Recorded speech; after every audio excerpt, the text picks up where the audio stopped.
I'll hate them. I knew you were crazy, but I didn't know you were crazy enough to actually show up. It was I who demanded that these negotiations take place. I was more worried that you might go back on your promise. But to your credit, it appears that you're sticking to your word. This is turning into quite an occasion. I also brought some backup. I assume you don't mind. Backup? Aren't you the brat from the restaurant the other day? You've come to support this lunatic because he helped you out? Fine. Your funeral. I'm not going to mince my words. Once we're done with you, you'll be nothing more than fish food. Get 'em, boys!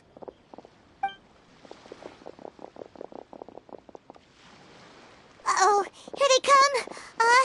Good luck, you two.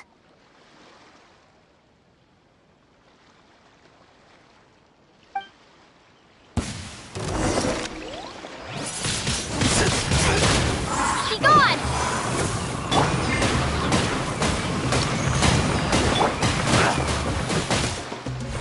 I'll be back. Following orders.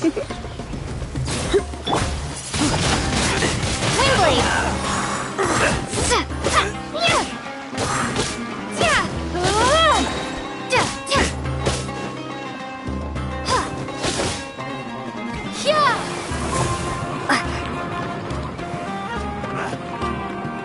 No more tricks up your sleeve.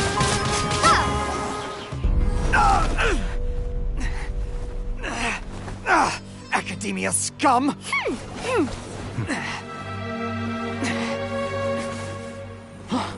Boss! Finally! Did you use it? Great! Now we can...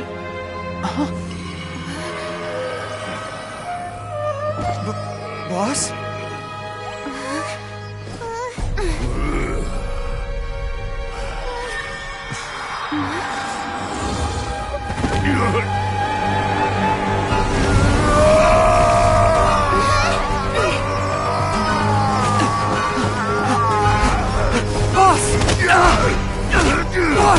What's wrong?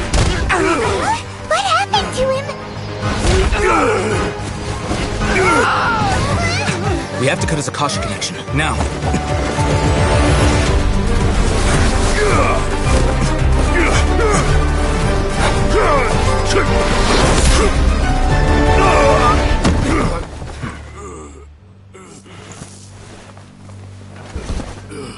Target acquired. Arrest him.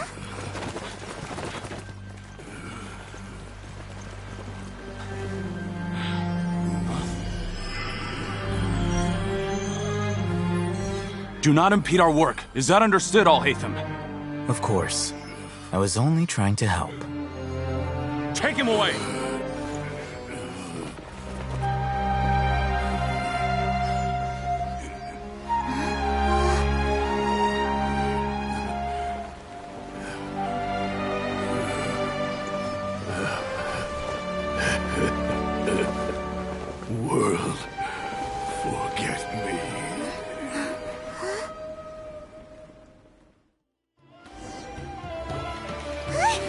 What in Tibet just happened?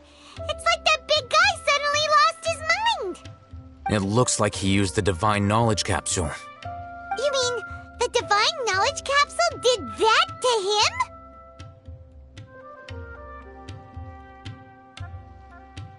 Oh, yeah. You mean how some researchers go insane after getting knowledge from Irminsul? I've heard of numerous incidents of researchers in Satyavada life going insane. The state that man is now in suggests that this is a similar situation. This Divine Knowledge Capsule does appear to be linked to the gods, but beyond that, it doesn't seem anything like the rumors suggest.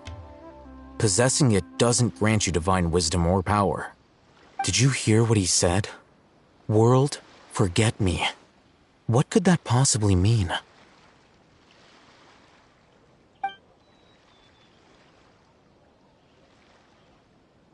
If the mantra took him away, then that means the Academia got the Divine Knowledge Capsule back too. What a shame. We were so close. Still, Paimon didn't expect the Divine Knowledge Capsule would be so dangerous. Imagine if we tried to open it. Oh, who knows what would have happened to us? As things stand, there is no reason for me to remain in Port Ormos. I believe our collaboration has also reached its end. Oh, we were so busy trying to find the Divine Knowledge Capsule that Paimon forgot to ask you something. Since you're a member of the Academia, do you have any idea how we can go about meeting Lesser Lord Kusanali? Truthfully, I don't. Lesser Lord Kusanali appears to exist outside of Sumeru's entire administration. Most of the time, you wouldn't know she exists at all. Moreover, since the Academia possesses the Akasha, a symbol of our deity's wisdom, scholars have no reason to desire to make contact with the deity herself anyway. Everything about Lesser Lord Kusanali is such a mystery. I'm heading back to the Academia. How about you two? It's almost the day of the Sub-Zero's festival. Maybe we should head back too. We've been rushed off our feet over the past few days, so maybe a little rest and relaxation will do us good.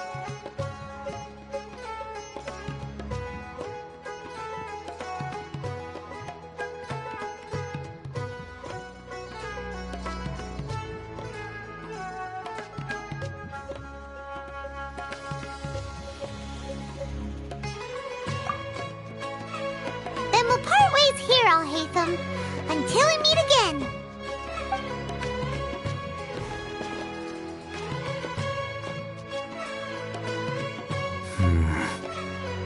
Now, do I deal with this thing first? Or should I produce the report that the higher-ups require?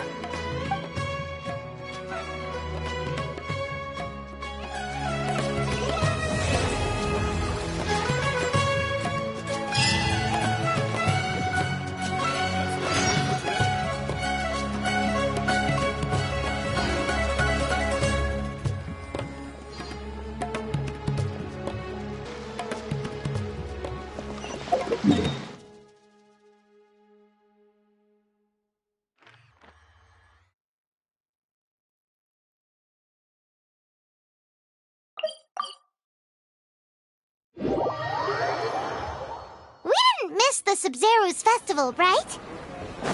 Let's hurry and find Dunyarzad. Paimon thinks she must be around the Grand Bazaar, since she showed... Ad Astra Abyssal.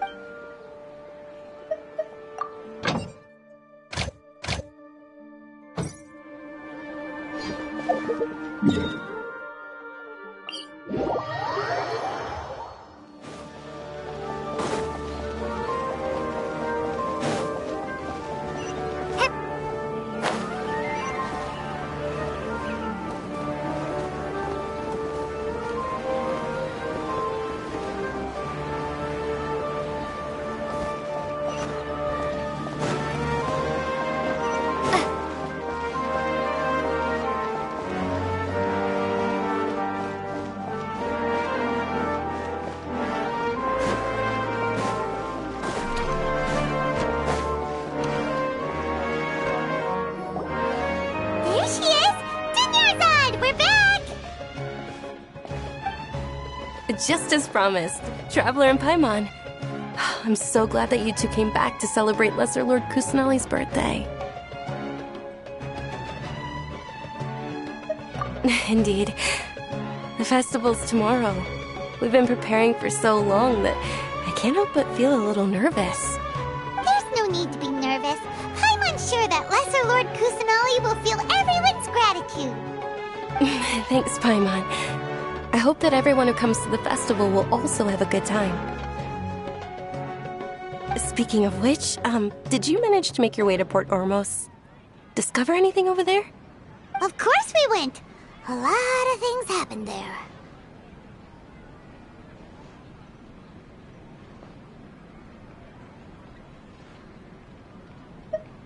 I see. Sounds like you two had another exciting adventure. If there is another chance, I would love to join. My lady, if you went to Port Ormos in your current state, we'd both be in for a lifetime of trouble. Dia! You were eavesdropping! It's called covert protection. Keeping an ear out for what's going on around my employer is part of the job. It's all right, Dia. I merely said I would like to go. I know better than to think my body could handle it. The festival's tomorrow. I've been doing nothing but causing trouble for you. So, Dia, please take some time to relax. I'll be fine. Even when you put it that way, it still doesn't feel right. Don't worry, my guardian knight. Okay, fine, but only tonight. Tomorrow's a big day, and many no-good scumbags are gonna try to take advantage of that. Oh, you two must be exhausted from your long journey back to the city. My apologies for not realizing this sooner. I've already prepared a room for you to rest. Please follow me. Whoa, you're so thoughtful. Paimon's so ready.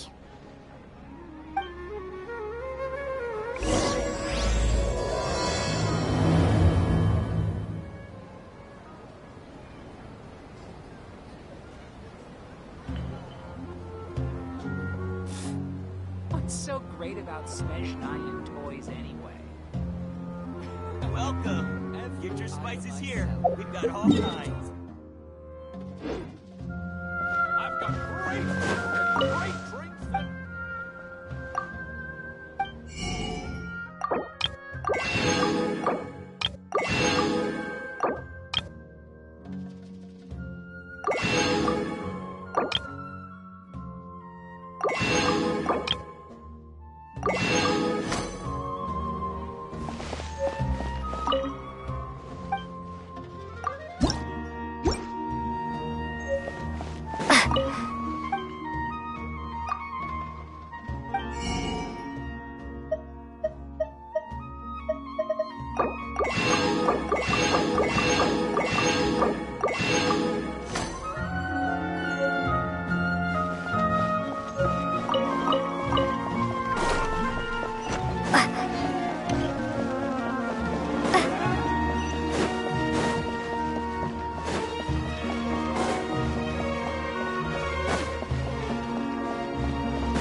Here we are. It's also fairly close to where I've been staying. It looks really nice.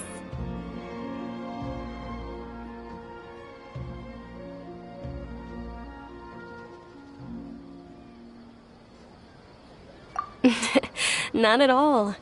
Just tell me more about your adventures when you next get the chance. That's Paimon's specialty. Paimon can tell you stories next time. Oh, if you don't mind, how about we all walk around together tomorrow? All of my friends will be working the festival, and Dia is still insisting on her covert protection. Yeah, it'll be pretty hard to relax and enjoy the festival if Dia's constantly hovering over you, right? Then let's meet at the nearby bazaar first thing tomorrow morning. Have a great night. It's a deal. Good night, Dunyarzad. I may be too excited to fall asleep tonight. See you tomorrow. started to really look forward to the Sub-Zero Festival too. Will there be lots of yummy food? Oh, no. Thinking about food is just gonna keep Paimon up all night. The earlier we sleep, the better. Let's go inside, Traveler.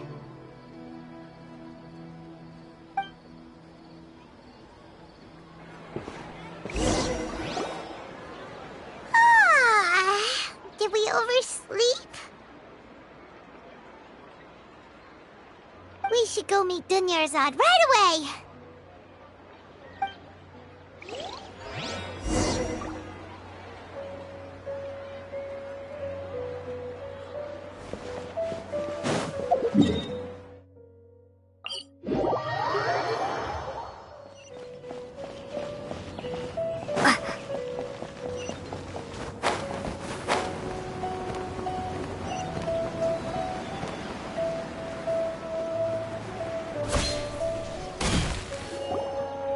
Traveler, Paimon, I've been waiting for you two. Good morning, Dunyarzad. We must have overslept a little bit. Not at all. I arrived early. Today is finally here. I must cherish every moment as if it were gold. You've worked so hard for this day. You gotta enjoy it to the fullest. You know it. It's just that, as expected, I had some trouble falling asleep last night. I'm hoping my body won't be too much of an issue today. Well, shall we? Let's start with the stalls over there. Many vendors came out of the blue to support the event, and they insisted on covering costs themselves. Let's go give them some business. They paid for everything out of pocket? Oh, sounds like they're not in this just for the Mora. They all said that contributing to a lively festival atmosphere is more important than money. Especially since we don't often get to celebrate Lesser Lord Kusanali's birthday. Ooh, they're selling food over that way! Let's go take a look!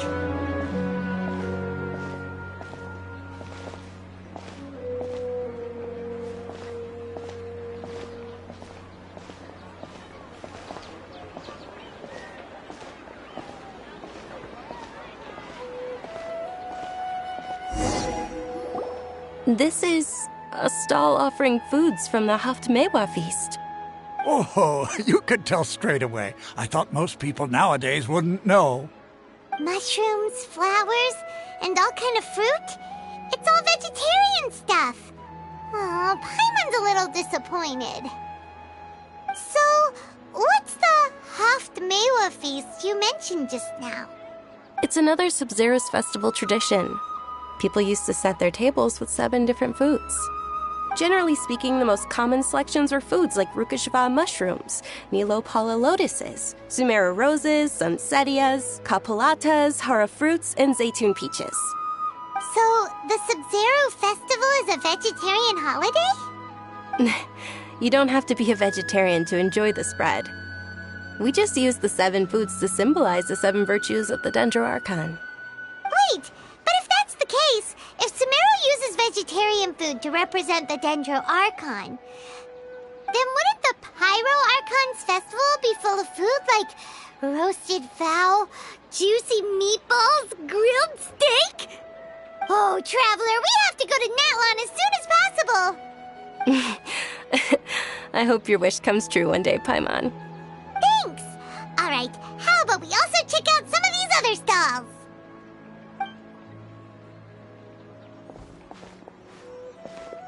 Dear customers, would you like to try your hand at alchemical divination? What's alchemical divination? Those two things sound like they'd be fun to try together. Right? I thought the same when I first heard about it. It is said to be a mysterious... It's quite simple. After you give me any 2 alchemical reagents, I'll use them to perform a random transmutation. Sure sounds random. So random that it will probably fail. That is precisely what we need. After the transmutation fails, your one and only diviner here will interpret the remnants.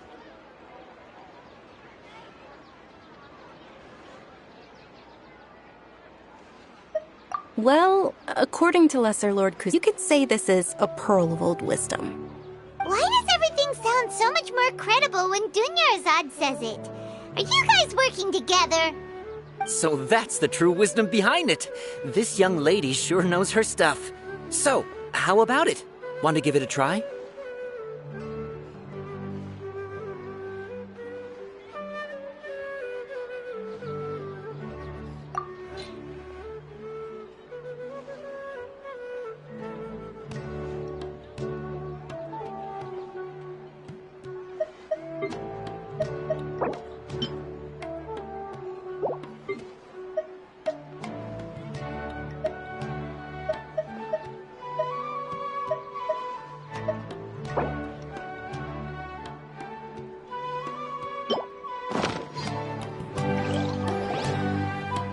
Okay, one moment. It's the moon. Paimon wants to take a look too! Is it? It looks more like a pie that Paimon bit into. Generally speaking, the moon signifies... It means... Wait a moment. Is he really looking it up in a book? Oh, I remember now. It means illusions and lies. Illusions and lies? That sounds rather ominous. Yes, but this book says that if you trust your intuition and overcome your fears, the sun will surely rise. He's not even trying to hide his book anymore. Naturally, fate will only ever show you the beginning of a journey. It is up to you to forge your own ending. Oh, thank you so much. I'll keep that in mind. Oh, it's nothing. I'm just learning as I go. Guess that was still pretty interesting. Okay, on to the next stall. They say the Sub-Zerus festival was very lively a long, long time ago. Large flower carriages used to parade through the city. As they headed towards Port Ormos, people would throw flowers, candy, and liquor all... The diviner's interpretation...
I wish I could have seen that spectacle. But if you ask me, I'm sure Nilou's Dance of Sub-Zerus would be just as impressive.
Blade.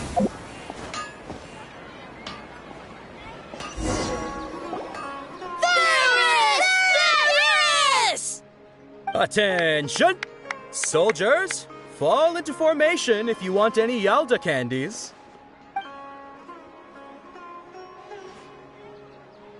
It's a weird guy with a weird hat. Hey, it's Dunyarzad! Wow!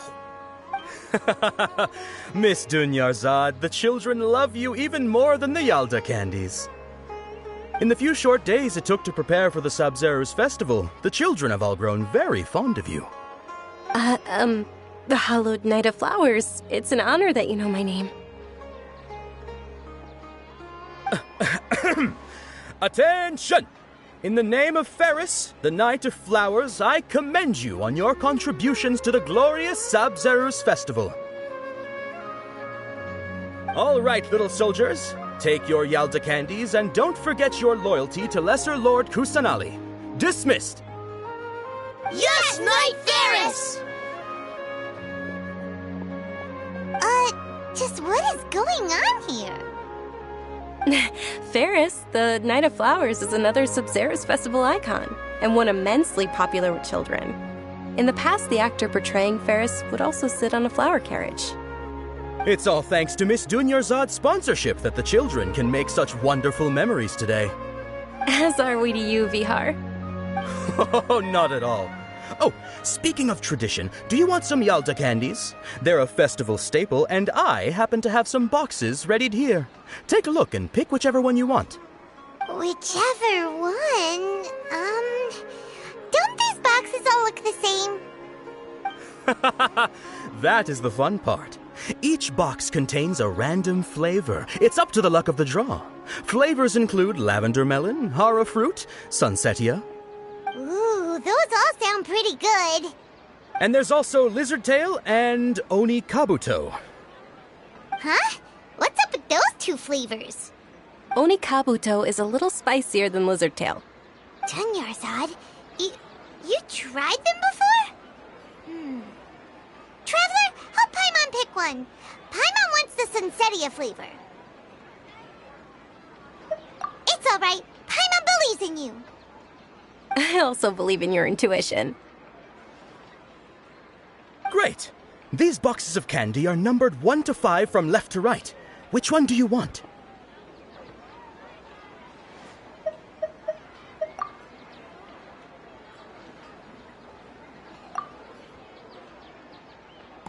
Attention! That's unfortunately lavender melon. Oh, Paimon thought you survived so many epic battles because you had incredible luck. But looks like Paimon was wrong. The Sunsetia flavored candy was in box number 4. How about this? The most important thing is that everyone has a good time at the festival. So please, take both boxes. Really? Thanks a lot, Knight of Candies.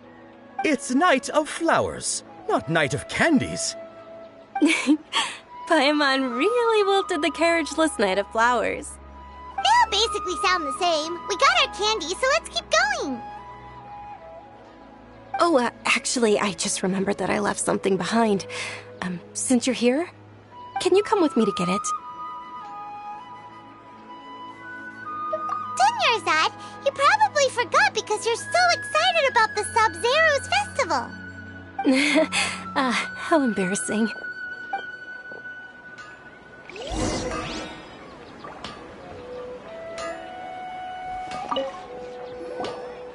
Attention, young soldiers! Are you here to join our ranks?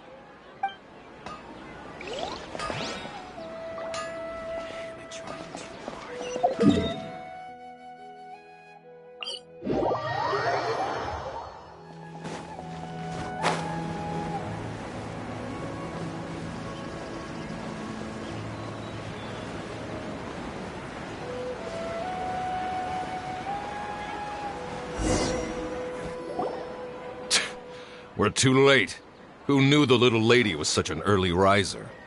I know, right? Hey, wait a minute. Boss, isn't that her? Oh, that most certainly is. We're in luck. She's walking right into our clutches. Those Eremites don't look like they're up to any good. Who are you? I don't believe the Homayanis hired you. That's right. We haven't received any of their mora, but I wonder how much the Homayanis would shell out to get you back. They're a gang of kidnappers! Traveler, hurry and protect Dunyarzad! Hey, did you scumbags even consider that the Homayanis might have hired a merc that outclasses you? You're... Dia! Dia the Flame Main! No wonder we mercs haven't heard anything about you for so long. You sold your unruly mane to the highest bidder. Don't speak so disrespectfully. My family started working with her as gratitude for her past kindness to us. Don't worry about it, my lady. Just some friendly banter between mercs. One punch and those rabid dogs will expose themselves for what they really are. Aren't your claws all dull by now? Don't get too cocky! Traveler, take Miss Dunyarzad to a safe location. No, we're gonna stay and help. There's too many of them. You're right. All right, fine. Please be careful, Dia. Don't waste your time worrying about me. This is my job. Look out for yourself. After I've wiped the floor with them, I'll go find you all.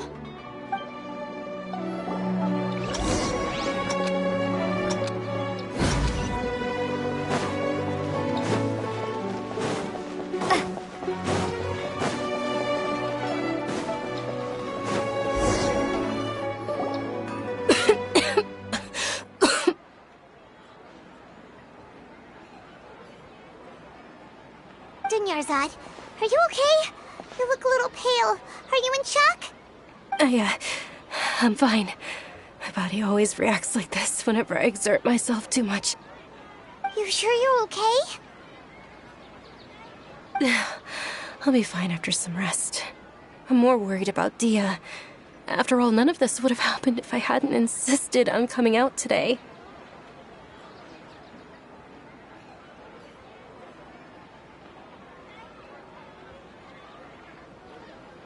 Yeah, don't worry.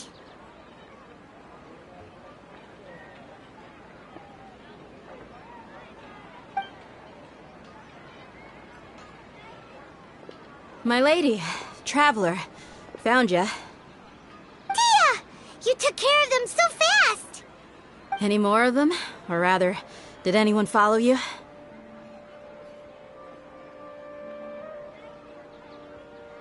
Dia, your arm. Oh, this? I'm fine. It's just a scratch. Normally, they wouldn't have been able to land a hit on me at all, but I'm still getting used to this new greatsword. Please, let me take a closer look. Come on, it's nothing. Us mercs aren't as fragile as you think. Hold on, you said something about a new greatsword. What happened to the one you were using before? About that. Well, I sold it, because I was low on mora. Stuff like this happens every now and then. It can't be. The anonymous donation that was used for the venue's final round of preparations?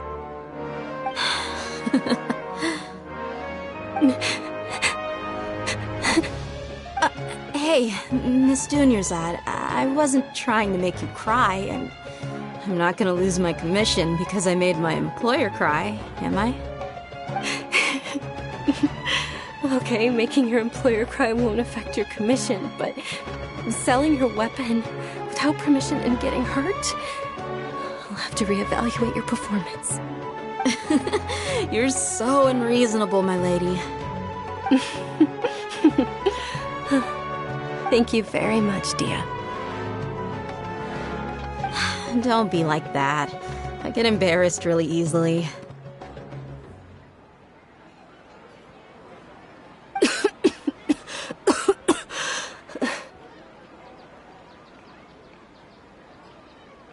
Are you feeling unwell again, Dunyarzad? My lady, your condition. Traveler, can you take her somewhere to rest? I'll look around the area to make sure we're safe from an ambush.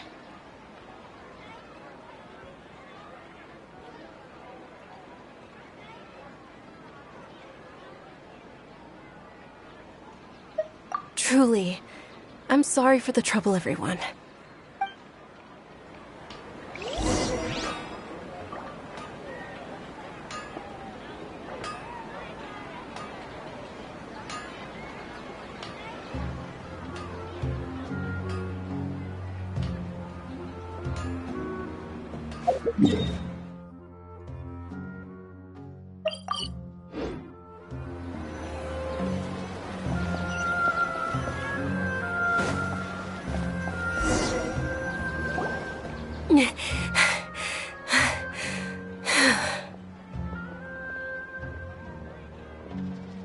Are you feeling better, Dunyarzad?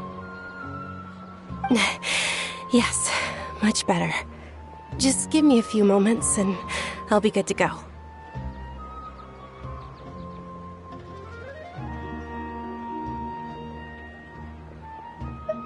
I didn't realize you were concerned about it. I guess I shouldn't continue to keep it a secret. I was actually born with Elazar. It's terminal now. Can't believe it's Elazar! Oh, you've already heard of Elazar. In that case, you probably know about its severity. Sumeru's current medical advancements still haven't been able to find a cure. The disease's progression can only be delayed through environmental therapy. Dunyarzad. There's no need to be sad. I've always lived with Elazar and I came to terms with it a long time ago. Compared to the simple fact that I'm afflicted with this, its effects on my life have been much more painful. I know that my family loves me dearly. They've done all they can to provide the best environment for me so that I can live for that much longer. However, I know I will one day succumb to this. Did you know? Before I ran away from home this time, the world outside of my home didn't even know that I existed. Since I was a child, all I could do was sit on my bed and stare at everything outside of my window. I'm sure my family's worried and disappointed in me for running away, but I just didn't want to have any regrets. I wanted to meet other people. To me, there's nothing more beautiful than being able to meet and speak with others. Not to mention the incredible time spent preparing for the festival. The joy on everyone's faces here, and all the support I've received from friends like Dia. This way, when my final day does arrive, it will be less sorrowful.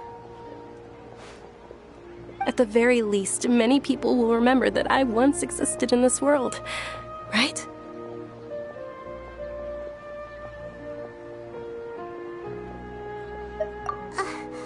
As long as you don't forget Paimon. Paimon also won't forget about you. No, even if you forget Paimon, Paimon will still remember you. Thank you two so much. I apologize for the depressing conversation. This is out of character for me. To be honest, Lesser Lord Kusanali gave me the courage to do all of this. If it weren't for her encouragement, I wouldn't have taken that first step. Thanks. There will always be frustrations in life, but I know that the point of living is not to leave behind any regrets.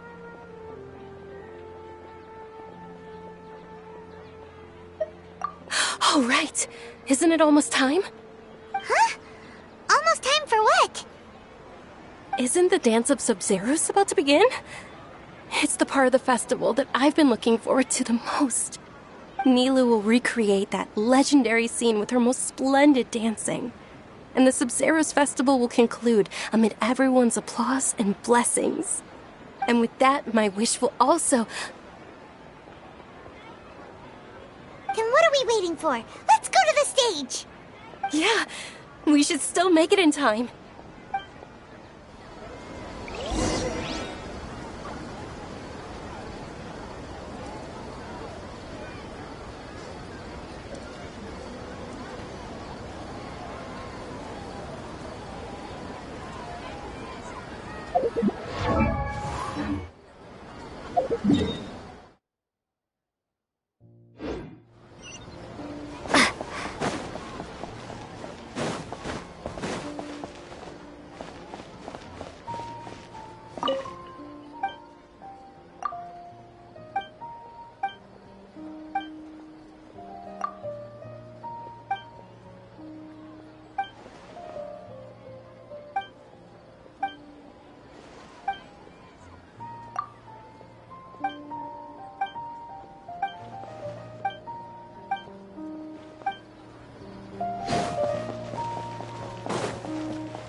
Ad Astra.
Were you not aware that the law prohibits this type of performance from taking place without prior permission? Over there! Someone's yelling at Nilu! I think I just saw the Academia's Grand Sage. Why is he here in person? But the Dance of Sub-Zerus is one of the key parts of the Sub-Zerus festival. If we can't perform it... Scale religious festivals. Only the Academia can host such an event. If you continue to resist, we will have to order an investigation into every single event organizer. The Grand Sage has already granted you much leniency. I advise that you exercise tact. How did things turn out like this? The Academia was originally responsible for the Sub-Zerus festival, but they failed this responsibility for many years. I need to speak with them.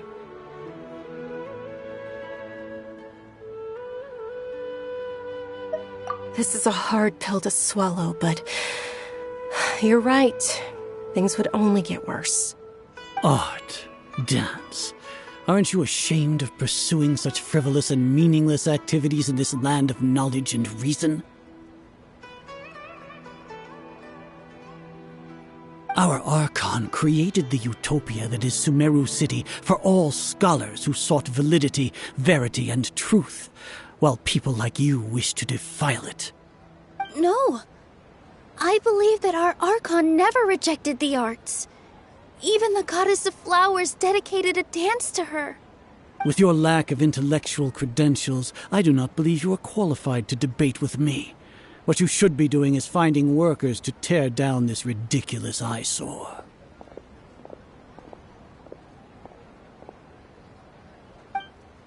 When we return, have the scribe draft an ordinance before the next Nyargarbaha Day that prohibits public art performances. We will announce it to the public later via the Akasha. Understood. I will inform him when I return.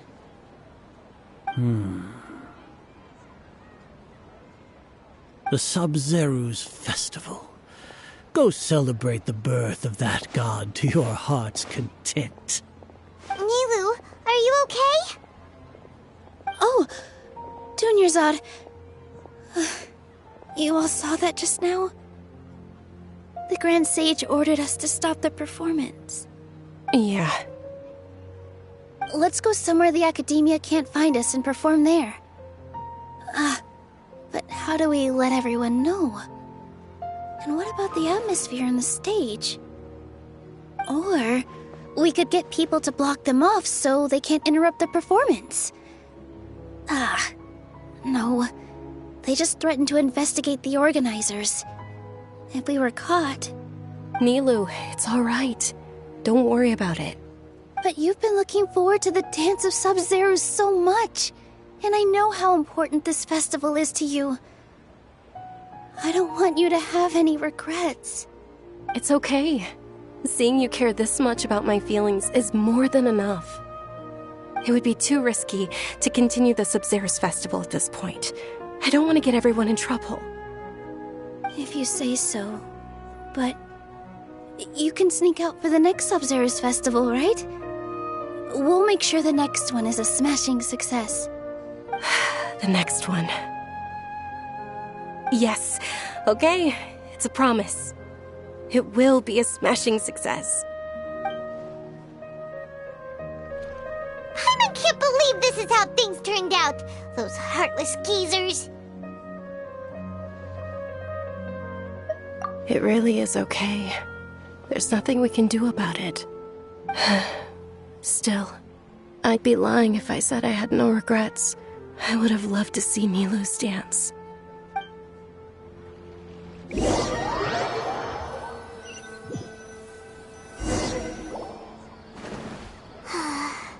A lot happened today. It's a shame the festival ended the way it did. Nilo and Dunyarzad promised to make the next Sub-Zero's festival a success, but Dunyarzad is running out of time.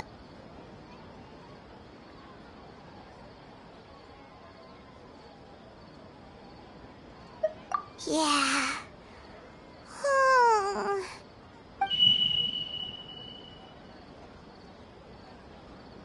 All connections have been secured to construct the most stable framework possible. The project has entered its most critical phase. Power has begun to flow from...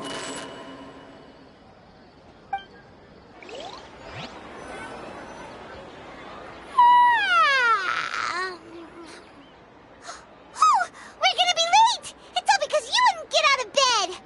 We should go meet Dunyarzad right away!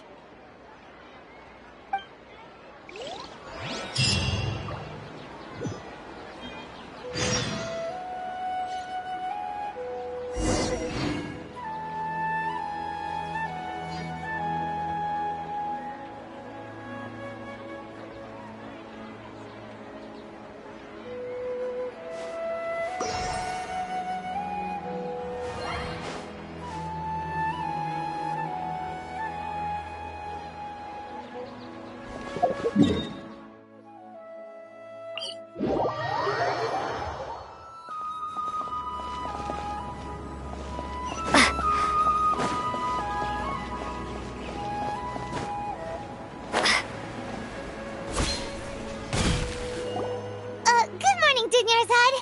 Sorry we're late. Not at all. I arrived early. You seem kinda tired. Did you not get enough sleep? I'm doing well. There's no need to worry. Shall we go? Let's start with the stalls over there. Sure! Traveler? Why are you just standing there? Let's get going!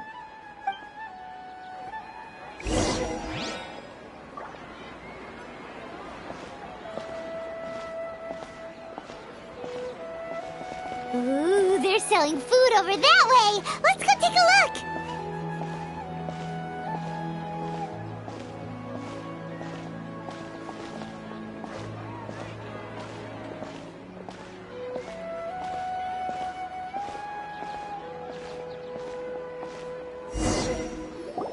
This is a stall offering foods from the Haftmewa feast. You are quite well informed, miss. I thought most people nowadays wouldn't know. They're all plants!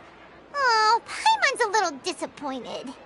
Actually, what is the Haftmewa feast you mentioned just now? It's one of the Sub-Zero's festival's traditions. People used to set their tables with 7 different foods to symbolize the 7 virtues of the Dendro Archon.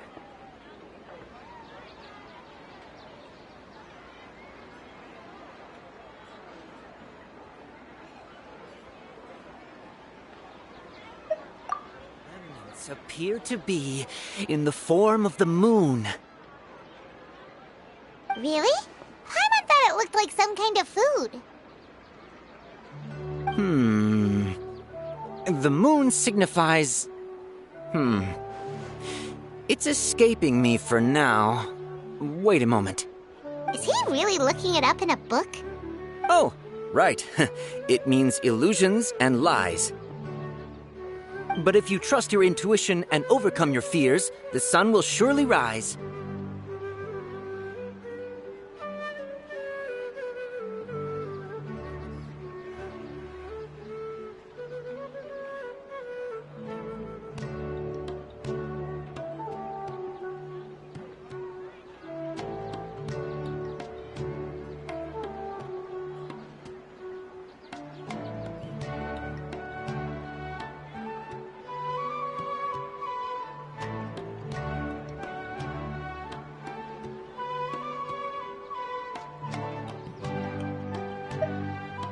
Understood. I'll keep that in mind. Oh, it's nothing. I'm just learning as I go.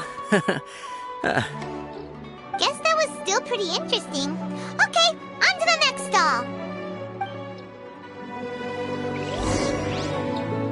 So, where to next?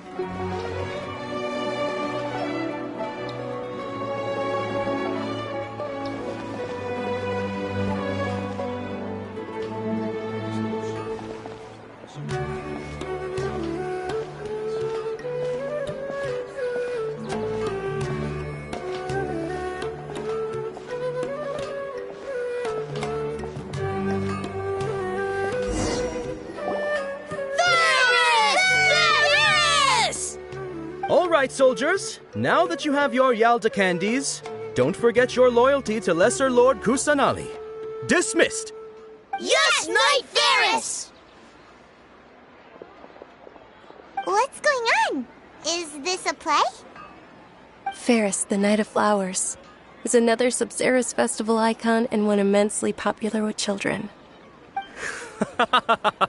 It's all thanks to Miss Dunyarzad's sponsorship that the children can meet the Knight of Flowers. Oh, do you want some Yalda candies? I happen to have some boxes ready here. Take a look and pick whichever one you want. What's to pick? Don't these boxes all look the same? It's not that simple. Each box contains a random flavor. It's up to the luck of the draw. Flavors include lavender melon, hara fruit, sunsetia. Ooh, how interesting. And there's also lizard tail and oni kabuto. Ugh, why do those flavors even exist? Traveler, help Paimon pick one. Paimon wants to eat the sunsetia flavor. Great! These boxes of candy are numbered 1 to 5 from left to right. Which one do you want?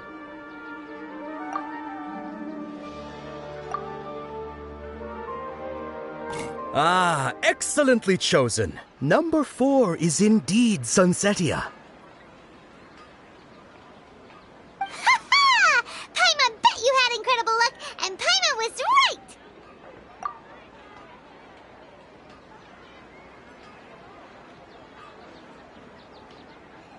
Huh? How's that possible? It's obviously random. Maybe we didn't sleep very well last night. Or maybe we slept too much.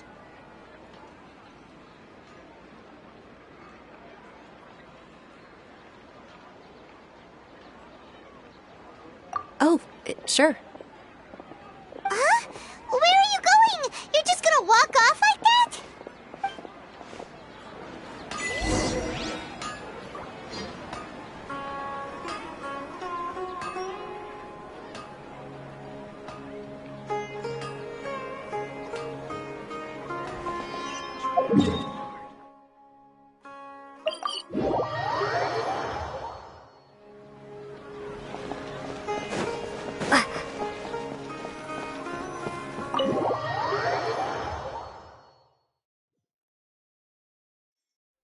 A feeling of deja vu?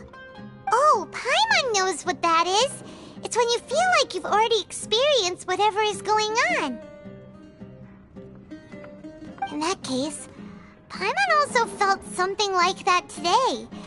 But that's just our brains playing tricks on us, isn't it? So why'd you run here in such a hurry?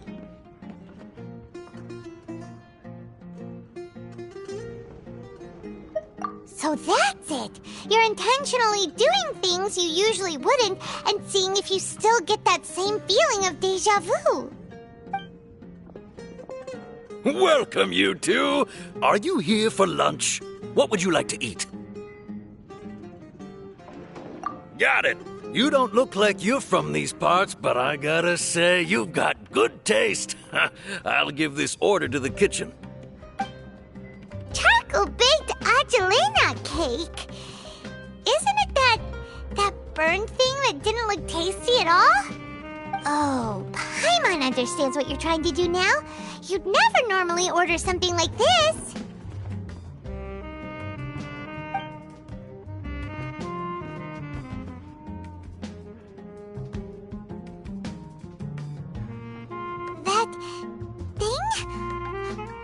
really gonna eat it?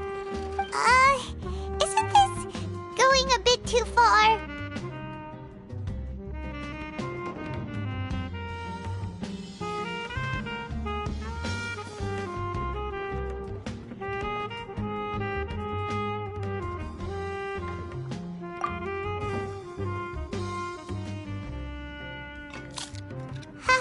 How was it?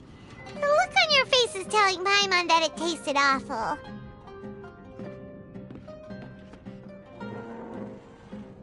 Then, you mean... That's impossible! We were just talking about how gross it looked! So, would this be a case of taste bud deja vu? Paimon also gets the impression that we've been here many times, even though we aren't regulars. How about we go out again and try something else?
Is sitting by yourself on that bench over there.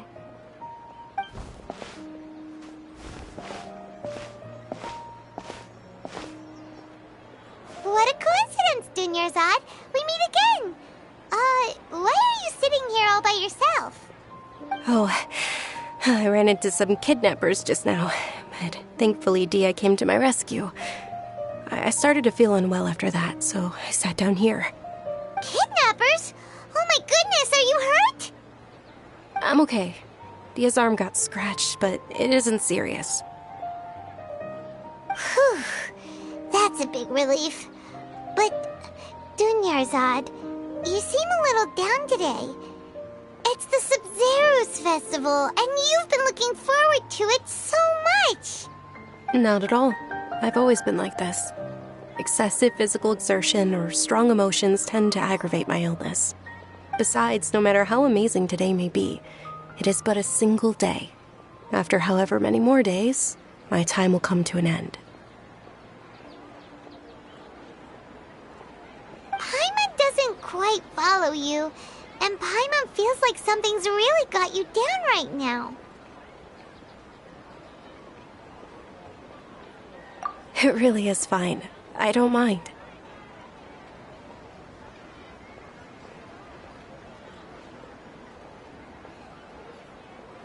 Huh? Did something happen?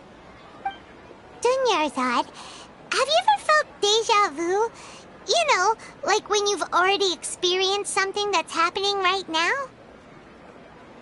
Deja vu? No. But my days have been the same for years now. Even if I were feeling deja vu, I suppose I would already be used to it. Oh, Paimon sees.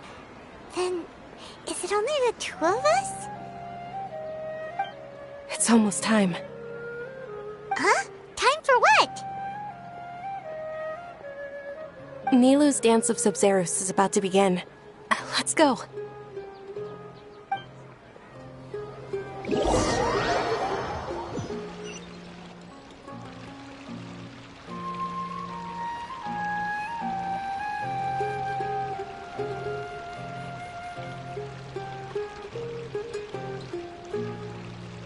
With your lack of intellectual credentials, I do not believe you are qualified to debate with me. What you should be doing is finding workers to tear down this ridiculous eyesore. When we return, have the scribe draft an ordinance before the next Nyargarbaha Day that prohibits public art performances. We will publicly announce it later through the Akasha.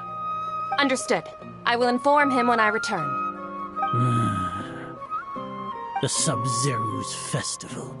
Go celebrate the birth of that god to your heart's content.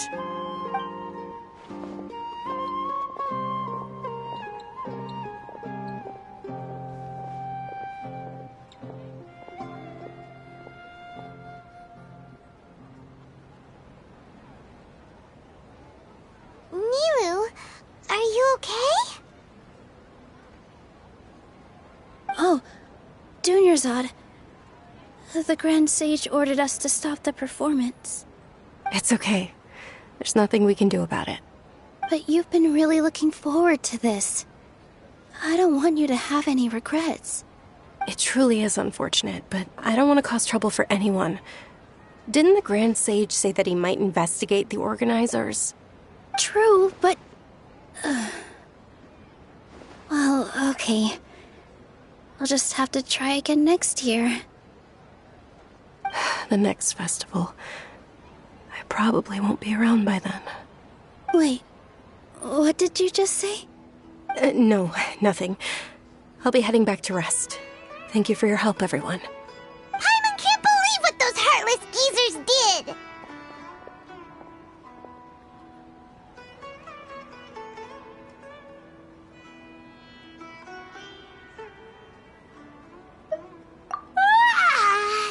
Did Dunyarzad already go back?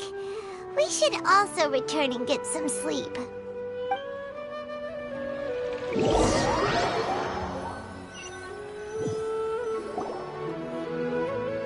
in the end, you still couldn't figure out what that deja vu feeling was all about? Maybe it really was because of exhaustion.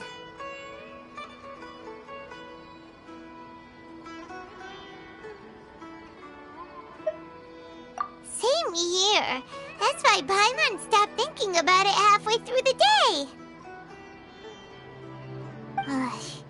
Then, how about we settle in and get a good night's sleep?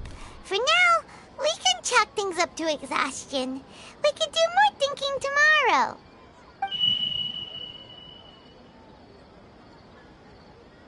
Observing a modest drop in the output of jnana energy, but values still remain within normal parameters. Continue to monitor the variances in the data and find the cause as soon as possible.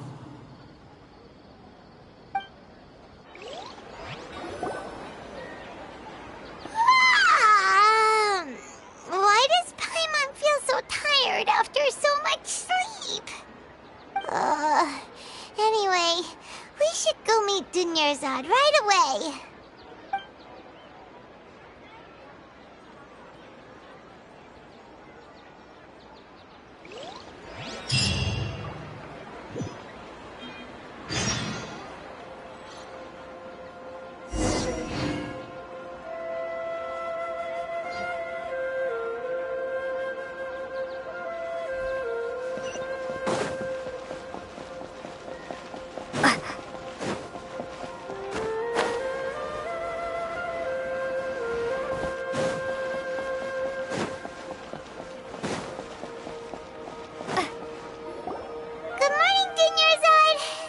keep you waiting. Not at all. I arrived early. Huh? Paimon thinks you sound kinda tired. Did you not get enough sleep? I'm doing well. There's no need to worry. Shall we go? Let's start with the stalls over there. Great idea! Let's get going! Traveler? Hey.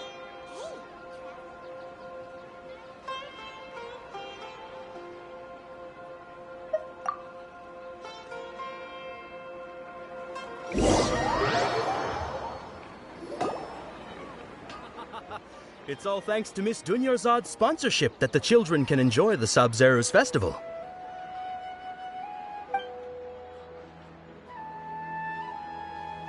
Oh, are you interested in Yalda candies? I have some boxes of candy here.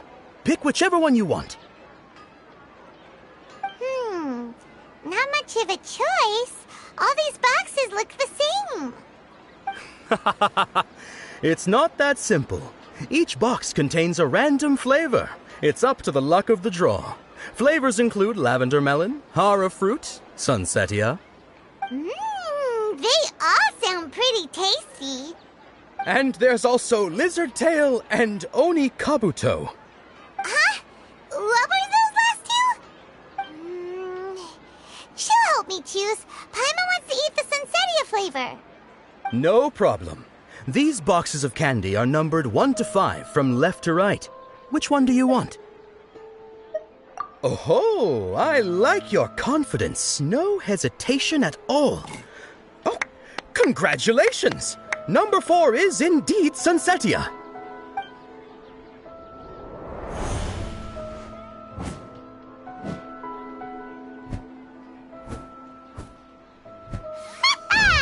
Paimon knew she always had incredible luck.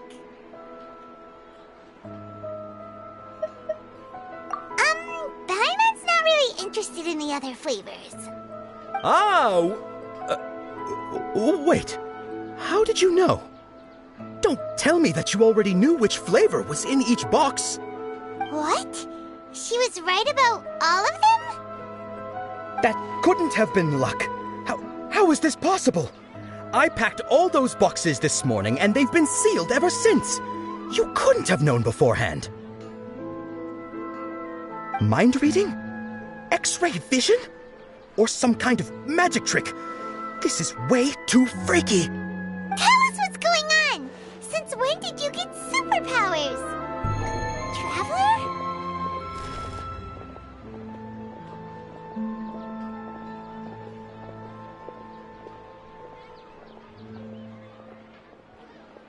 Hey, where are you going?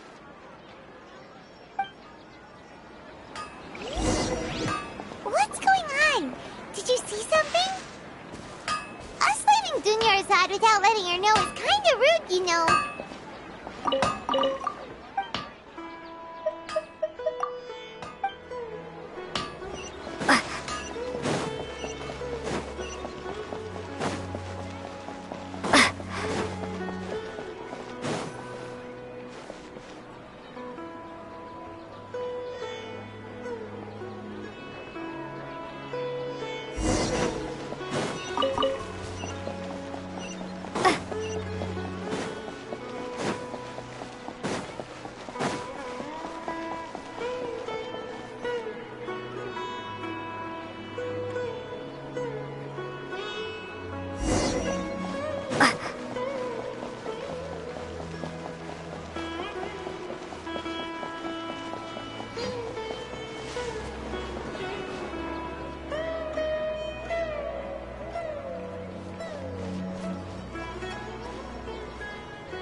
What are you looking for?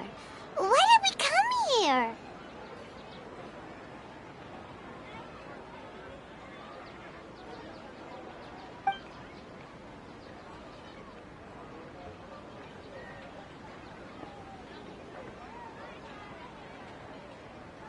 Traveler?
here? Why are there 2 Dunyarzad's? You already know that this isn't your first Sub-Zero's festival, don't you?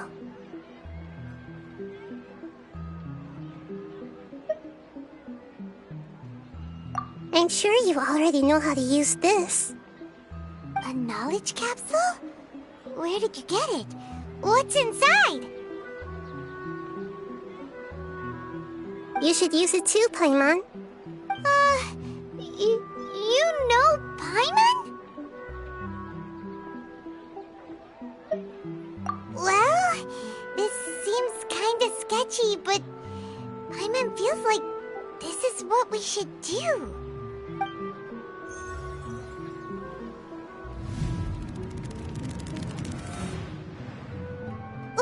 What the?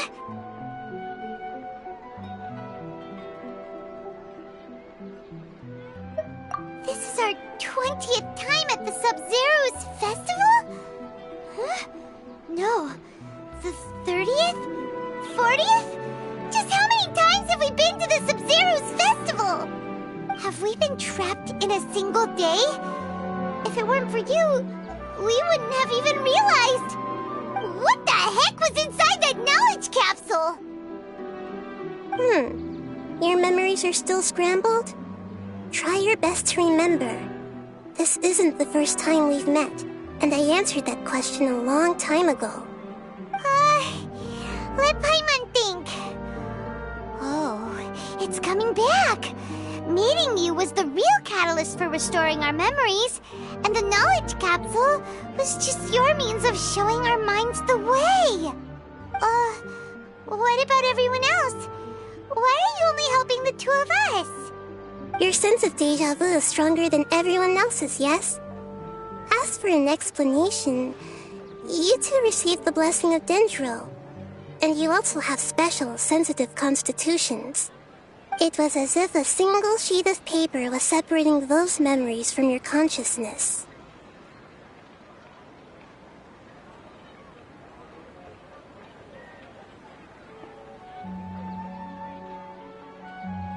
A familiar question.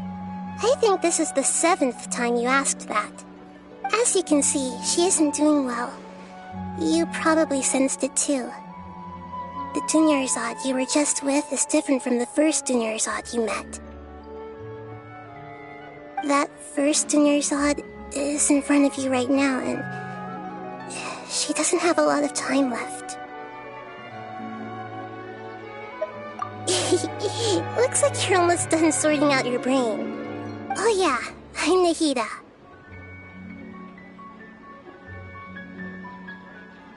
Good, you passed the test. What's happening? You can awaken our memories, and you seem like you know what's going on. Oh, wait, please don't tell Paimon even you don't know. Everything in this world runs in a loop. This cycle is called a samsara. You, me, and everyone else are all stuck inside a one-day samsara. As for the truth, that's on you to find out. If you were told the truth instead of discovering it yourselves, it would literally blow your minds. I don't know how you'd be after that. I can only give you surface-level help, like bits of information and subtle hints.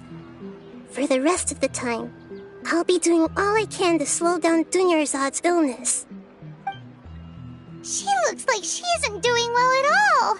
Her illness gets worse after each Sub-Zero's festival. If we can break out of the samsara, I might be able to save her. But as things are right now, she's just a small bird in the sky that's about to lose its last feathers. All I can do is raise a gale to delay her fall. You sure love to use weird analogies. Analogies are wonderful tools. They let you use existing knowledge to understand unfamiliar things. Okay, so, with what you know so far, what do you think the truth is?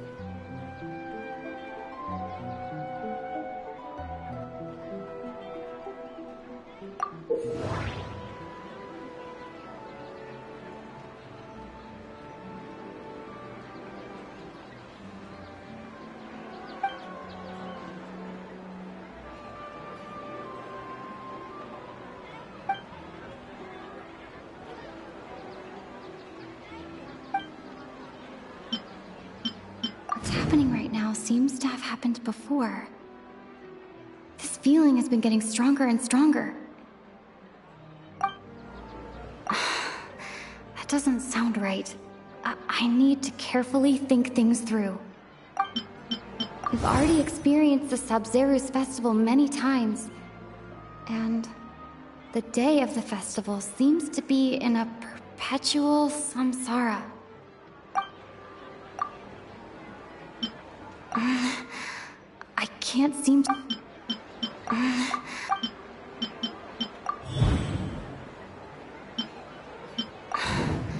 That should be it. The flow of time is endlessly cycling within one single day. A time loop. You've given similarly wrong answers in the past. A pity. Still the wrong answer? Paimon thought that made a lot of sense. It feels like time's just repeating itself. A simple time loop can't explain some of the phenomena. You two are still missing a lot of information. Unfortunately, I can't give you any more hints.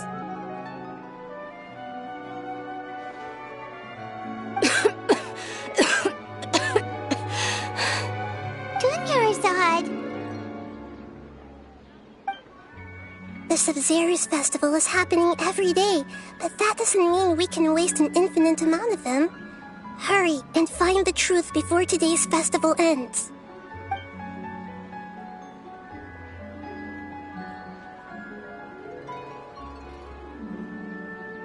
Let's think about our current situation. To save Dunyarzad, we have to escape the samsara of the Sabzeruz festival. And to do that, we need to figure out what's happening. The truth.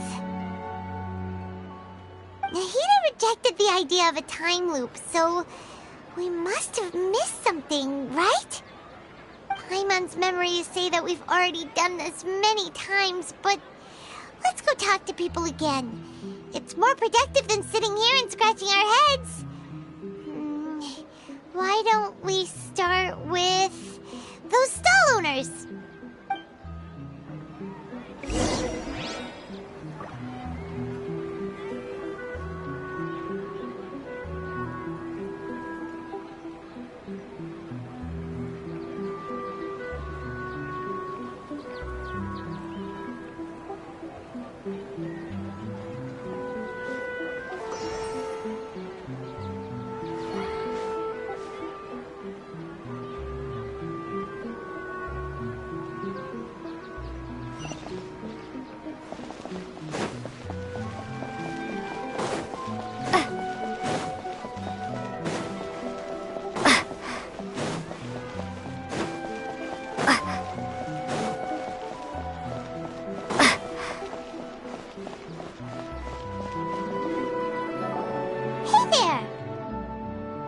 Hey, it's you guys again. Where's your cultured friend? She's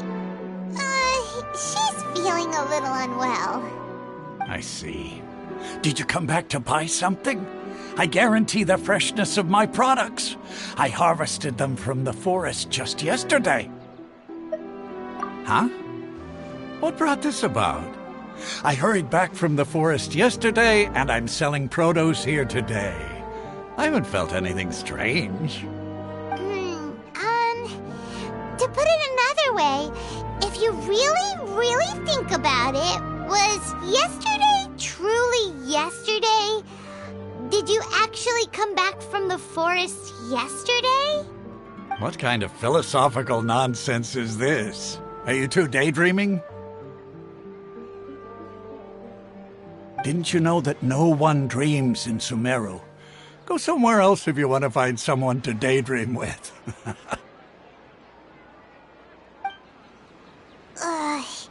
He actually has a point. Is this a dream? Is everyone dreaming?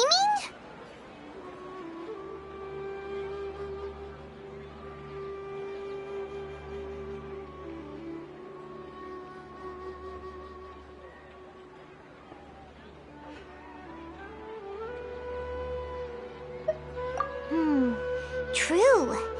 It's so weird that people people here don't dream. Why is that? Anyway, if this all really were just a dream, we would have woken up a long time ago. Let's keep asking around.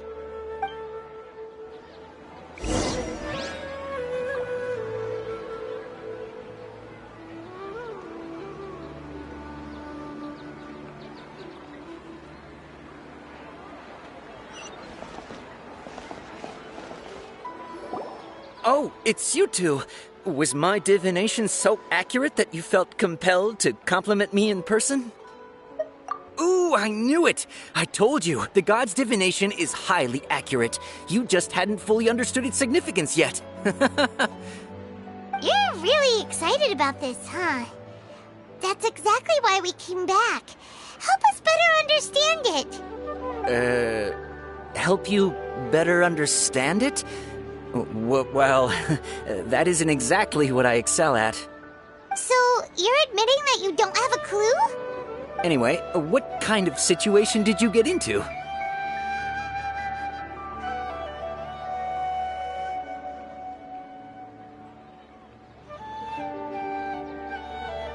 Huh? Hold on a second. I thought you guys just lost your wallet or fell for a scam. What you just said...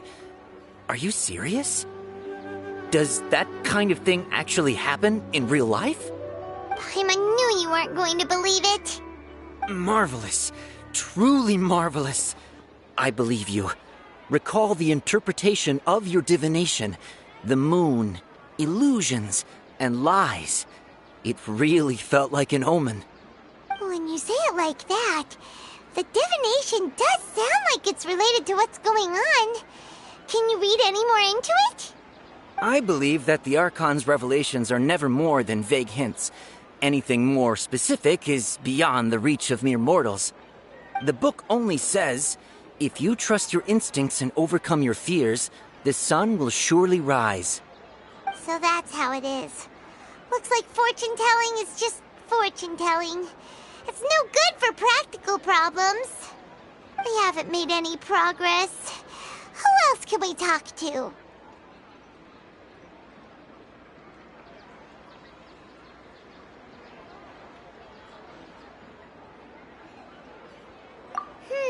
Paimon remembers that we tried talking to her a couple of times, but she always thinks we're playing pranks on her. You think she'll brush us off again?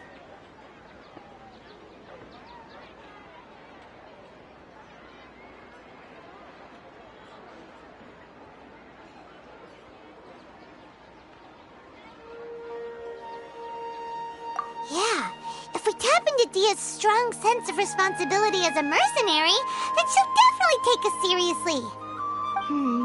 At this time of day, Dia's probably just finished beating up those kidnappers. Let's go find her.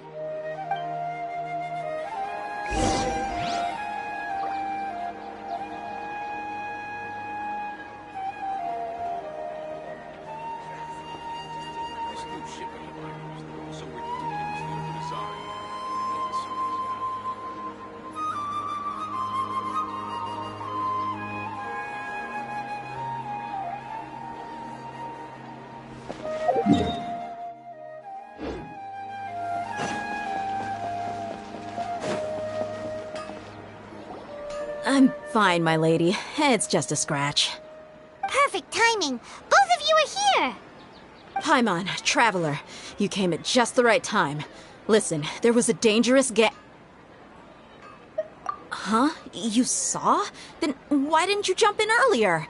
If someone was protecting Miss Dunyarzad, I could have went all out. Anyway, can you do something for me? You want the Traveler to take Dunyarzad somewhere to rest up while you check to see if there's still any kidnappers around. Did Paimon get that right? How did you know what I was going to say? We need to say something convincing.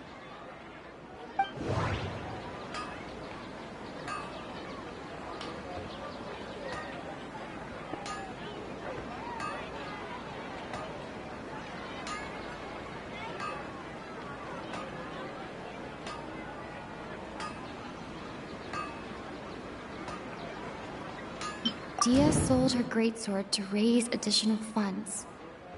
And then she was injured because she wasn't used to her new weapon. My mind feels exhausted even though I haven't done too much thinking. What is going on? The moon, illusions, and lies. What do they all mean? People in Sumeru don't dream. What a strange phenomenon. That doesn't sound right. I need to carefully think things through. My mind feels... That doesn't sound right. Tell her, Traveler!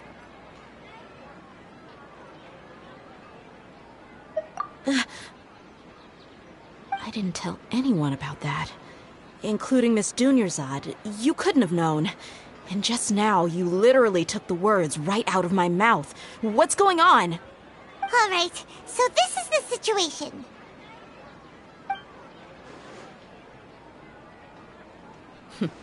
It's kinda hard to believe what you just told me. First, let me make something clear. Most of us desert dwellers might not be the scholarly type, but we do have basic common sense.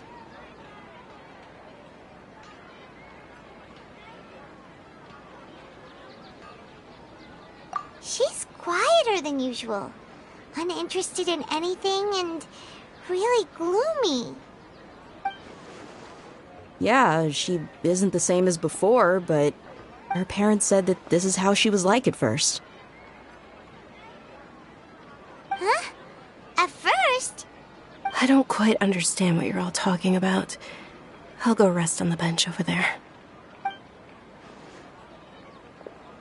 My lady.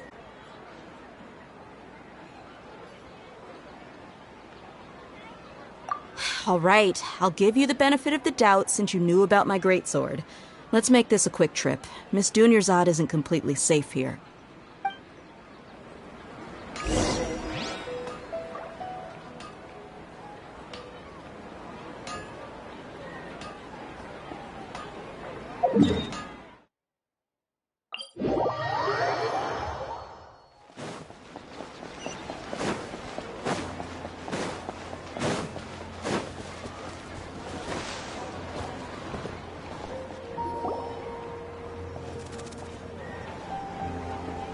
Nahida! We brought a friend! Are you busy? I thought I told you that it won't help to bring anyone here. We just wanted her to see the real Dunyarzad's condition. The real Dunyarzad? Where and who are you talking to? Huh? I told you that you two are special. Other people can't see me or Miss Dunyarzad here.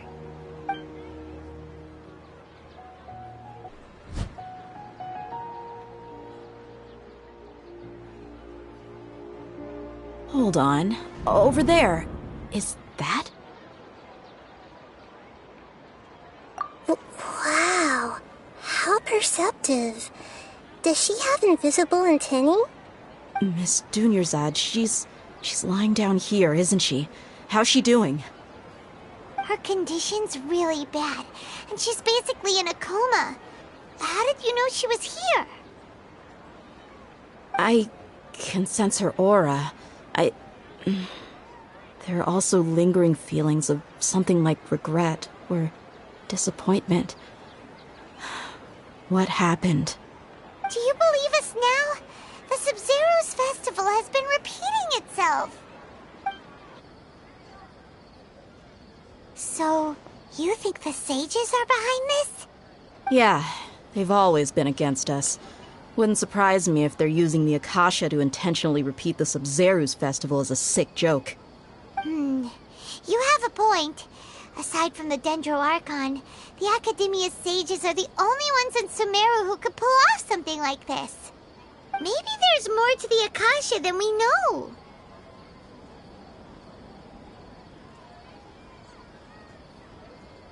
Right! Didn't you awaken our memories using something that looked like a knowledge capsule? That means you must know something about the Akasha. The Akasha relies on the power of a gnosis to operate, as it is the manifestation of the God of Wisdom's power. It compiles the wisdom of the entire populace, and it grants knowledge to the people. A gnosis could do that? No wonder the Akasha is so magical. It's being powered by the gnosis of Sumeru's Archon. So, this Nahida you mentioned, what did she say? She said, and Paimon quotes, "The Akasha relies on the power of a gnosis to operate, as it is the manifestation of the God of Wisdom's power. It compiles the wisdom of the entire populace, and it grants knowledge to the people." Compiles the wisdom of the entire populace and grants knowledge to the people. Wait.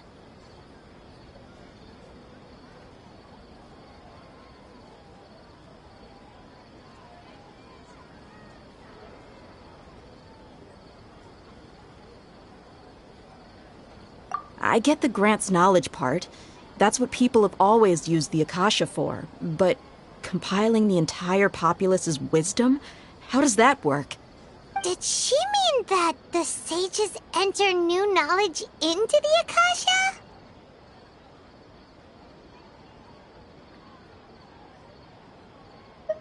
Oh, yeah. That sounds about right. What do you think?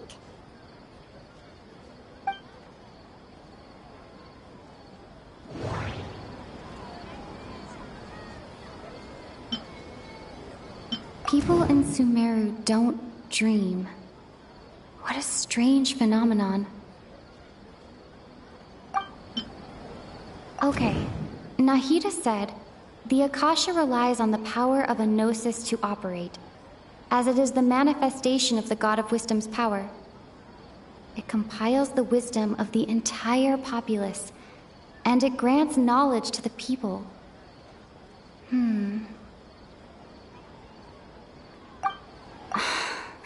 That doesn't sound...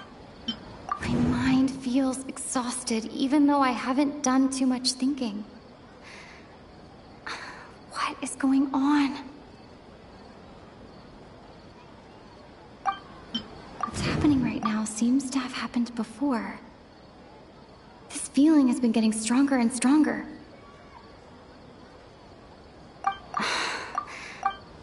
What's happening right now seems to have happened... You mean the Akasha is causing our mental fatigue? Huh. Now that I think about it, my head's been feeling unusually heavy.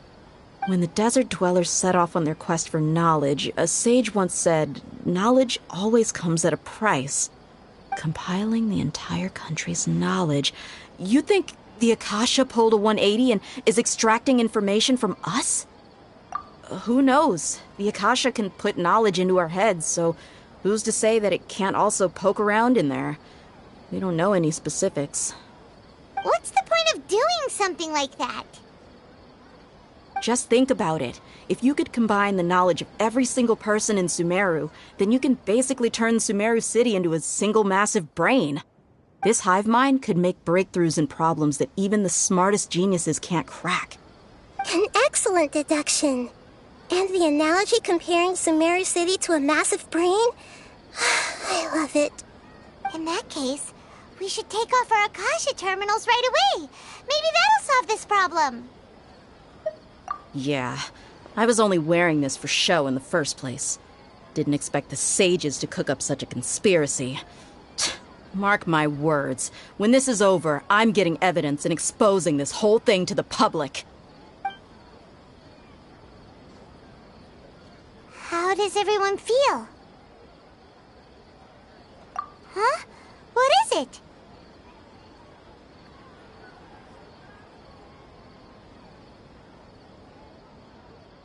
Oh, that!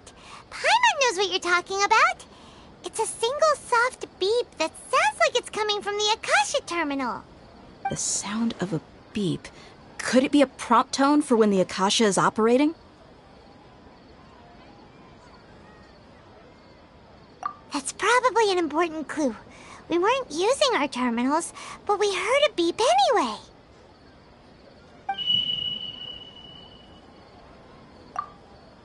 Traveler, did you hear that? I heard it too. Our ears aren't messing with us. There was definitely a beep, but it sounded like it was coming from inside my head. We took off our Akasha terminals.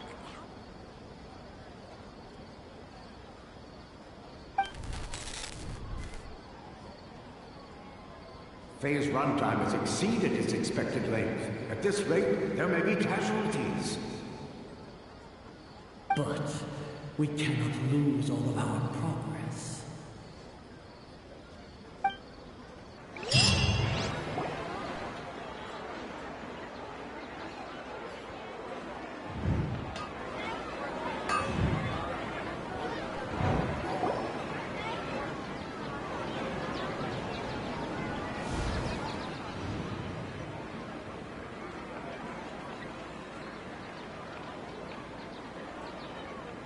Paimon remembers everything!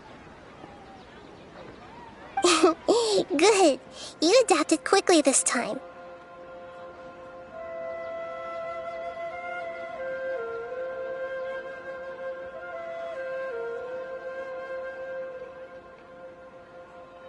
We definitely took off our Akasha terminals last night, but we still heard that beep. Why is that? But now we can at least confirm one thing. The Akasha definitely has something to do with whatever's trapping us in this cycle. Oh, Paimon doesn't get it. Why would the Akasha go this far if all it wants is everybody's wisdom? It's extremely difficult for lab rats in an experiment to understand why they're being treated the way they are. If we're lab rats, then what are you? Nahida, you've never told us anything about yourself. I guess I'm the moon. The moon? Wasn't that the result of our divination?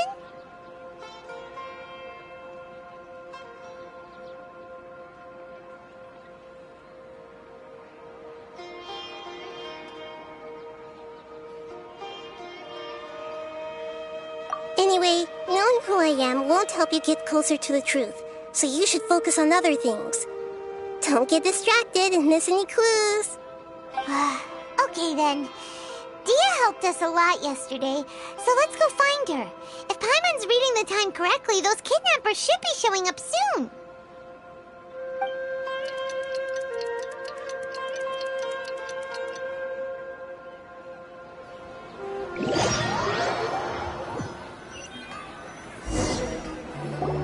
Ah, there you are.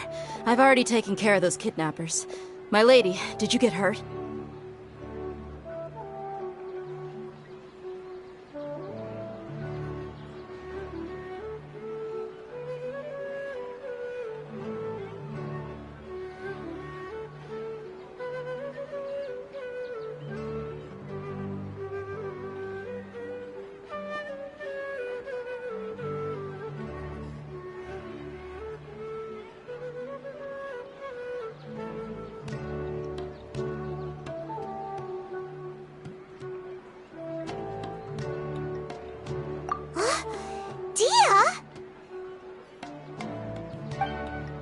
What's wrong? Why are you both gawking at me like that?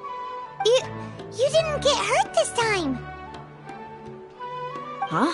What do you mean this time? Why are you so surprised that I managed to get out unscathed? Those kids were amateurs.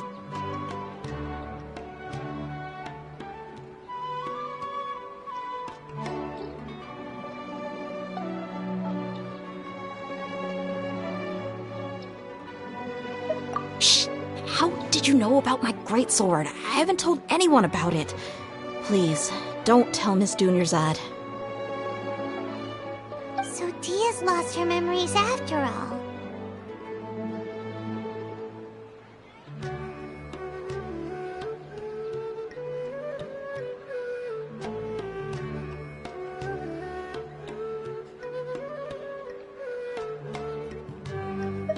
Anything strange? You already know that I got a new greatsword. If I had to say something, It's weird how such a new weapon could feel so familiar. It's as if I've already used it to fight a countless number of battles. You're saying that although you don't remember using it, your body feels like it does? That's right. Both mercenaries and warriors heavily rely on muscle memory. Only knowing the theory of battle won't get you anywhere. Traveler, what do you think?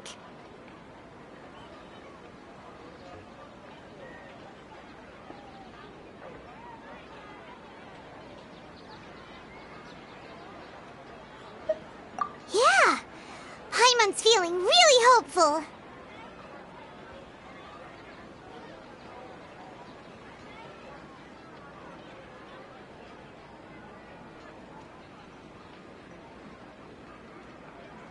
Oh, you're right! Earlier in the Samsara, something like this would have never happened!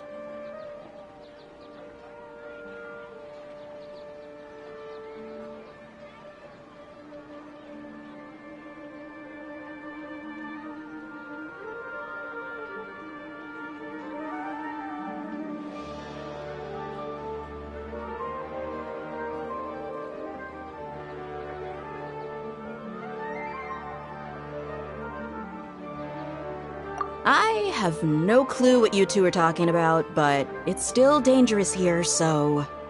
So you want us to take Dunyarzad somewhere else to rest while you check if there are still more kidnappers around, right? How did you know what I was gonna say? Can you read minds?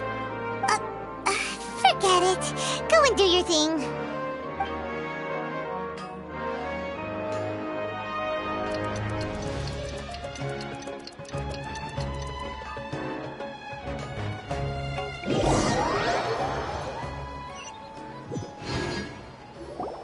Whew. It's finally nighttime. Aside from Dia not getting injured, everything seems to have stayed the same. Listen, Nahida, we found out that Dia got out just fine today, even though she got injured every other time she fought the kidnappers. Do you think the Samsara has been broken? Have we saved Dunyarzad? Really? Good job on all that progress. Get some good sleep tonight. Hey, what kind of an answer is that? Tomorrow will come. Everyone assumes this is common knowledge, but the only way you can know that for sure is if you experience tomorrow. How many todays has it been? Is it possible that today will be followed by yesterday? Does tomorrow truly exist as anything beyond a made-up concept? It's even possible that this entire world is a lie, and the history of the whole world has just been one endless Sub-Zero's festival. Okay, no more. Paimon's brain is already shut down. That's why it makes no sense to waste your energy thinking about things you will learn tomorrow. Get some good rest. You know, use the bathroom and flush your anxiety dookie away. Huh? Hold on, what did you just say? Did Paimon hear you correctly? Huh? People always say they feel a sense of relief after they take a duk-duk. That's why I suggested you could try that. Is that so strange? It's so strange and so against common sense that Paimon's at a loss for words. You were sounding kind of smart just a minute ago.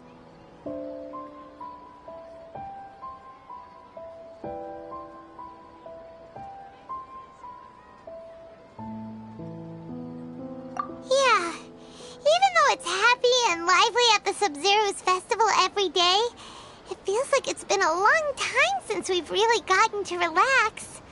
Let's go back to our room.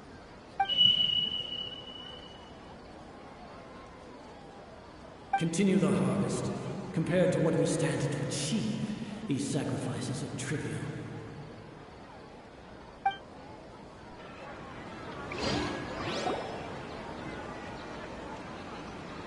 We're still in the same day!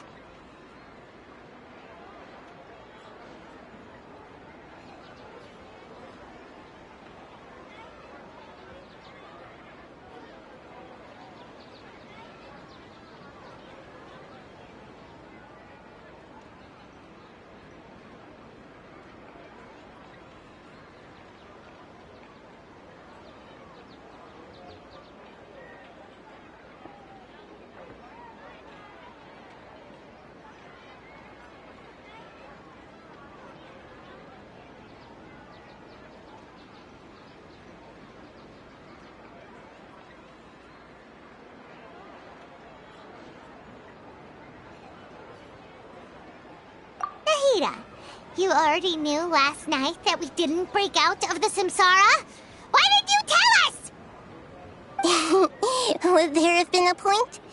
You would have spent the night with new worries, with tomorrow still out of reach. In that case, you might as well rest within that brief moment of hope. An opportunity like that doesn't come by often, and I thought it might help you clear your minds. Paimon thought the Duke did that! Whatever. Guess you were looking out for us after all. Of course. In the time we've been together, you two have been everything to me. Paimon's flattered and everything, but maybe you're taking things a little fast. What I mean is, even though I had asked you to solve this puzzle, you two are still the only ones who can see me and sense my presence. In other words, if you weren't here, I may as well not exist. That's why you two have been everything to me. Get it?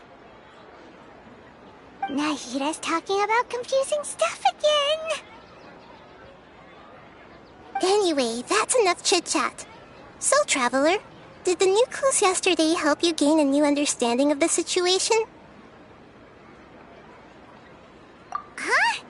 Why are you scrapping your previous theory?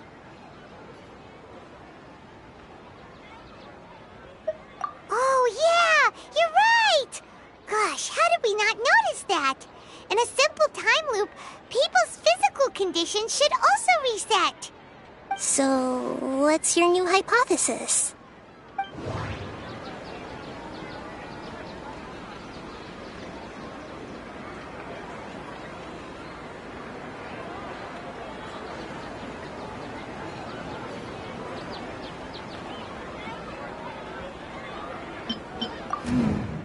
The beep is a prompt tone for Akasha operations. We still hear it every night, even though we removed our Akasha terminals. Okay, Nahida said, the Akasha relies on the power of a gnosis to operate, as it is the manifestation of the God of Wisdom's power. It compiles the wisdom of the entire populace, and it grants knowledge to the people.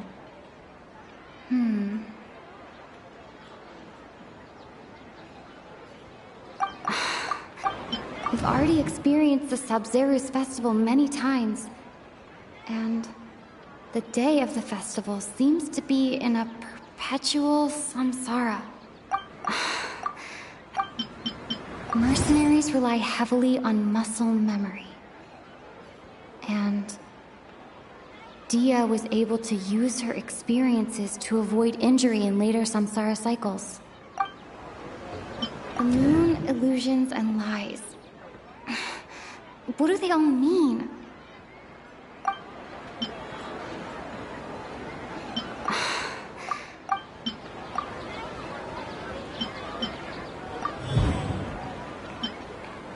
If all our memories of a day are erased at the end of that day, then we would unwittingly relive that same day again and again.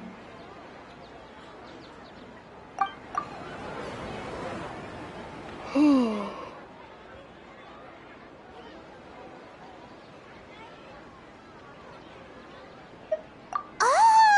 Then the beep we hear every night could just be indicating the deletion of our memories. That's why when we wake up, everyone thinks the Sabzeruz festival hasn't happened yet. It's already the next day, but everyone still thinks it's the day before. But muscle memory can't be erased. That's why Dia has been getting better at using her greatsword. Now everything makes sense. A brilliant deduction. Nahida, tell us if we're right or wrong. To put it simply, it's as if you've mistaken a pyro crystal fly for a firefly in the night. You lost sight of its true nature because you focused too much on your perception that it glows. That isn't simple at all!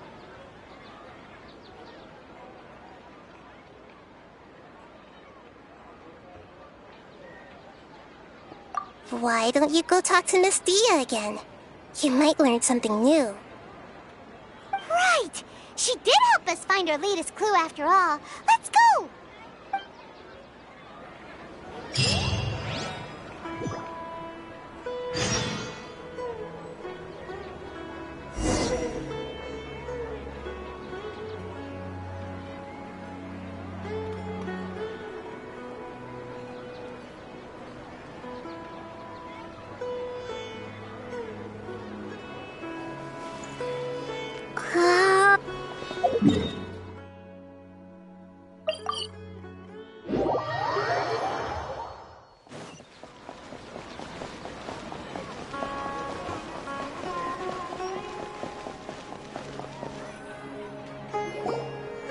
There you are. Really took me a while to find you. As expected, Dia also didn't get hurt today. Get hurt? Why would I? Don't underestimate me. Well, you're still getting used to your new greatsword. Huh. Truth be told, I also think it's pretty strange. It just suddenly felt so familiar in my hands and... wait a second! How did you know I got a new greatsword to begin with? I didn't tell anyone about it. Traveler, could you explain the situation to her today? Paimon's gotten a little sick of doing it.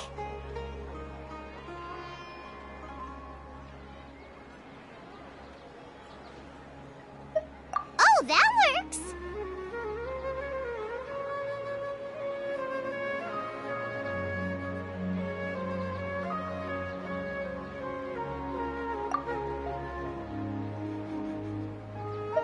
What happened to you guys while I was gone? Did you get brainwashed by some cult? Don't think too hard about it. Just take what we're saying at face value. Alright then, let me get this straight. You're telling me that my body's already gotten used to this greatsword, but my brain just doesn't remember it? Yes, your memory's being erased every day. Then I'd have to disagree. That's impossible. Oh? Why do you think that? If we've actually been reliving the Sub-Zeru's festival day after day, then what happened to the things we used, the money we spent, the food we ate? Common sense says my wallet should have emptied itself a long time ago. There's no way I wouldn't have noticed that.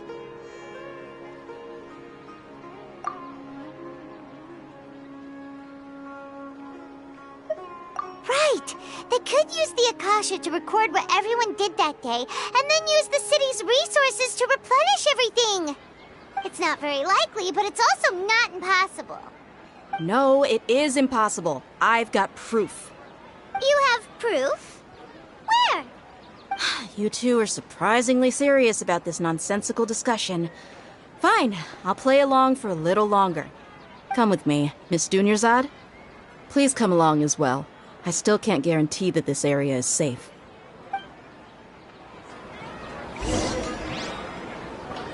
Paimon can't believe it's Dia who wants to show us something this time. 2 days ago, we were the ones taking her to see Dunyarzad.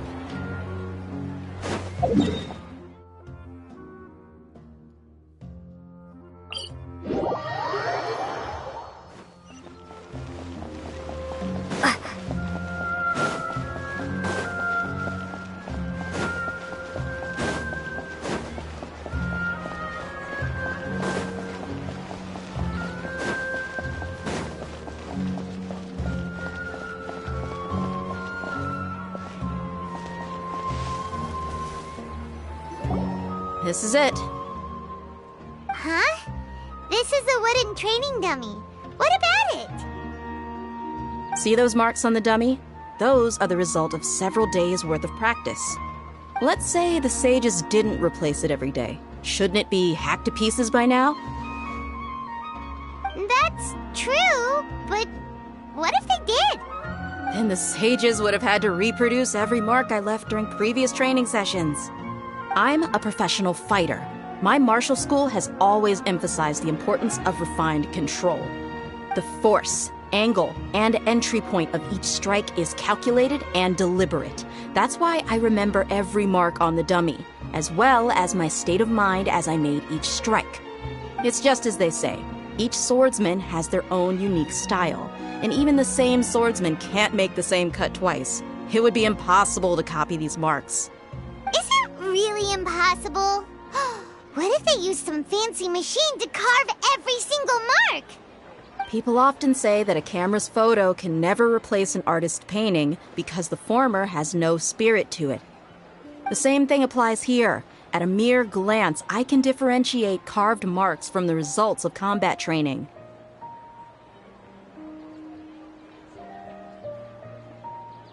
Whew, I hope that cleared things up for you. Hey, is this that new brain exercise game that's been super popular with the scholars lately? It's surprisingly fun. Anyway, it's getting late. I should escort Miss Dunyarzad to Nilu's stage. See you later. Well, back to square one. Is our memory deletion theory also wrong? But at least we've reached some other conclusions in the meantime.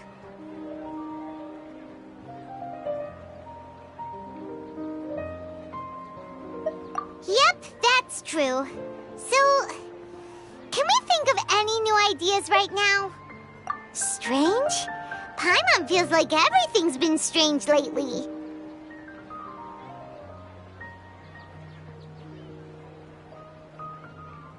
Huh? Leaving the city? You're right! It's really strange how we never thought of such a simple solution! Many things should become clear if we can confirm the flow of time outside of the city. Paimon can't believe it!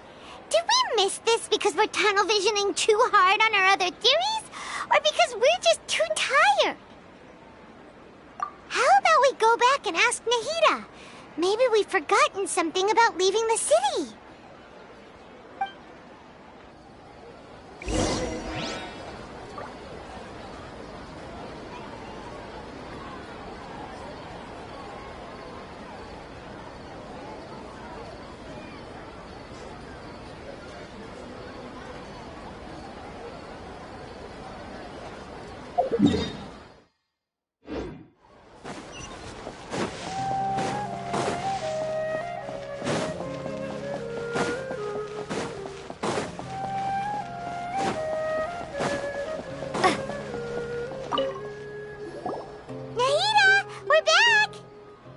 Early today.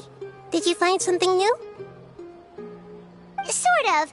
We're mostly sure now that we're not in a time loop. And we also aren't in the real world. But at the same time, we have a new question.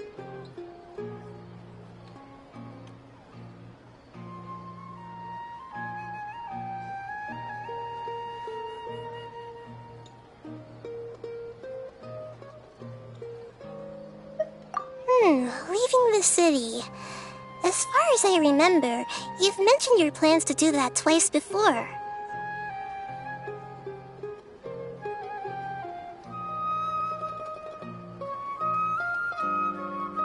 We did?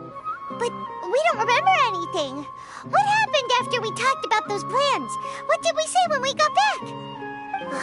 Let me think. I don't think you ever actually told me what the outcome was. Oh, it's probably more accurate to say that both times you never came back the whole night. But you two sometimes stay out the entire night anyway, so at the time, I didn't think too much about it.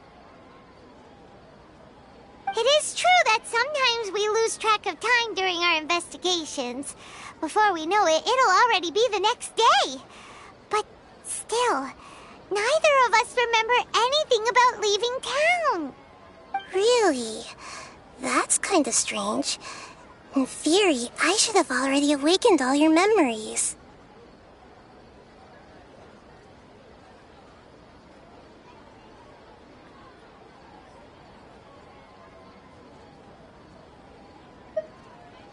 Yep, something here's definitely fishy. Let's get to the bottom of this tomorrow.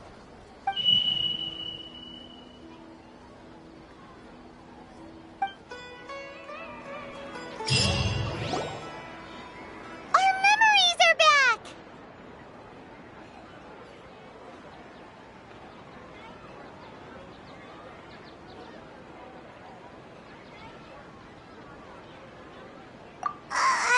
About that. Well, where should Paimon begin?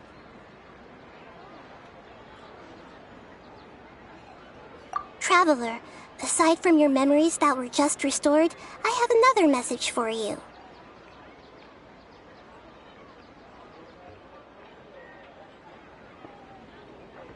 Listen to it and you'll understand. Can't go back. There are countless spaces here. Our Sub-Zero's festival in Sumeru City is just one of them.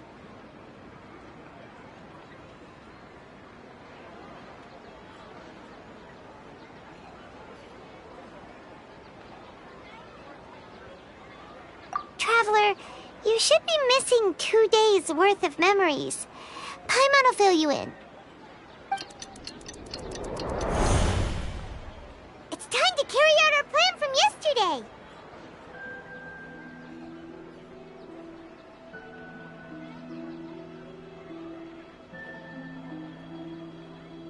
Okay, let's go!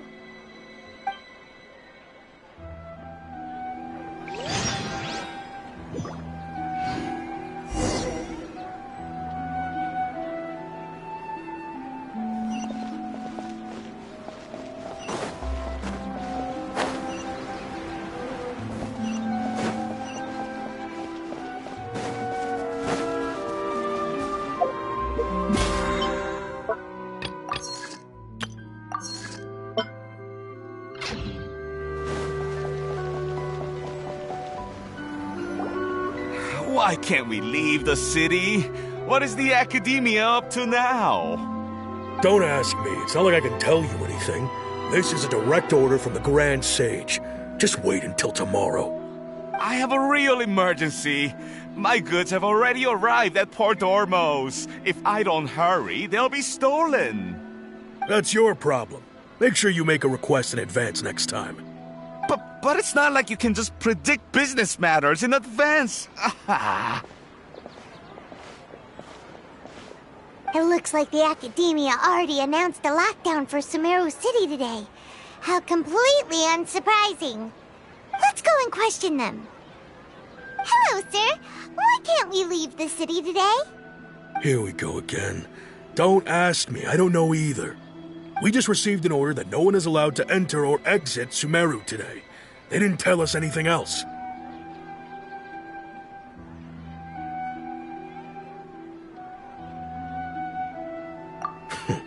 Angering me won't get you anywhere. If I had that kind of insider info, I would have left this stupid post long ago. It looks like he really doesn't know. If we can't get anything out of him, let's take matters into our own hands. Why don't we climb over the walls? Those guards can't be everywhere at once. This is a good spot, and the guard hasn't noticed us at all. Let's hurry!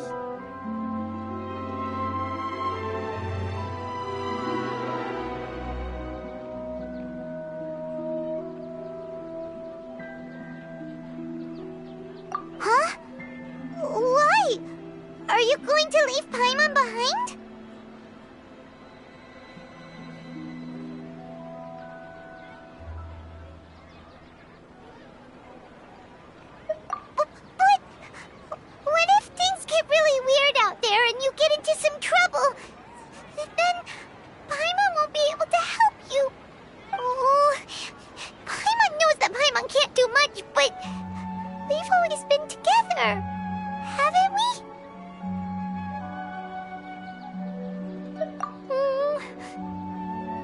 Okay.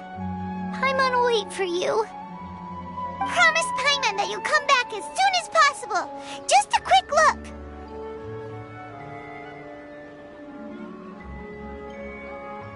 And please, be careful.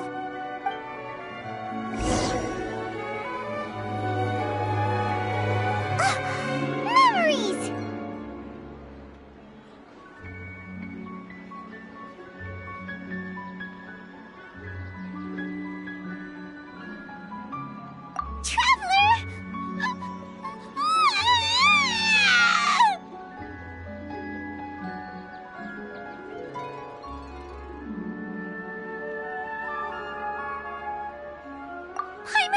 Paimon would never see you again!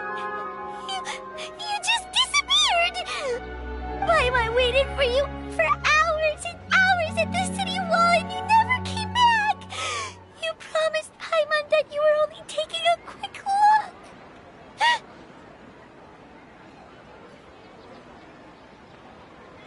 Paimon, calm down. She's here now. I don't think she understood what you were saying. Paimon doesn't care! Paimon wanted to go look for you, but you also said that Paimon should stay! Paimon was so worried and so scared the entire day!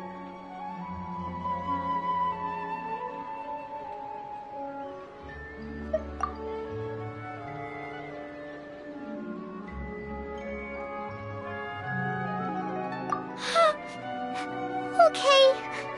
Paimon will forgive you. The most important thing is that you didn't actually disappear. Oh, Paimon was so scared that you had gone into another world. Okay, Paimon, can you tell us your perspective of what really happened yesterday? I see. Using two people's different perspectives. After that, you left the city. Paimon kept her eyes on you the whole time, but then you disappeared in an instant.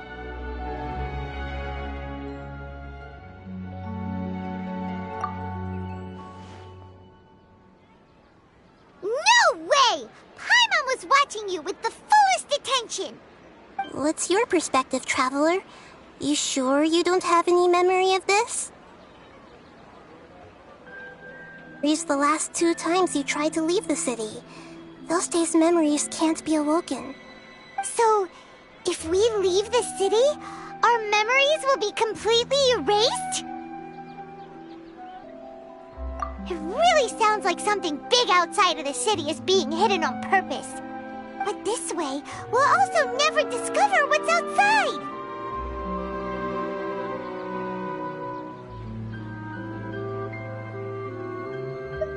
Something like a message?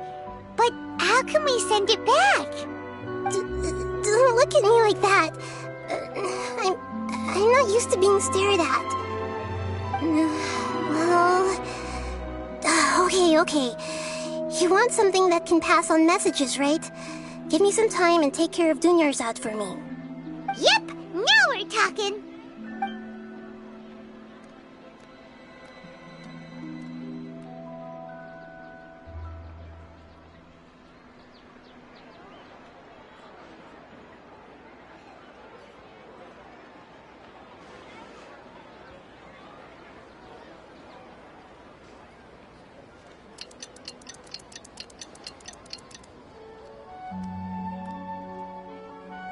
I'm done.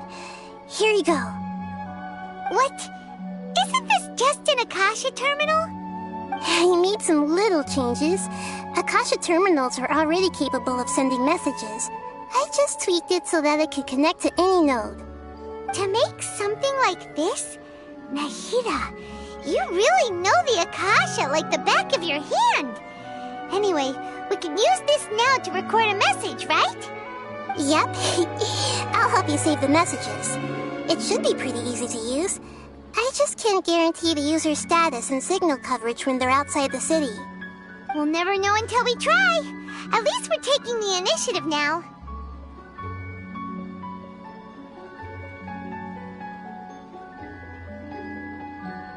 Let's go then! Let's expose those sages!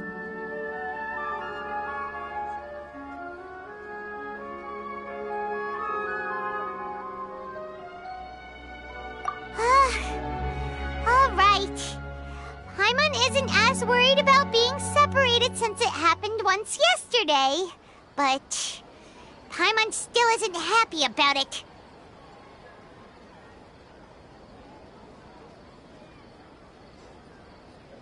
Okay, see you tomorrow, Traveler! That covers everything that's happened so far.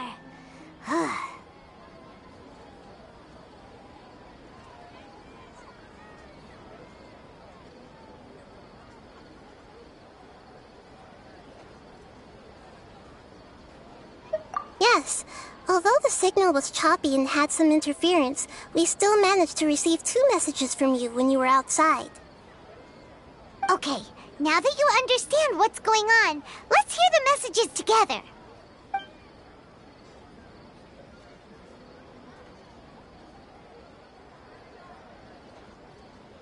can't go back. There are countless spaces here. Our Sub-Zero's festival in Sumeru City is just one of them. I've entered another space. Before me are flowing sandstone and howling fish. Impossible and surreal sights. All these spaces are empty, except for the occasional ones that contain mute puppets rather than people. I can't sense any human presence.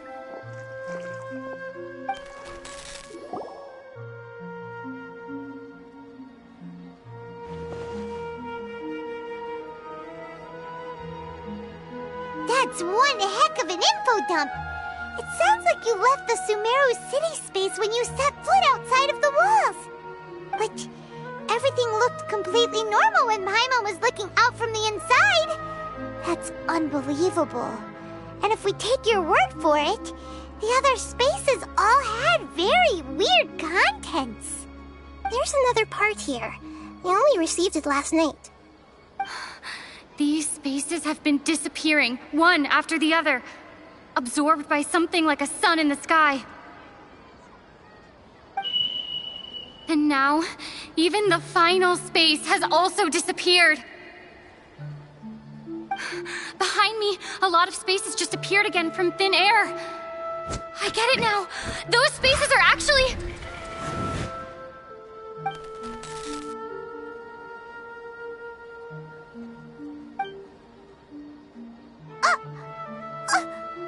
Why did the message end right there?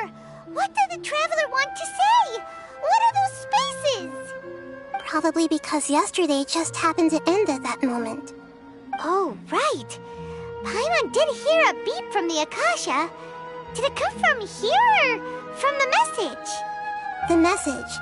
It should have come from the Traveler's Akasha terminal. After the beep, Traveler said even the final space has also disappeared. Traveler, what do you think that final space could have been?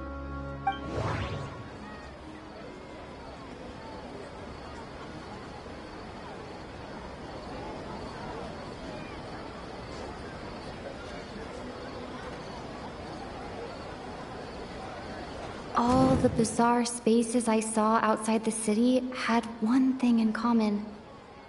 A lack of human presence. My impression is that each day in this samsara only ends at the sound of that beep from the Akasha.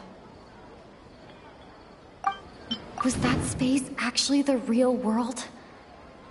But wouldn't a real space just randomly disappearing like that be catastrophic? That doesn't sound right. I need to carefully think things through. Oh, so that's what it is! After the sound of the beep, the final space, the Sub-Zero's festival, also disappears, and we're taken to the next day. Later on, Traveler also mentioned a bunch of new spaces materializing behind them. Do lots of new spaces appear every day? Paimon's head is spinning. Just what are these spaces anyhow? Well, consider this. For all the horrors of the Archon War, at its heart, it was just a game where a bunch of gods fought over 7 seats. So no matter how strange or spooky things may look on the surface, maybe all they point to in the end is a small and simple secret. Wow, the Archon War, huh? That's an analogy and a half.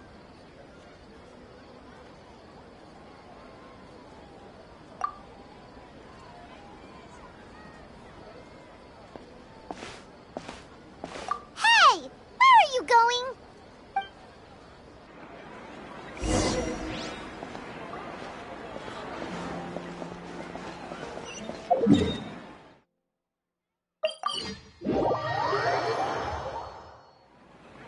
Do you want some alone time to think? All right then, Paimon won't disturb you.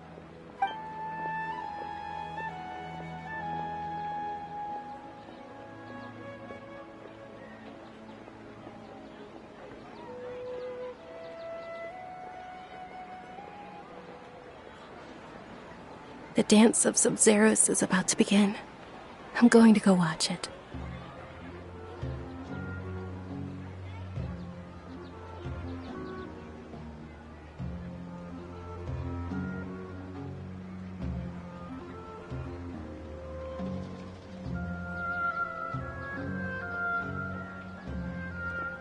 Okay. Why don't you go ahead, Dunyarzad? We still have some other stuff to do first. Okay then. See you later. Have you figured it out yet, Traveler? Time is ticking away!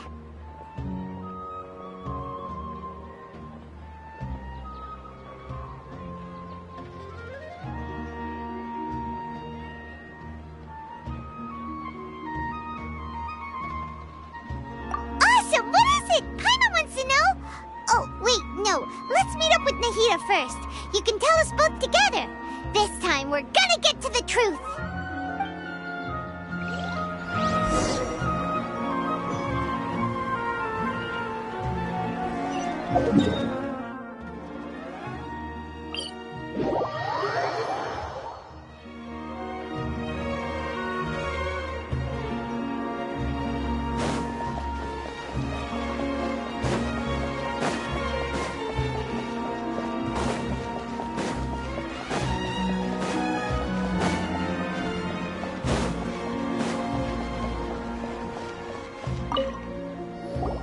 You're back! I've been waiting forever for you two. Judging by the looks on your faces, are you ready to take your Sub-Zero's exam and graduate from the festival?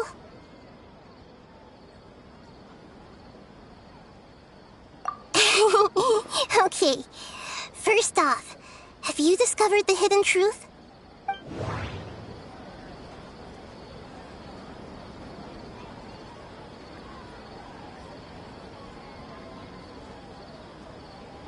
Okay, Nahida said, the Akasha relies on the power of a gnosis to operate, as it is the manifestation of the God of Wisdom's power.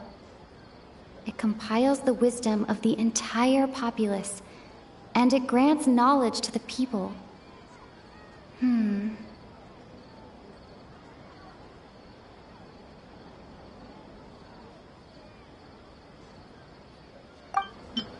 We've already experienced the Sub-Zero's festival many times, and the day of the festival seems to be in a all the bizarre spaces I saw outside the city had one thing in common.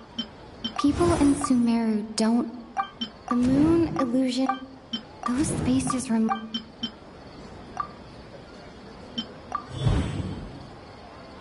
We are all in a dream. It isn't that the people of Sumeru don't dream. Rather, the Akasha is taking their dreams from them. People in Sumeru think they don't dream, but the truth is the Akasha steals their dreams without them knowing it. And those spaces with no human presence are stolen dreams without their host. That would explain why they sounded so weird when she was trying to describe them. Huh. So people in Sumeru do dream after all. In fact, we're all in one big dream together right now.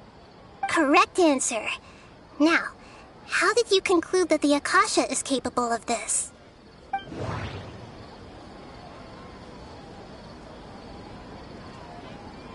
The Akasha relies on the power of a gnosis to operate.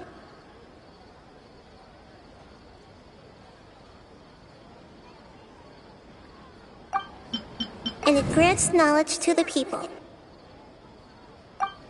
It compiles the wisdom of the entire populace. It is the manifestation of the God of Wisdom's power. Oh, okay. Those dream-controlling creatures in the forest also get their power from the Dendro Archon, right?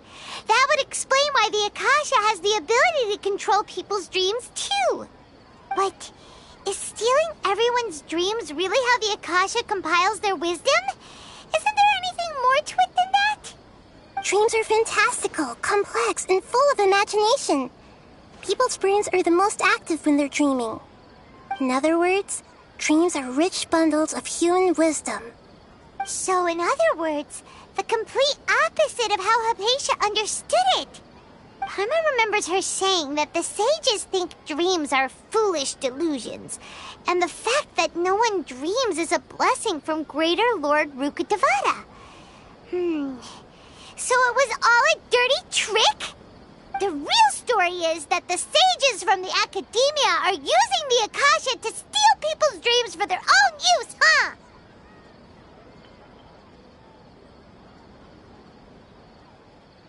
Oh? By the sounds of it, you understand the current situation pretty well. So then, what about the samsara? The beep is a prompt tone for Akasha operations. We still hear it every night, even though we removed our Akasha terminals. Those spaces kept disappearing before my eyes. But as soon as that beep sounded, many more spaces materialized. Those dreamscapes kept vanishing. But as soon as that beep sounded, more new spaces appeared. Grand Sage said, go celebrate the birth of that god to your heart's content. Did he mean something more? My mind feels exhausted, even though I haven't done too much thinking. What is going on? We've already experienced the Sabzeruz festival many times, and the day of the festival seems to be in a perpetual samsara.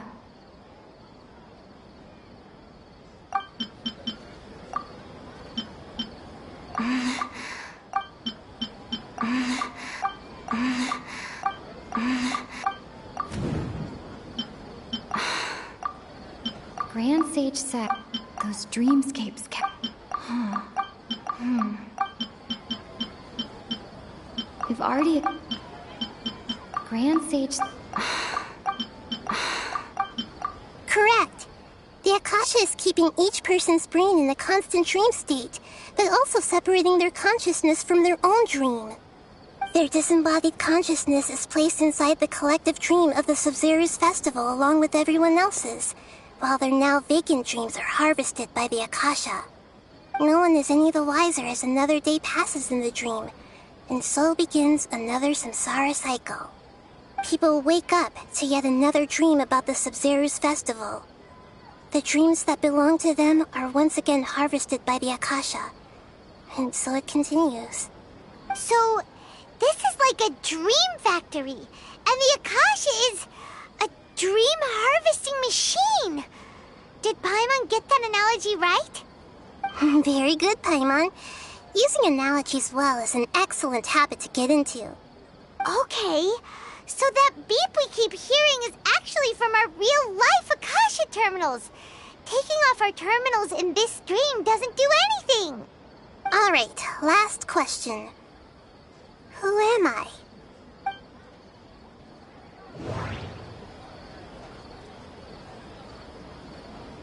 They say that alchemical divination is the Dendro Archon's divine revelation.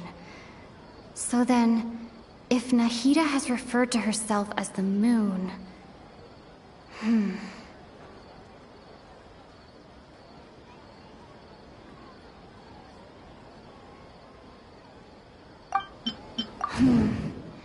Now that I think about it, wasn't illusions hinting at the sage's deception of Sumeru's people?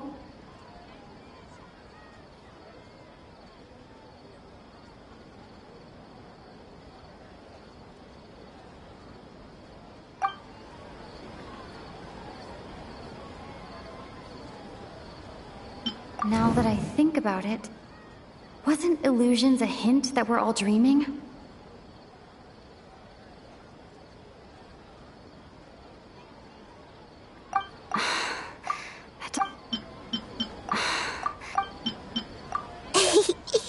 So you noticed.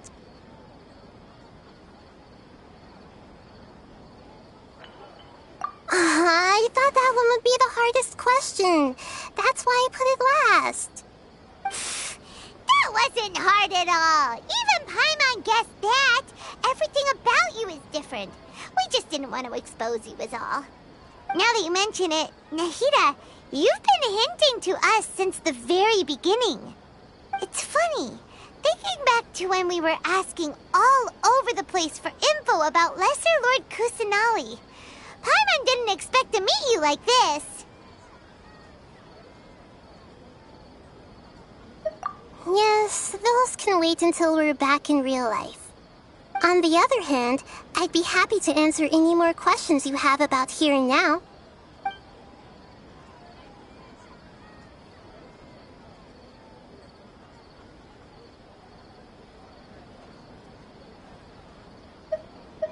You asked me this question before. My answer was, it would literally blow your mind. Now that you know this is all a dream, this answer should hopefully make more sense. Have you heard the saying, don't wake a sleepwalker? Likewise, if someone suddenly had told you all this, instead of you learning it on, be thrown into irreversible confusion. I couldn't expose you to that kind of risk. That's why I could only give you very subtle hints and some suggestions. Long story short, I'm really sorry I had to keep you guessing.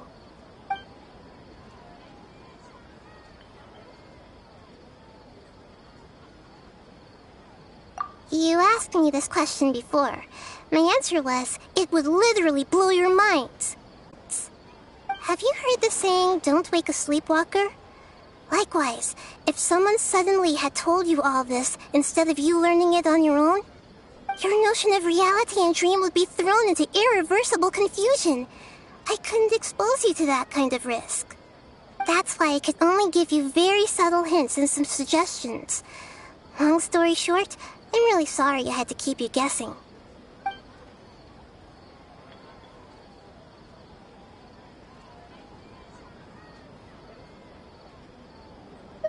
Firstly, this dream we're in is completely based on reality.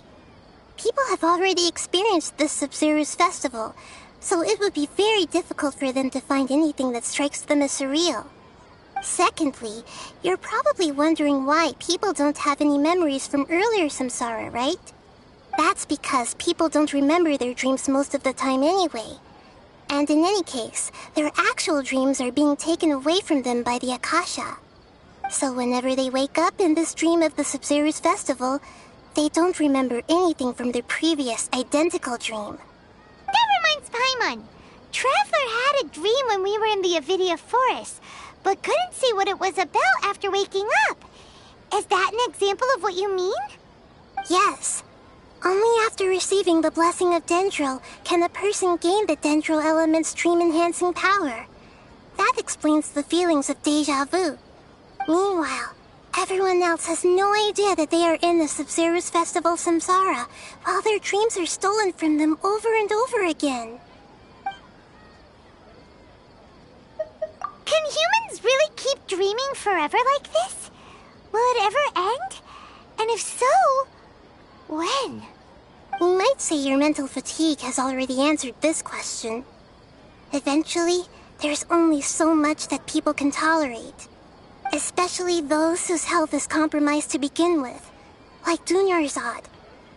This relentless exploitation takes an even harder toll on them. People's lives are at stake here, and nobody knows a thing!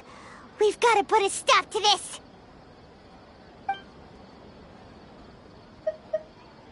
Can humans really keep... You might say your mental fatigue, especially those whose health... People's lives are at stake... I know, right? Why did they have to base this dream on my birthday? Could it really just be a coincidence? Even you don't know the reason? Wow, now that's strange. The Academia sages are determined to harvest lots of dreams in a short time, no matter the cost. They have to be up to no good. Unfortunately, I don't know anything about it. Traveler, do you have any information?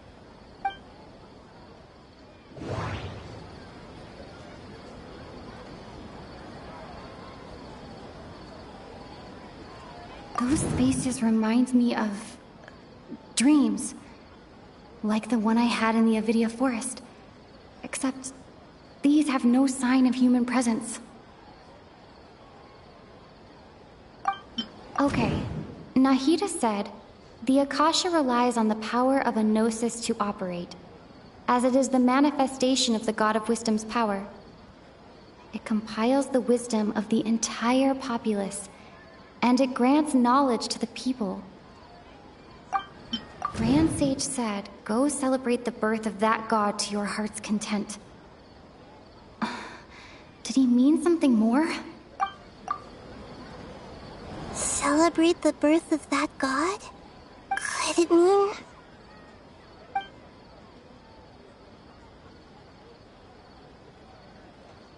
You asked me that now that you know this is all a dream, this answer should hopefully make more sense. Have you heard the saying, don't wake a sleepwalker? Likewise, if someone suddenly had told you all this instead of you learning it on your own, your notion of reality and dream would be thrown into irreversible confusion. That's why I could only give you very subtle hints and some suggestions. Long story short, I'm really sorry I had to keep you guessing. Deceiving the people of Sumeru with no regard for their safety. No matter what they're trying to do, this is unforgivable. After we end the Sabzeruz Festival Samsara, we have to look into them. How can the sages of the Academia do this behind their Archon's back? This is ridiculous! In the end, I'm just the moon. The real sun is long gone. A sun and a moon? Nahida's talking in riddles again.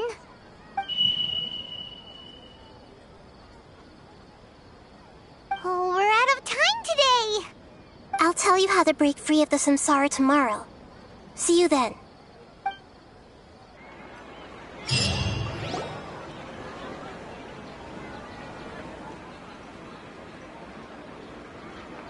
Good morning, Nahida.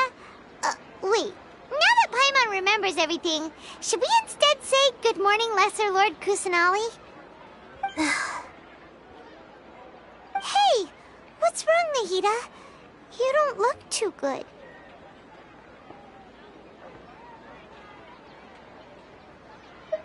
I'm afraid that what you're thinking right now is correct. Did Dunyarzad already disappear? No way! Are we too late? The real Dunyarzad's consciousness has indeed disappeared. It can no longer endure the constant dream harvesting.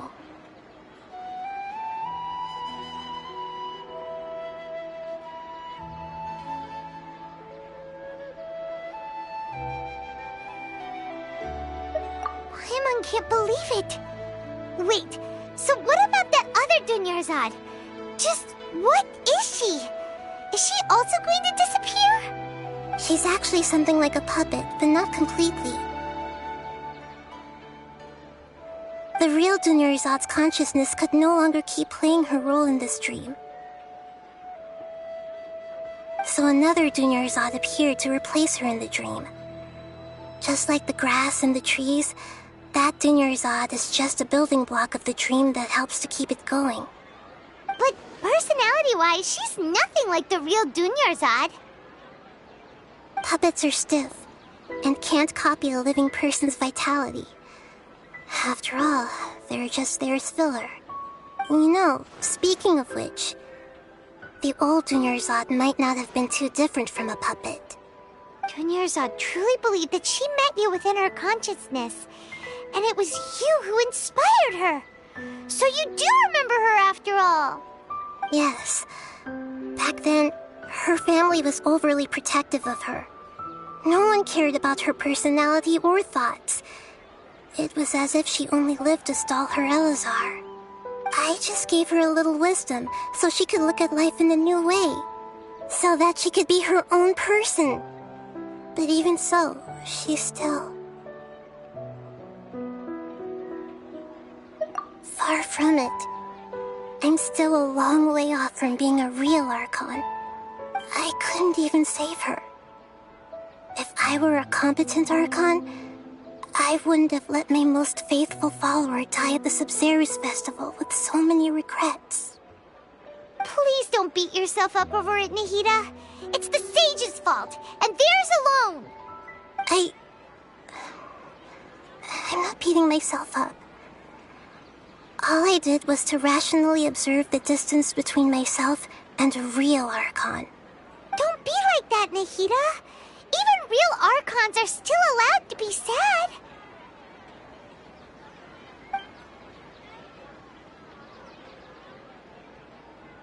To prevent more tragedies like this, we must end the samsara as soon as possible. Great, but how do we do that? Although the Sub-Zero's festival dream is under the Akasha's control, only humans can dream. Even the Akasha is unable to create them. That means this dream belongs to a host who created it.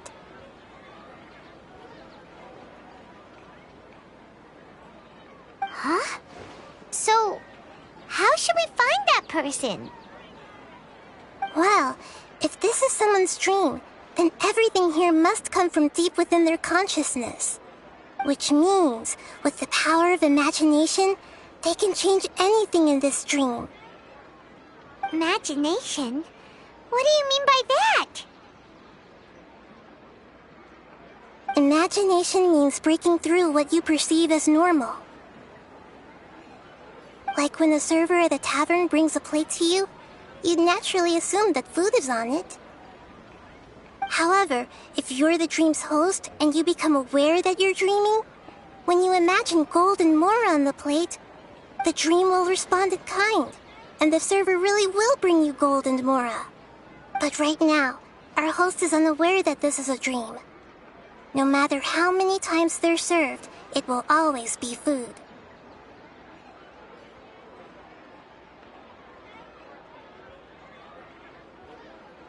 Find some way to make that person realize that they're dreaming. Usually, once that happens, the person will wake up and the dream samsara will be broken. How are we going to find them, though? If it could be anyone, it'd be like looking for a needle in a haystack.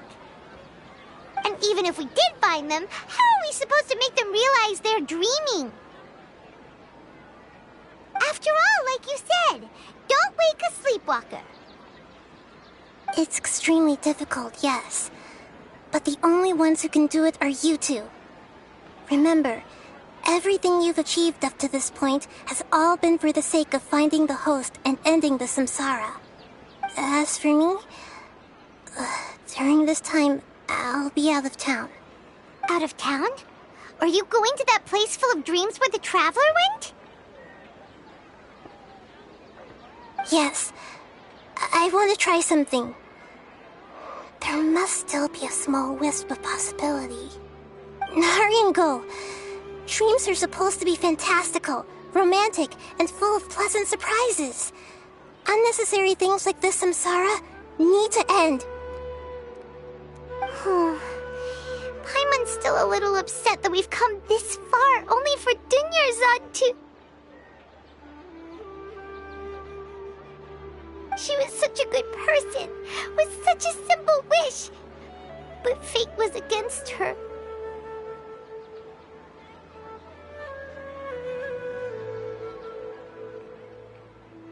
Yeah, saving Dunyarzad is what kept us going this whole time. But we mustn't lose hope, Traveler. Dunyarzad would definitely want to see us save everyone else. So let's break the samsara for her sake. Paimon's wondering, do you think the sages would get one of their own to be the host of this stream? Feels like it would be easier to control it that way, no?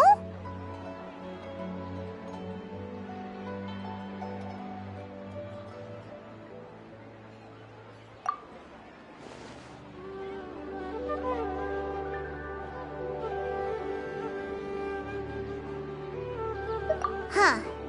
That's true. Plus, the sages probably weren't counting on there being other factors beyond their control, like Nahida and us. So, who do you think the host of the dream is?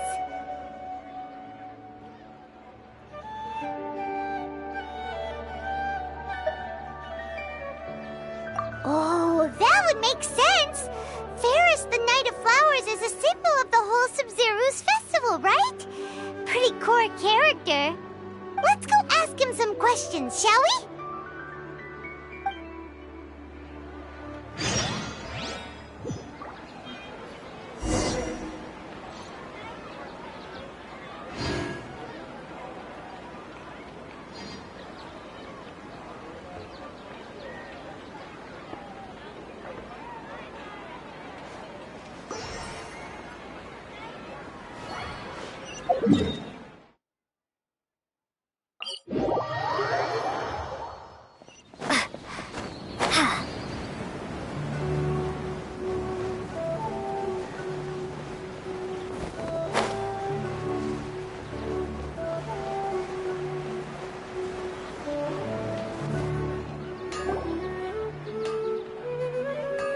You're back.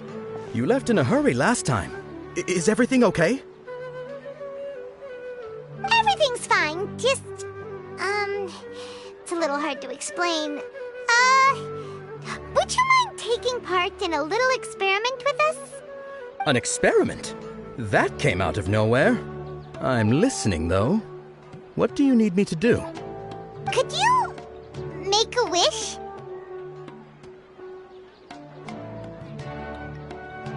You want me to make a wish? Is that a new Sub-Zero's festival tradition or something? Less questions, more wishing! Okay.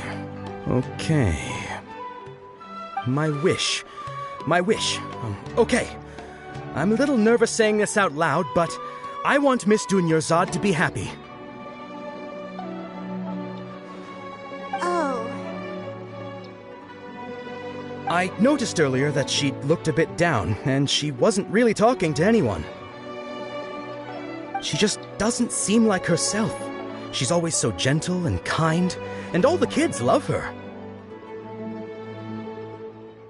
I've also wondered if the reason she asked me to be Fairest Knight of Flowers is because I'm special to her, or something. So, you have a crush on Dunyarzad? Oh, is it that obvious? After what I just said, I guess it is. When she placed the hat of the Knight of Flowers onto my head, she said to me, I want everyone to have a happy Sub-Zero's festival. What she didn't realize was that I'm not that interested in how everyone else feels. In that moment, I just wanted to be her Knight of Flowers for the rest of my life. 50 years, 100 years, I'll serve her till the end of time. Okay, yeah, that was a bit much. Felt like the right moment to get it off my chest, but that was pretty embarrassing. Okay, I'm ready to make my wish. I would like Miss Dunyarzad to appear in front of me right now with a smile on her face. Here goes. Please come true.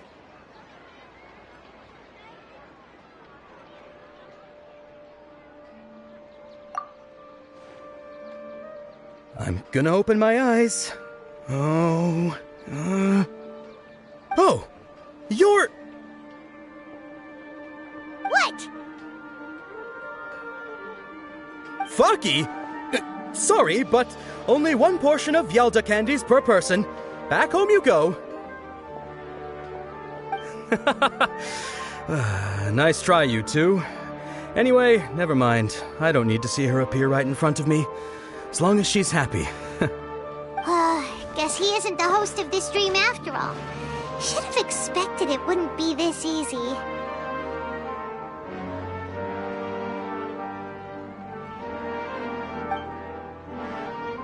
It seems like everyone who knows Dunyarzad loves her, but none of them has any idea that she...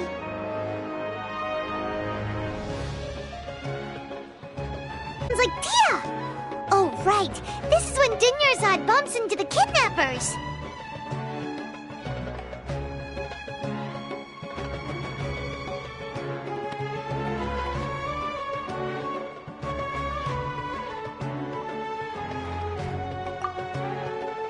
Huh? But Dia can handle them. Hey, Traveler!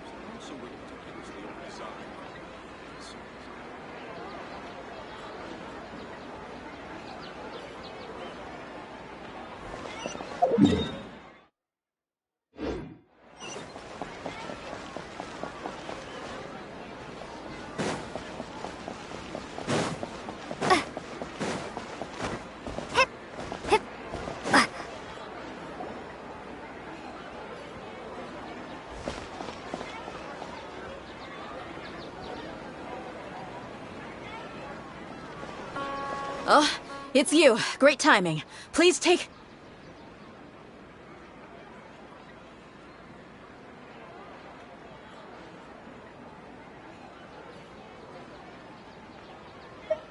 Hey, this is my job. The homie Yannis pay me, not you.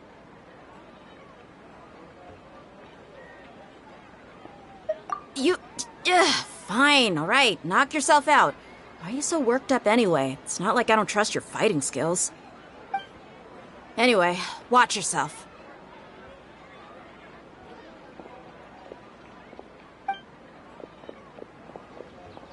So you got yourself some backup. Suit yourself. You're going down!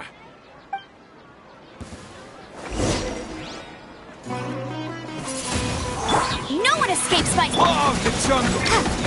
Try to keep up! Come a little closer.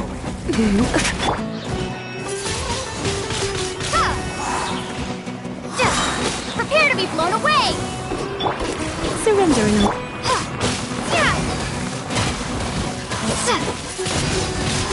Wingblade! Get him!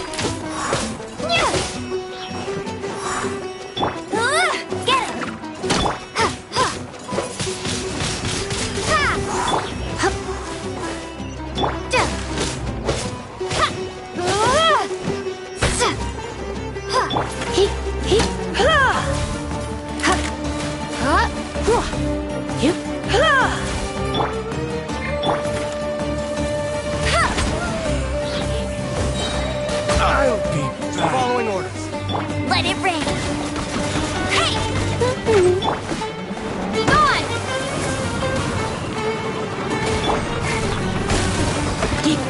You're in for a little shock.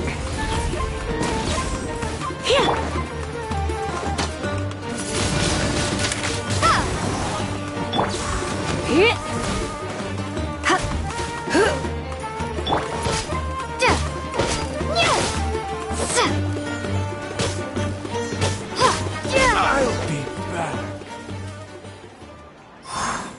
Traveler, were you just taking your anger out on those guys?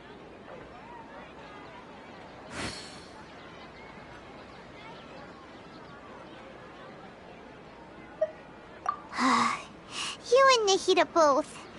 Dunyarzad wouldn't want to see you two like this. Oh, and speaking of her, Paimon just remembered something. Remember how during the first Sub-Zero's festival, before the Samsara started, we came here with Dunyarzad because she wanted to pick something up? She said it was because she had forgotten something.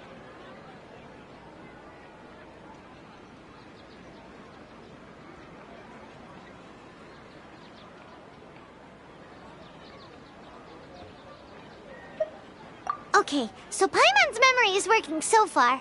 Anyway, Paimon also remembers that she is staying somewhere around here. She pointed it out to us the night before the Sub-Zero's festival.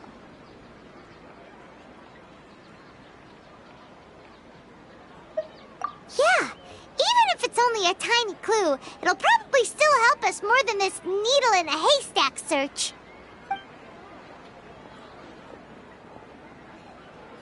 This is the place! It's rude to enter other people's spaces without permission, but desperate times call for desperate measures! Hey, the windows are unlocked! Okay, Paimon's gonna take a peek inside.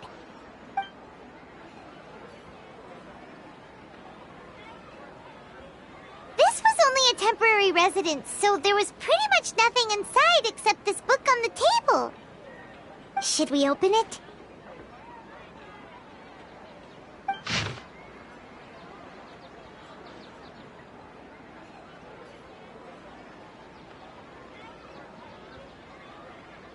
Wow. Dunyarzad wrote all of this. Sounds like she was always thinking of us even while we were away. Even though she was also busy preparing for the Sub-Zero's festival and had all her health problems to worry about. She must have wanted to give this to us as a gift on the day of the Sub-Zero's festival, right? we hadn't found this book, we never would have known. But now that we know, we can't even thank her.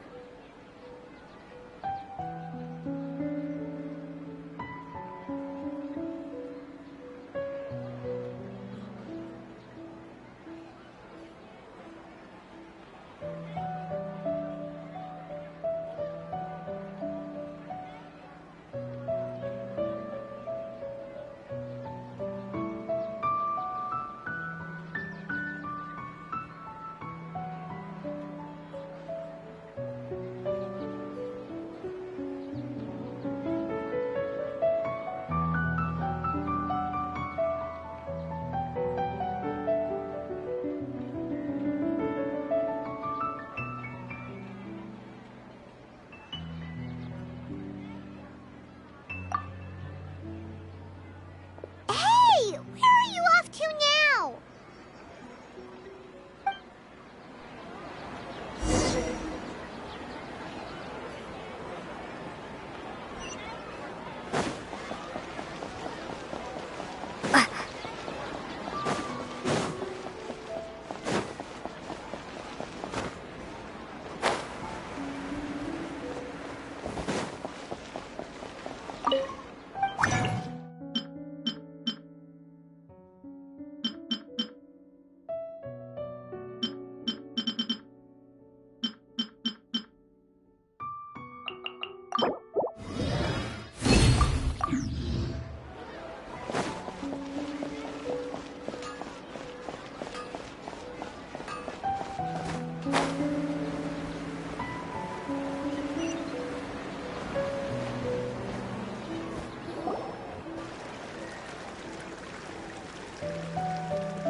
It's Dunyarzad's puppet.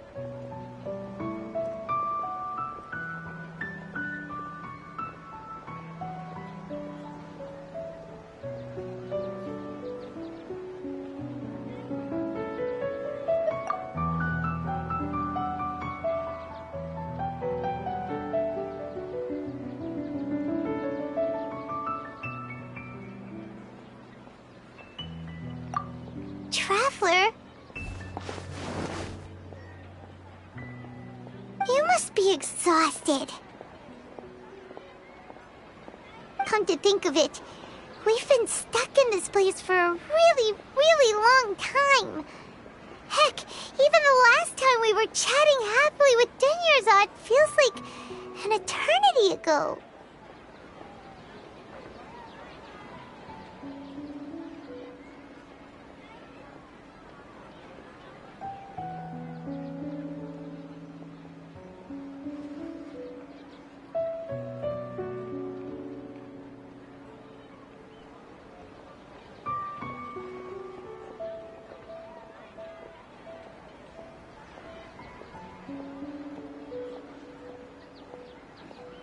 Paimon still remembers when we were sitting here, and the way her eyes sparkled when she talked about Milu's dance of Sub-Zerus.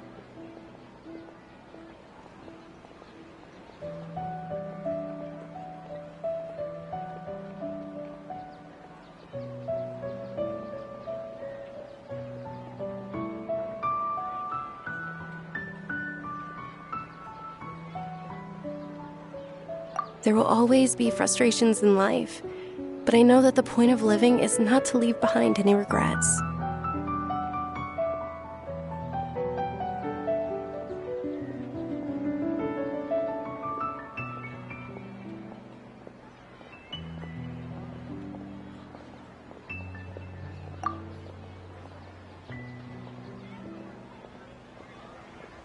That was what the real Dunyarzad said, wasn't it? Does that mean...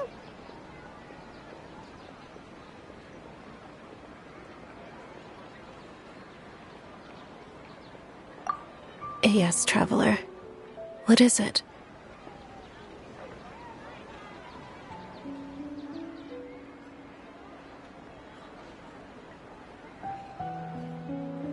Oh, so she's still just a puppet. But just now, how come...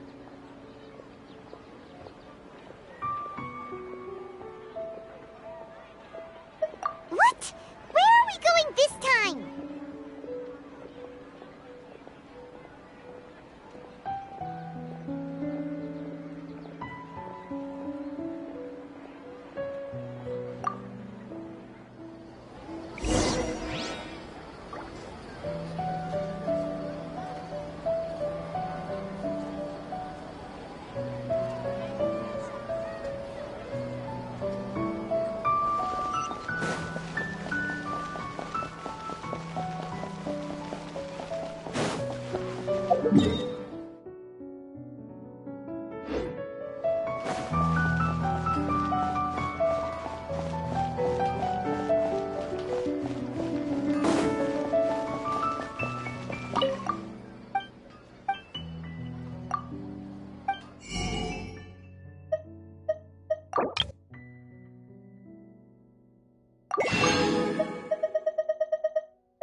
If you continue to resist, we will have to order an investigation into every single event organizer.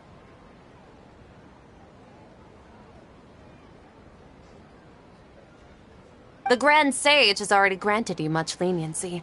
I advise that you exercise tact.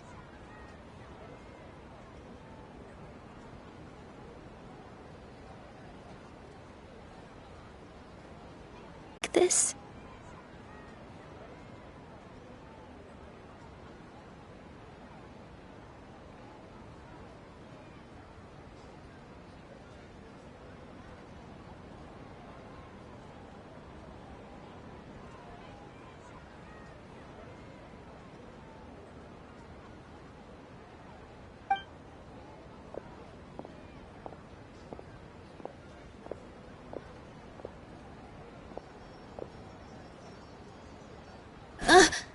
Traveler?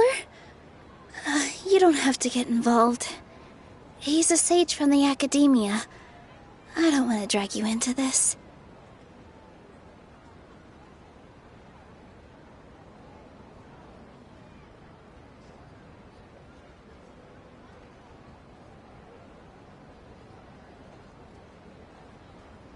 Traveler.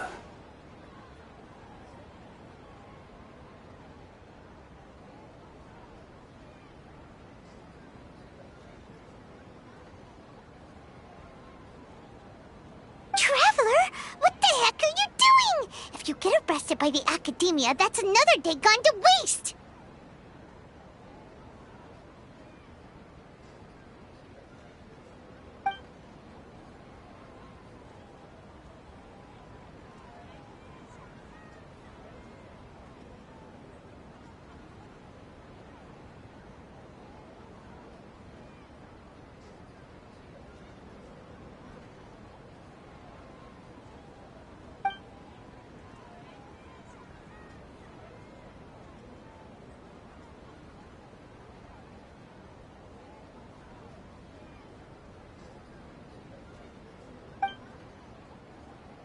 Wait, they're not reacting. Have they been scared stiff?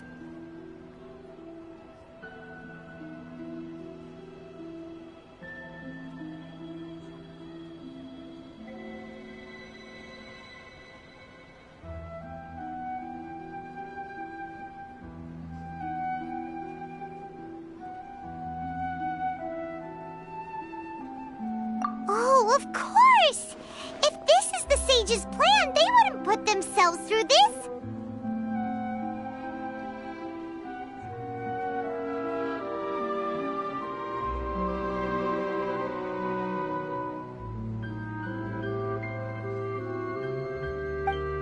So they're just substitutes! What is this? What happened to the Grand Sage and his entourage?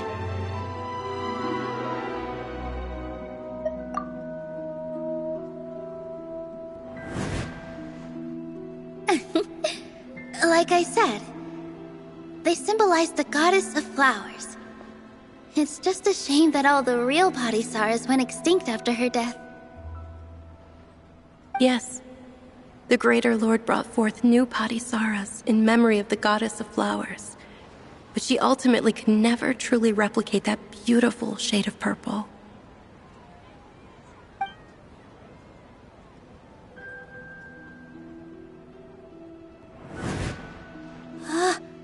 That beautiful shade of purple. Aren't these flowers real Padisaras? Just like the ones from the legend? I didn't even notice. Dunyarzad, did you find these? But didn't you just say all the real flowers went extinct after the goddess of flowers passed away? So, Al? Yeah. What's going on here?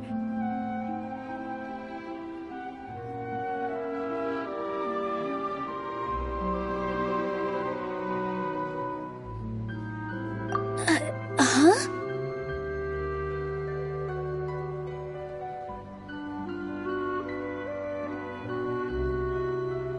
You guys are acting weird. But okay, I'll try.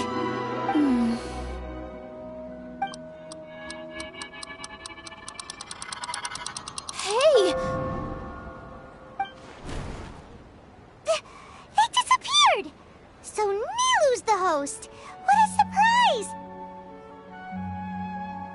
Purple Padisaras don't exist in the real world anymore. But in Nilu's subconscious, they can appear as decorations on the stage. It's just like the example Nahida told us. People assume there will be food on a plate, and Nilu assumed there would be real Padisaras in the flower pots. So when you saw the flowers, you instantly knew it was Nilu? But if we want to end the samsara, we need the host to become aware that they're dreaming. How should we make Nilu realize that? Am I dreaming? Huh?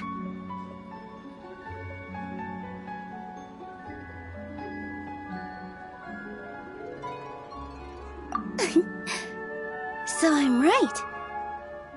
Is this Lesser Lord Kusanali responding to our celebration of the Sabzeruz festival? Wrong guess, but you aren't completely wrong either. The point is, what made you think this is a dream? As far as you know, people in Sumeru don't dream, right?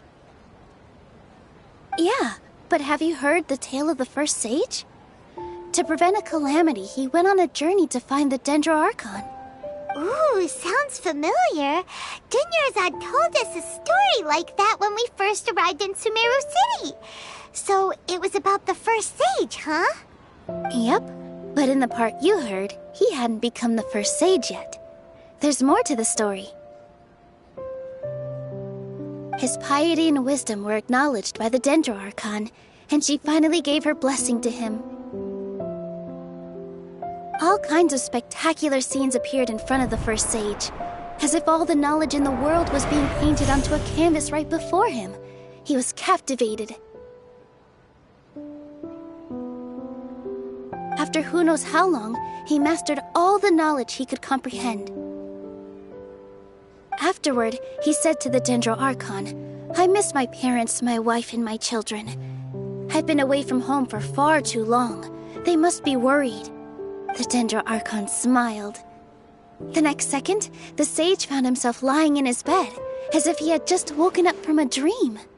His wife, lying next to him, said, "You're off to search for the Dendro Archon today, aren't you? Have a safe journey, my love." In the end, the first sage took care of many disasters in Sumeru City and founded the Academia. What a happy ending. So, the first sage was dreaming ever since the beginning of the story? He never went on his journey? Yes, but his faith and determination were conveyed to the Dendro Archon, so she blessed him in the form of a dream. Paimon understands where you're coming from now. That's a really interesting connection. But we really gotta wake up soon, like the sage in the story!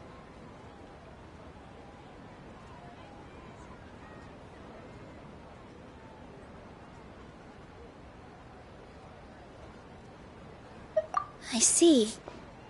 Well, it just so happens that today's Sub-Zero's festival is almost over, too.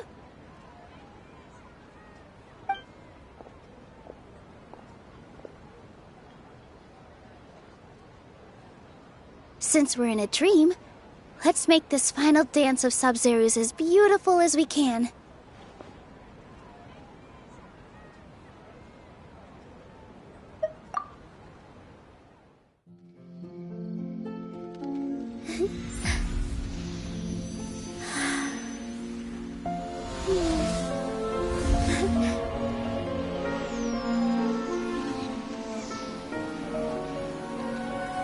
The wait is over, everyone.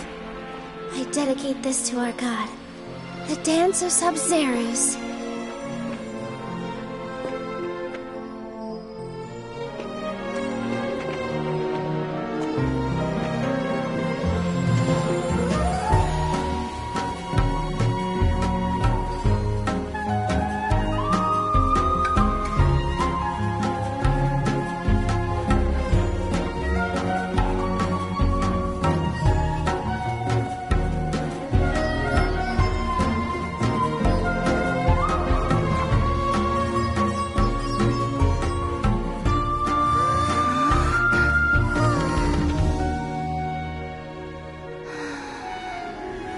I'd be lying if I said I had no regrets. I would have loved to see Milu's dance.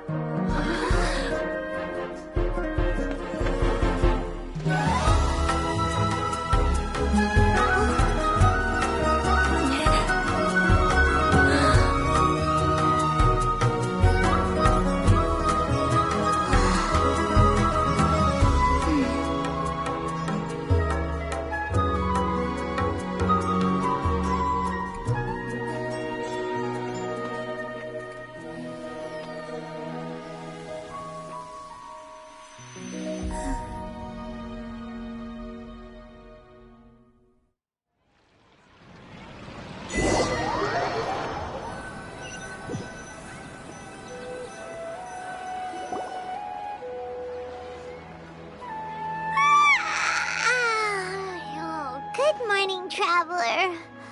Oh, Paimon feels like she's been asleep for the longest time.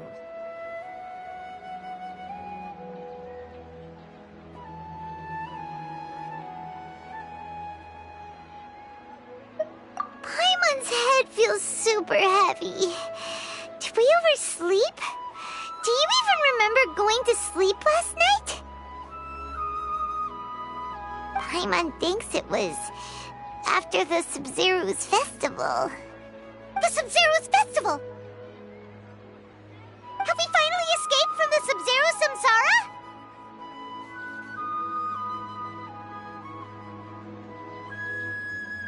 Quick! Take off your Akasha terminal!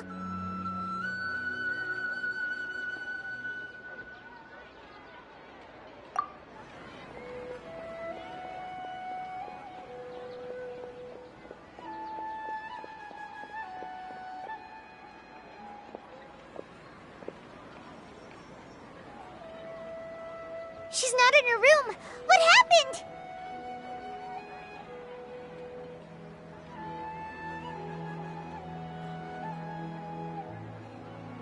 Huh? What usual spot?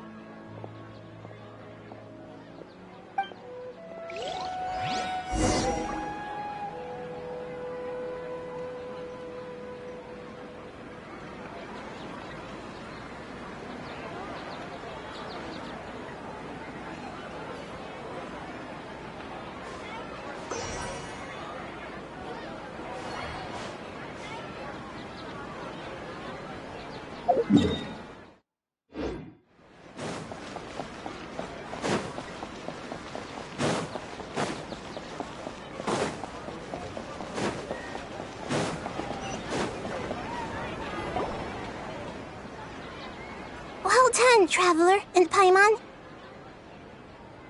And thank you, Dunyarzad, for organizing the Sub-Zero's festival for me. I'm sorry, who are... Dunyarzad! You're... Oh, Traveler Paimon, I have something amazing to tell you. I just had a dream, and I saw Nilou performing the dance of Sub-Zerus.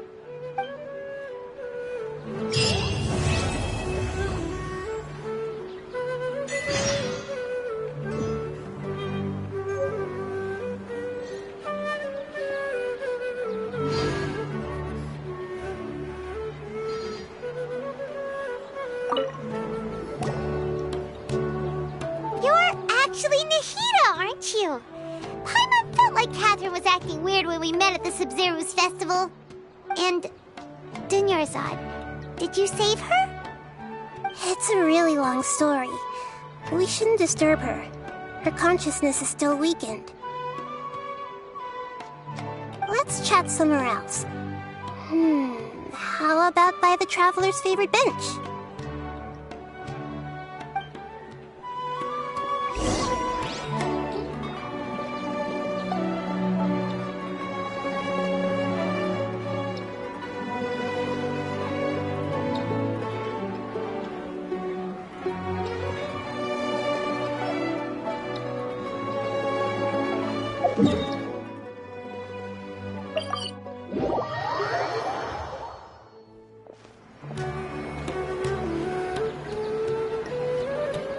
Let's talk about Dunyarzad first.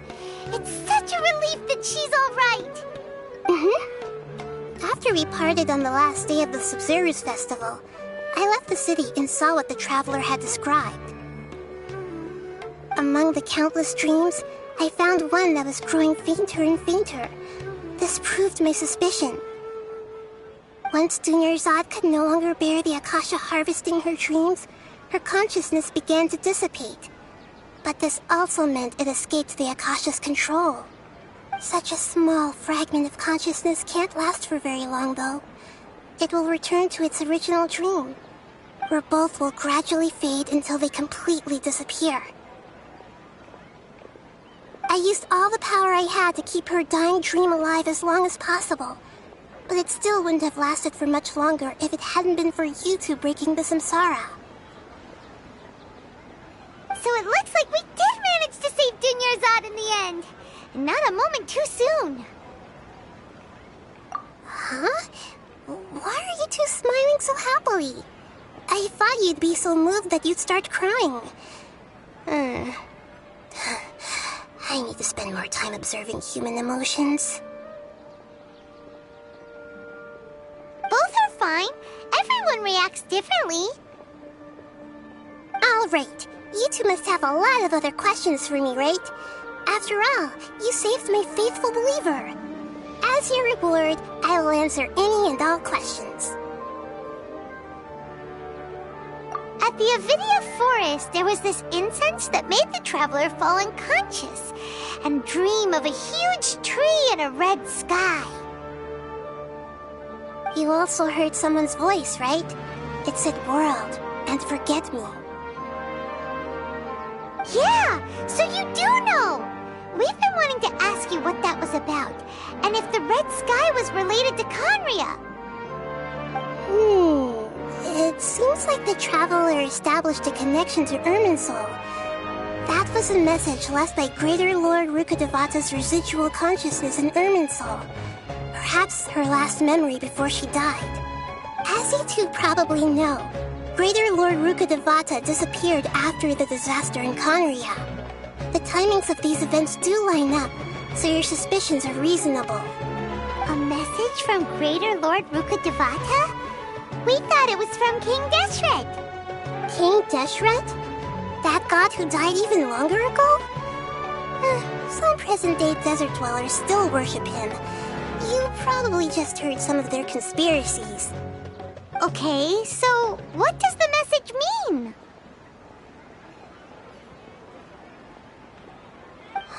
I still haven't managed to decipher it.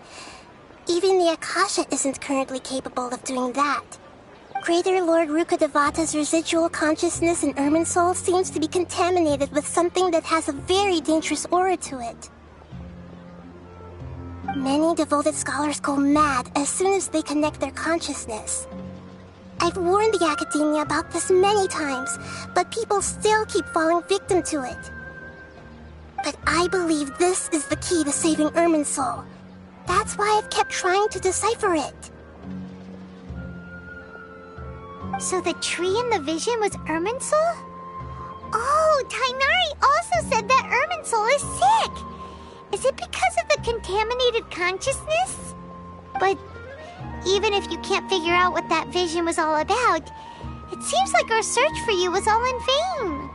The Traveler wasn't affected after coming in contact with that consciousness. I've never seen anyone like that. With you here, we may have a chance at deciphering it. No, we must decipher its secrets.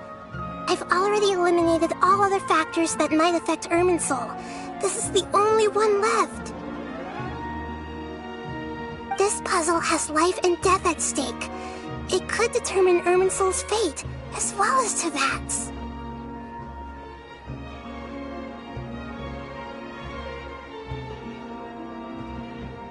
To be accurate, I'm using the Akasha as a medium to occupy Catherine's consciousness.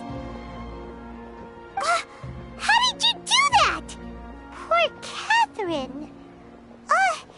Does this mean you can also occupy other people's consciousnesses? Theoretically, I can enter anyone's mind as long as they're wearing their Akasha terminal.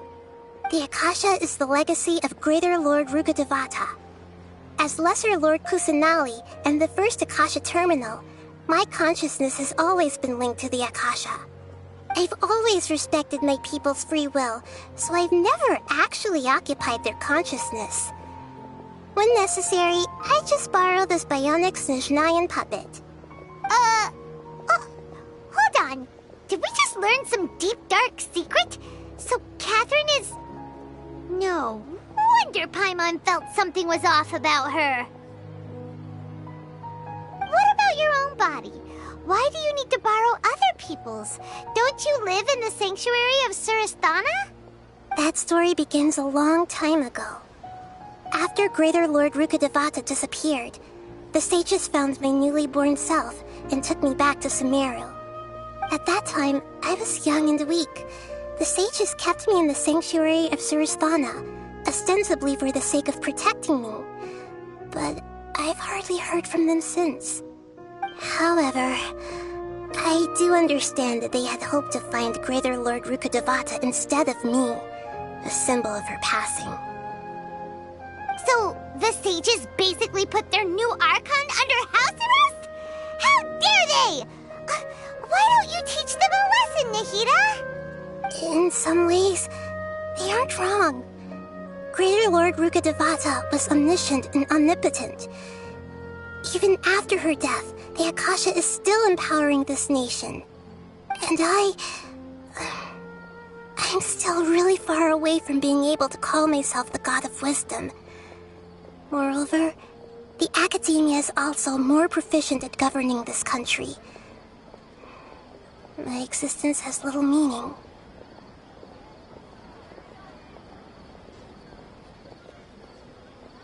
Yeah, you got a lot of believers. Just look at the Sub-Zero's festival.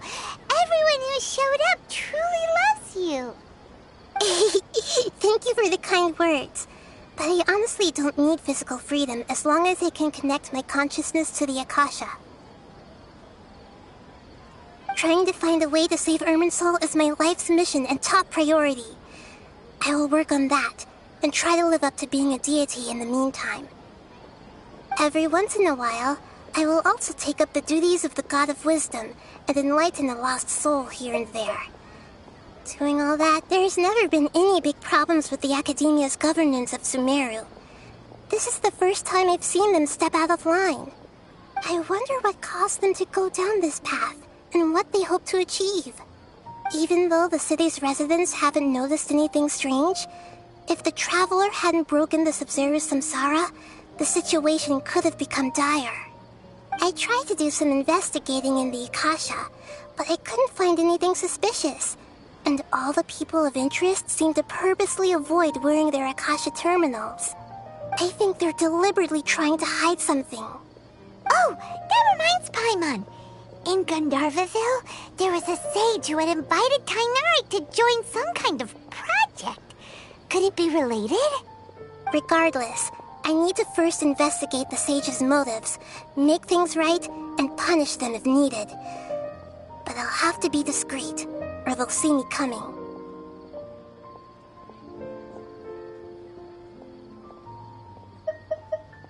You mean how the Akasha stops you from having dreams? Yeah, it's been such a long time. No one's noticed something's up? It's not that no one noticed. It's more like no one cared. Ultimately, it's all rooted in the sage's misdirection. Misdirection? The sage has convinced everyone to believe that being unable to dream is a sign of rationality and wisdom. Not dreaming is a badge of honor in Sumeru. Even if the truth is that their dreams are being reaped by the Akasha. With their propaganda in place, the sages can maximize their use of the Akasha to facilitate their research. Besides, Greater Lord Rukkhadevata must have created the Akasha in the hopes that it could be used to its full potential. That's why I've never come out strongly against this. Anyway, the perspective advocated by the sages drowned out any voices of doubt. By now, even those who never use Akasha terminals find it too shameful and embarrassing to talk about their dreams.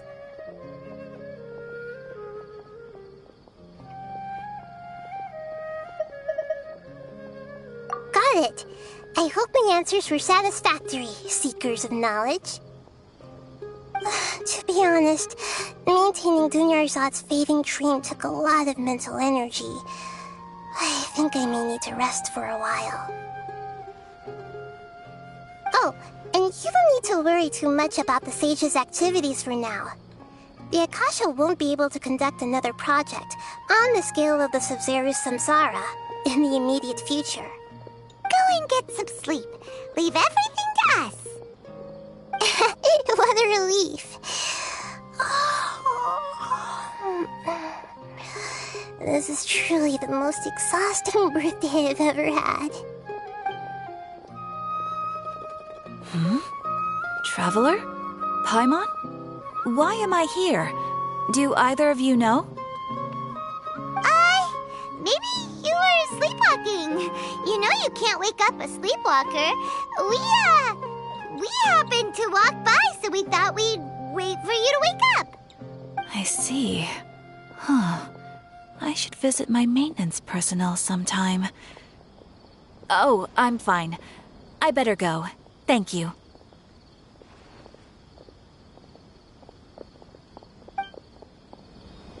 We spent quite some time in Sumeru City, but ever since we last said goodbye to Lesser Lord Kusanali, we haven't heard anything from her. Oh, we can't just keep waiting around like this. Let's go find Catherine and pick up some work so we can at least keep ourselves busy.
Astra Avisosk.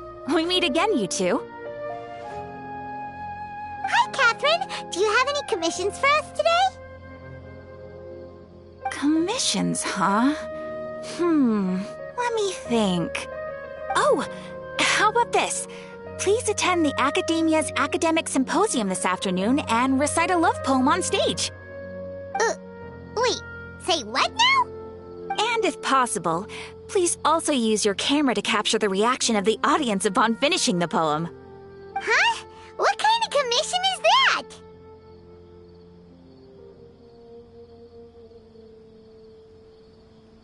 that? In this commission. In that case, please go to Port Ormos and convince the Eremites there to spend some time volunteering at the local orphanage. Hey, that's not any better.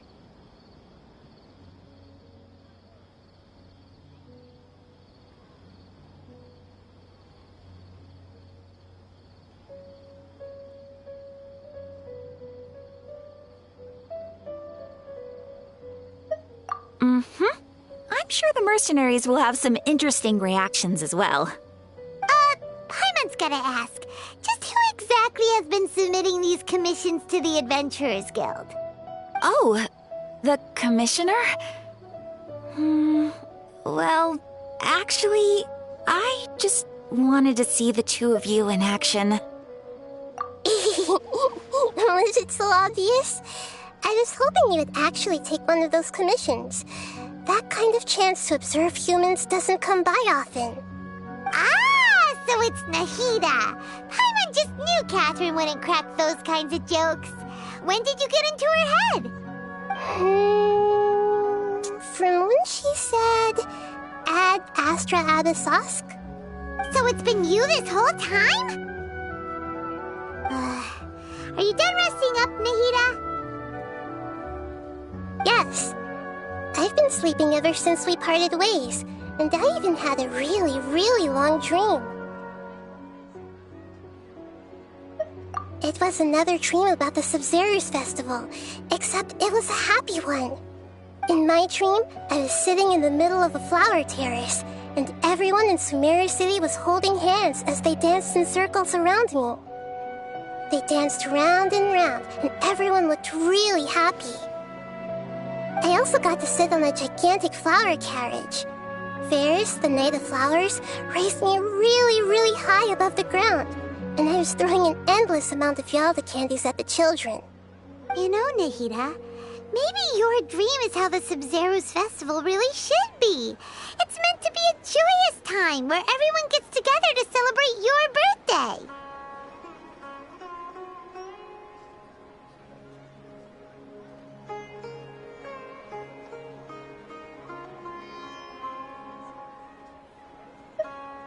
Huh? Wasn't I describing a really happy dream? Why are you both looking at me like that? Wait, could this be an example of the emotion known as pity? No, we aren't pitying you. That would only make everything worse. We just don't want you to feel too sad. By the way, have you had a chance to visit Dunyarzad? How's she doing? The Homianis haven't allowed any visitors after the festival, so we haven't been able to check on her. Yes, I paid her a visit right after I woke up. She was resting at the time. Her condition is stabilized. However, since Elazar is a manifestation of the withering on the human body, we can only cure it by finding a way to take care of Irminsul's own withering. But for the moment, our top focus should still be figuring out what the sages are up to and what they're planning. Right. Who knows what'll happen if they manage to pull off another scheme like the Samsara of the Sub-Zero's festival. So our first priority should be investigating and putting a stop to the Sage's activities. As for how we should pull that off, let's discuss it somewhere else. There are too many adventurers around here. Oh, good point. Sorry, adventurers. We're gonna be borrowing Catherine for a little while.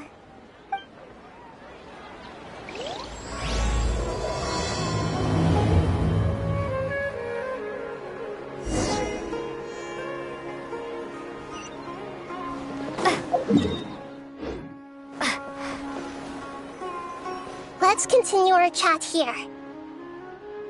Okay, so do you have any ideas on how we can investigate the sages, Nahida? Actually, I've already done a little bit of work on that. But for now, I want to hear your thoughts.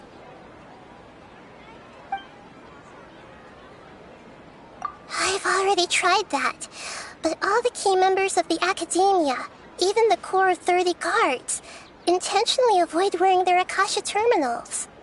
It seems that from the very beginning, they've been guarding against info leaks from the Akasha. Of course, it could also be because they're wary of me. Have you already caught the sage's attention? I'm guessing not yet, but distrusting me would make perfect sense if they've ever paid attention to the urban legends about me. In any case, I probably can't take over their minds directly. No way, that's too risky. You mean it'd be too easy to get caught? No, it's not that. We shouldn't involve innocent students in this. A single mistake could completely ruin their lives. Doing that would be ignoring the safety of my people for my own selfish goals. How is that any different from what the sages are doing? That's a good point. Spoken like the god of Sumeru.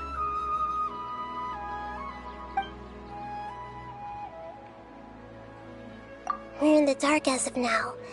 Since we still don't know anything about their goals, any rash move could tip them off and lead to terrible consequences. After all, every person in Sumeru City is one of their hostages.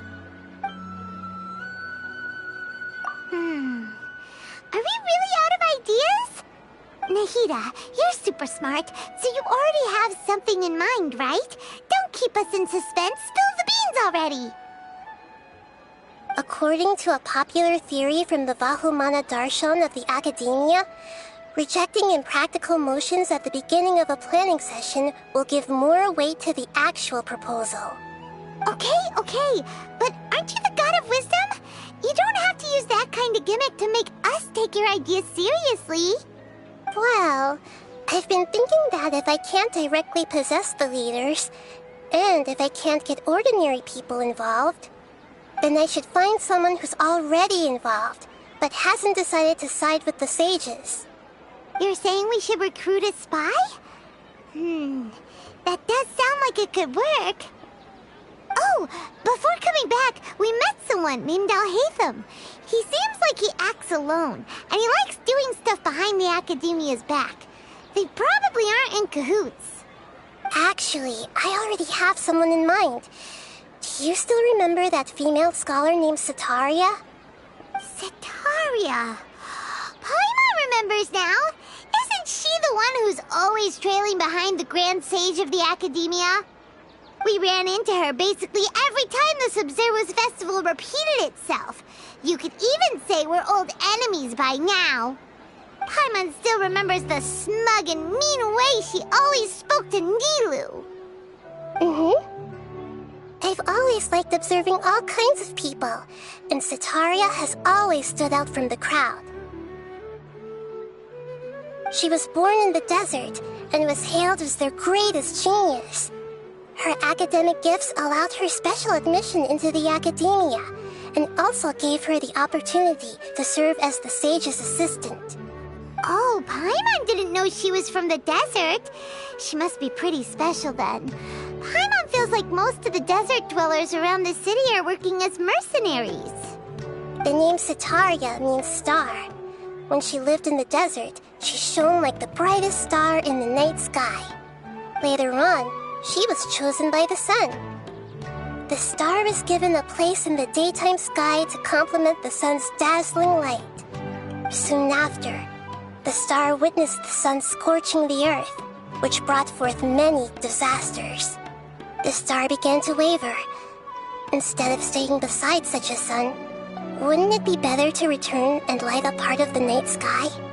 But in the end, she couldn't give up the radiance of daytime. To cope with her shame, the star buried her guilt and closed her eyes. From the sound of it, Sataria's just hung up on the research opportunities here. But she doesn't really support the academia. She still feels guilty about not doing more for the desert, right?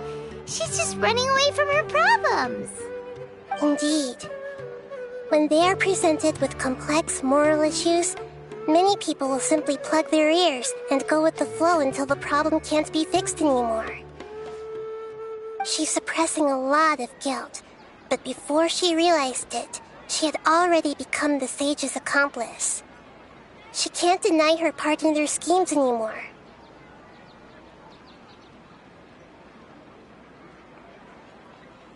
Right. We must somehow make her face her problems again. That way, not only can we get useful intel from her, but she can also use it as an opportunity to redeem herself.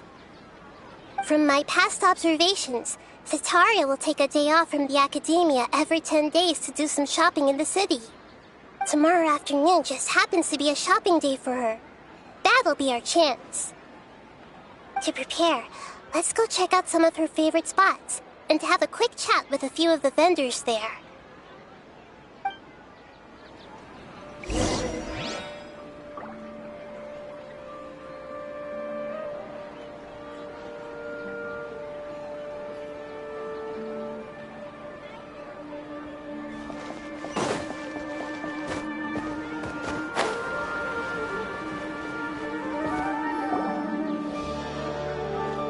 This should be Sataria's favorite fortune-telling spot.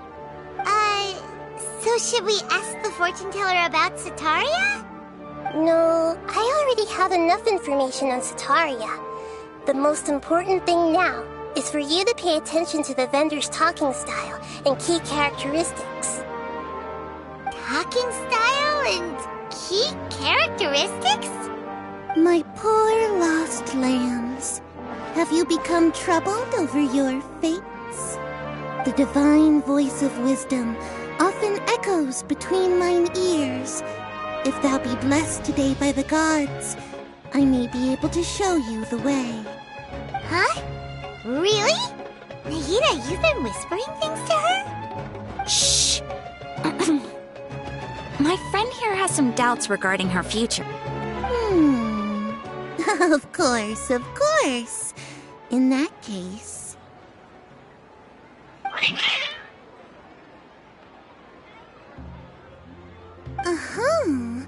It would seem that Harut and Marut are quite wary of you. Perhaps, at some time in the past, you have somehow offended the gods. Only mocking the god of Animo, questioning the lord of Geo's financial savviness, and brawling with the god of Electro. Do those count?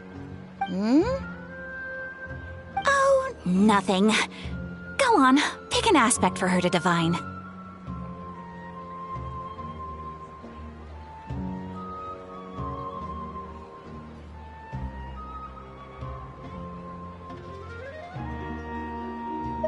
Love prospects? No problem at all.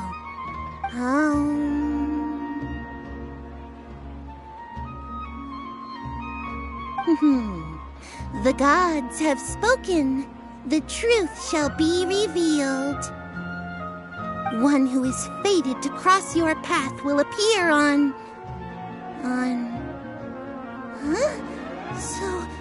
So many people will fall for you. How could that be? Harut, Marut, did you two spoil my divination? I've never read a fortune so absurd.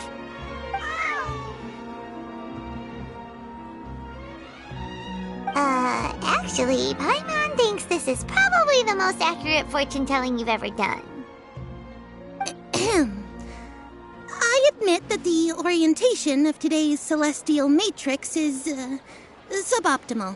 As such, there will be no charge. Is that so? Well, that can't be helped. If you were to bring some food offerings for Heart and Mart on your next visit, perhaps they could help you reverse the wheels of fate.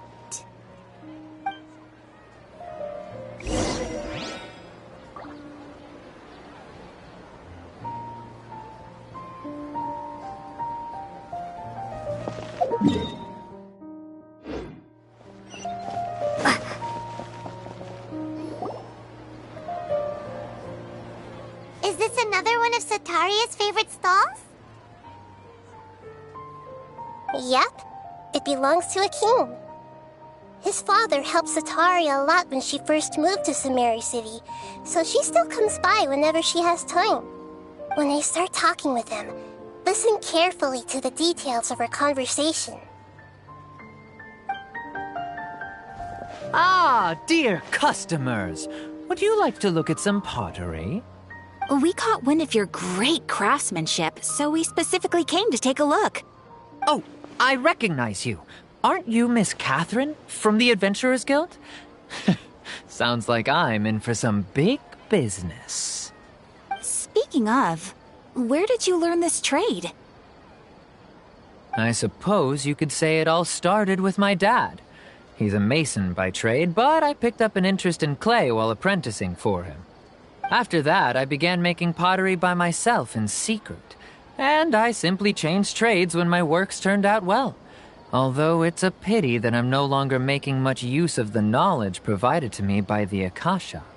That's nice. You're making a living doing something you love. So is your father still working as a mason? Oh no, not anymore. A few years back, he fell from a roof and broke his leg. Since he had already saved enough Mora over all these years, he's just enjoying the retired life in Port Ormos nowadays. I see.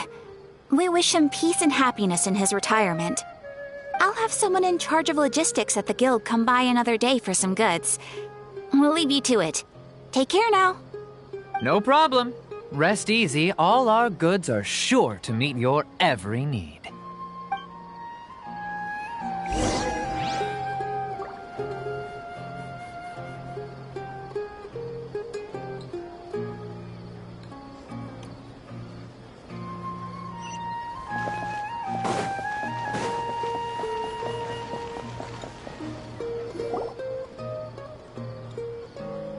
This should be our final stop.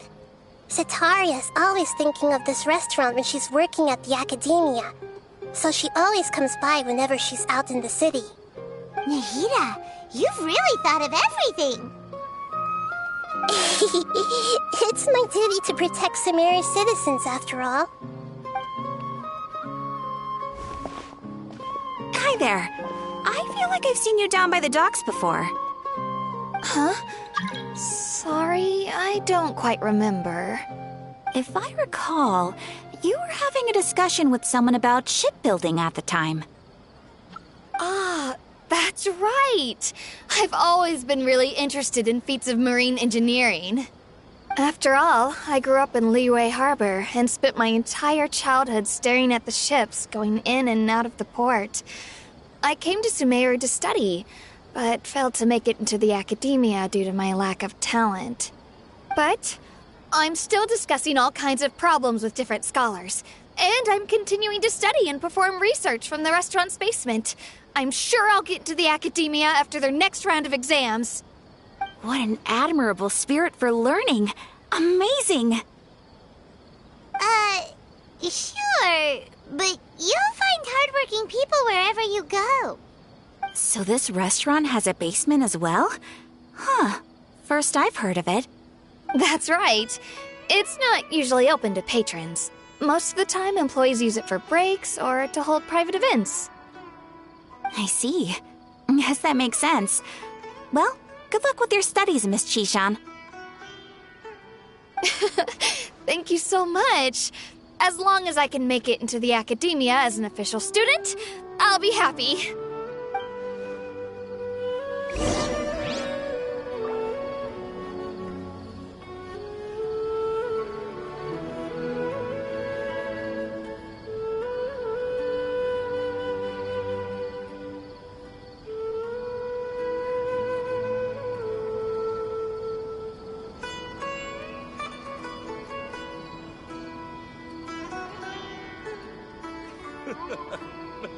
Makes me laugh every time.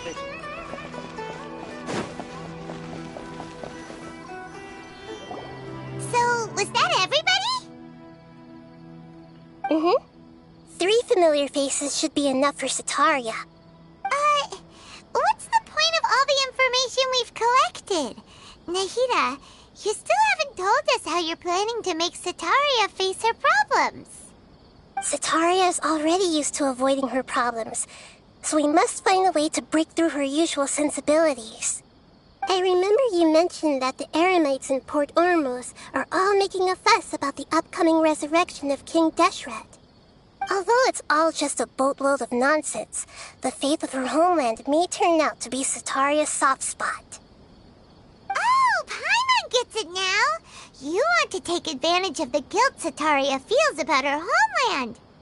Although she knows she should return home to help the people of the desert, all she's done is conspire with the sages.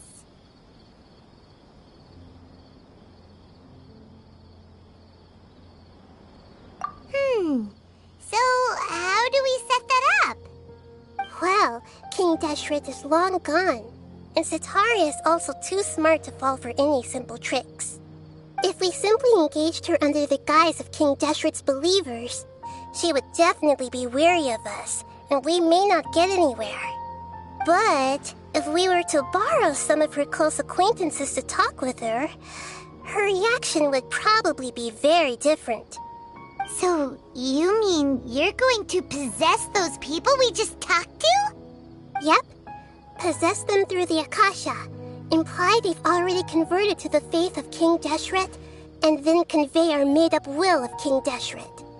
As long as everything goes smoothly, we'll get through to Sataria for sure.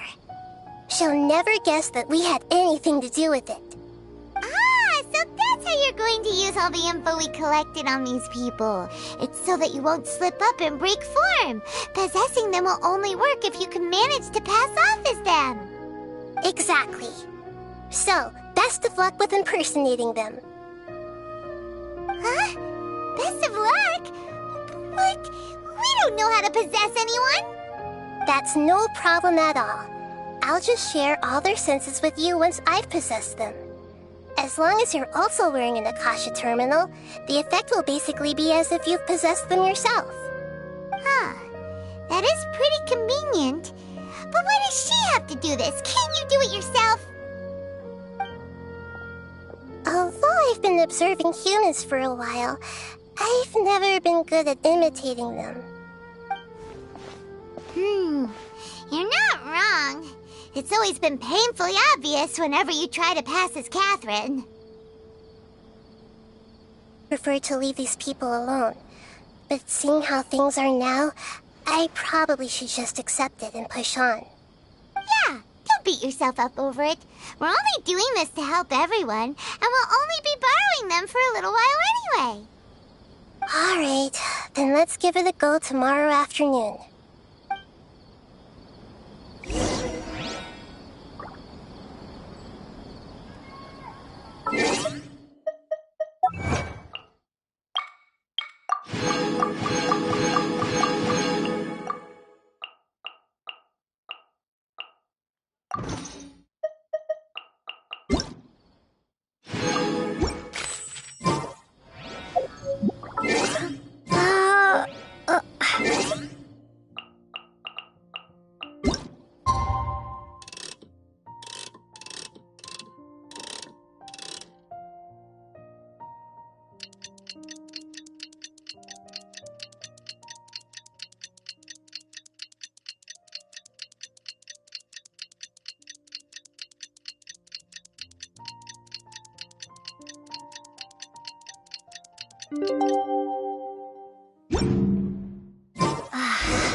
Here she comes. Satari is here!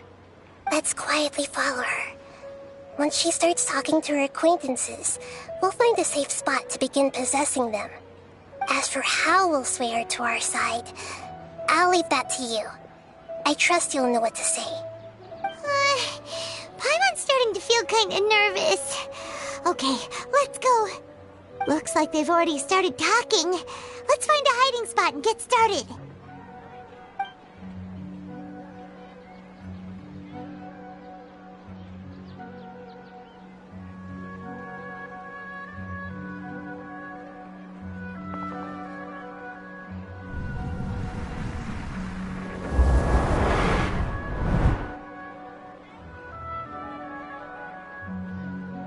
That's right.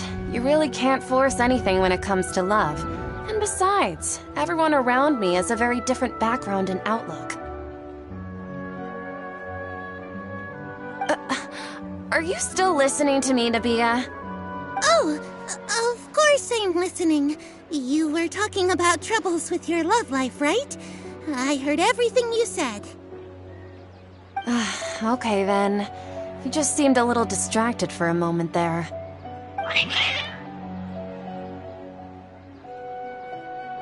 Strange. Your cats seem pretty worked up. Is something wrong? I always thought they were quiet, happy kitties. Oh, what are their names again? Ah, that's right. They are just little darlings, aren't they? Harut and Marut. So, which fortune do you want me to read for you today? You must have come for another echo of the divine voice of wisdom. I'd like to get another reading on my love prospects, but to be perfectly honest with you, I feel like I've been a real mess recently. A mess? Well, could you do a reading on how long it'll take me to finish my current project at work? I really just want to get it over with. I hear you. No problem at all. The gods will reveal the truth.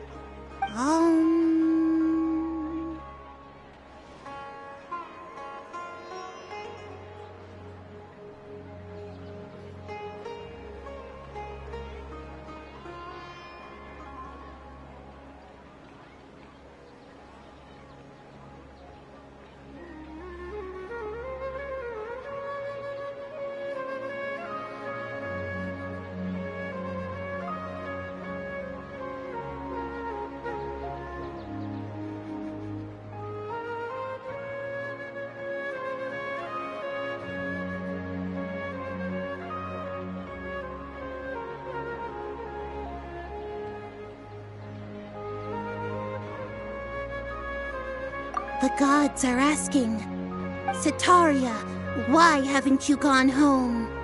Why haven't I gone home?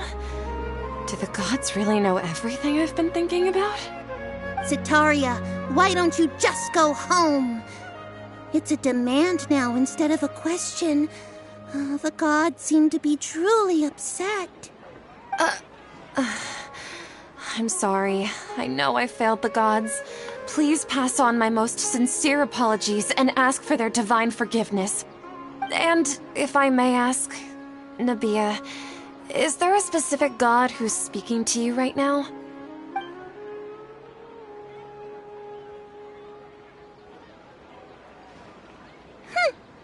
What an inconsiderate and naive question. The god who is speaking to me is, of course, the wisest and mightiest of all, King Deshret. King Deshret? No wonder he would make such demand of me. Wait a second. King Deshret passed away a long time ago.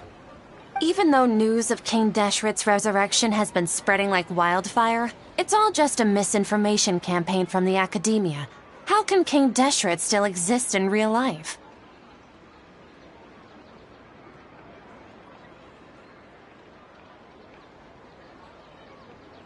What insolence! I am King Deshret's most loyal believer. Do you wish to refute his voice of wisdom? Oh, no. As a child of the desert, I am only reveling in his power upon learning that his divine glory has touched even this city. I will think very carefully about his demand of me. I'm sorry. I must go now. Wait!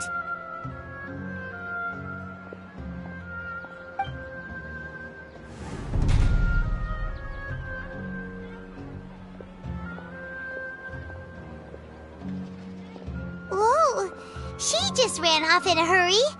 She looked pretty upset, too. Well done. Sataria didn't seem to suspect anything amiss. To have something she's been trying desperately to avoid show up out of nowhere and berate her, that must have shaken her to the core.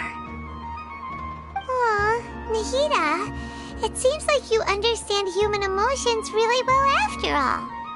All I know are some abstract Harava-taught theories. And in any case, my time with you has shown a lot of them to be utterly useless. I'm still trying to make sense of everything. Anyway, enough of that. Let's hurry and catch up to Sataria. He's out of games now, right on cue. Let's get ready to possess him right away!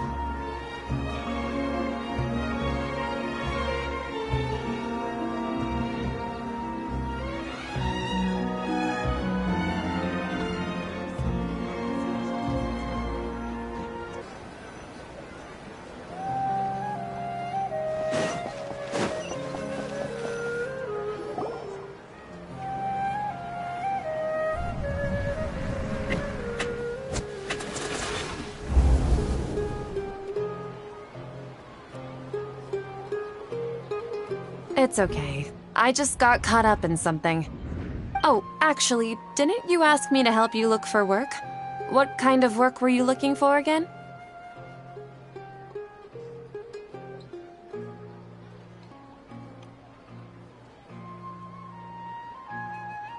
Gardening? But don't you hate everything to do with plants? I still remember getting mad at you for secretly throwing away the bonsai that I gave you as a present. You see, a friend told me that the secret to self-improvement is to work on things you're not so good at. Fair enough. I didn't think that was something you would consider. Speaking of, how's he doing? Is he feeling any better?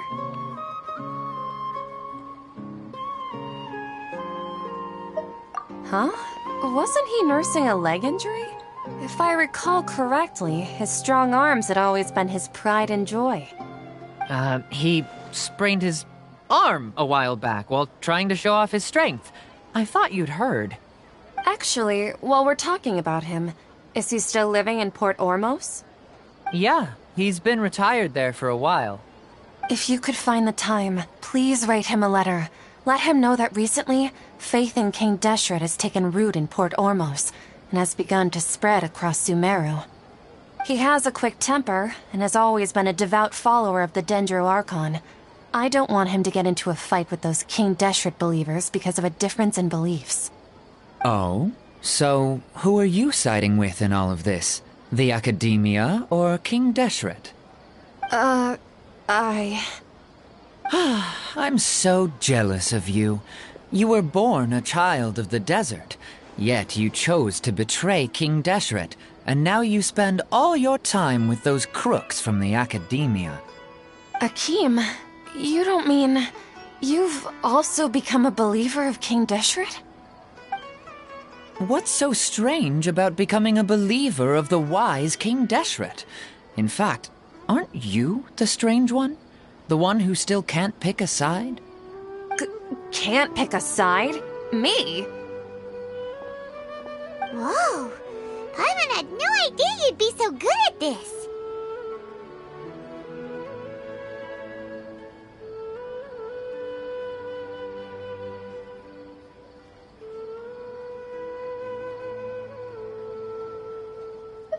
You really zeroed in on the issue and put it right in front of her.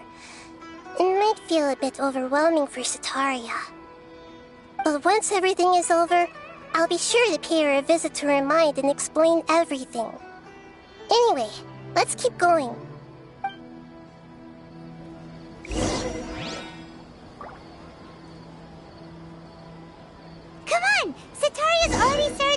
it's Shishan.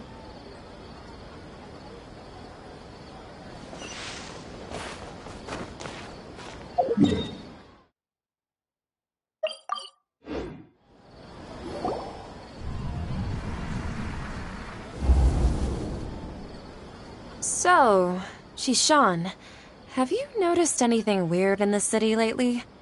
Like, as if someone was trying to preach to you about something? Wait, did you just say attic? I thought this place didn't have an attic.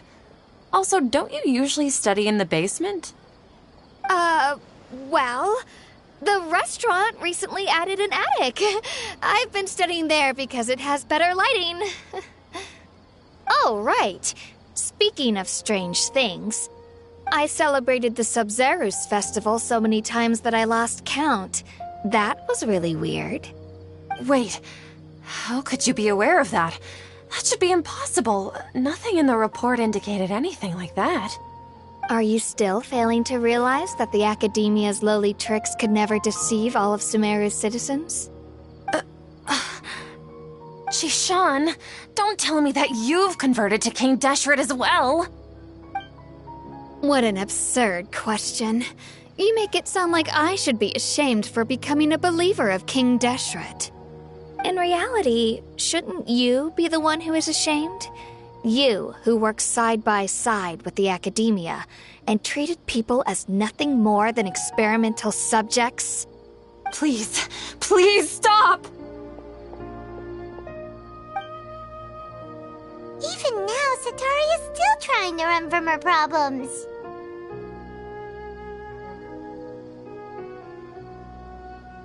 She can no longer justify everything to herself. Hey, she's trying to talk to the guards! What should we do? This is the most important part of all. Quick, get ready. Mercenary, you're a member of the Corps of 30, correct? Please help me pass a message to the Matra right away. The situation in the city is getting out of control. Please, try to remain calm, miss. Tell me what's happening in the city. Heretics are infiltrating the city, and they've already converted many residents to their side. Heretics? What kind of heresy are you talking about? King Deshret. Many people I know have suddenly started believing in him, but he's long dead. It's impossible. Miss Sataria, nothing is impossible. You know my name? King Deshret is immortal, and all who defy him will one day pay the price. You must face the truth, Sataria. You tread a treacherous path, and the longer you ignore it, the tighter the Academia's grasp on you will become, and the deeper you will be ensnared. Child of King Deshret, never forget that the desert that belongs to you lies elsewhere. What's so strange about becoming a believer of the wise King Deshret? In fact, aren't you the strange one? The one who still can't pick a side? What an absurd question. You make it sound like I should be ashamed for becoming a believer of King Deshret. Sataria, why haven't you gone home?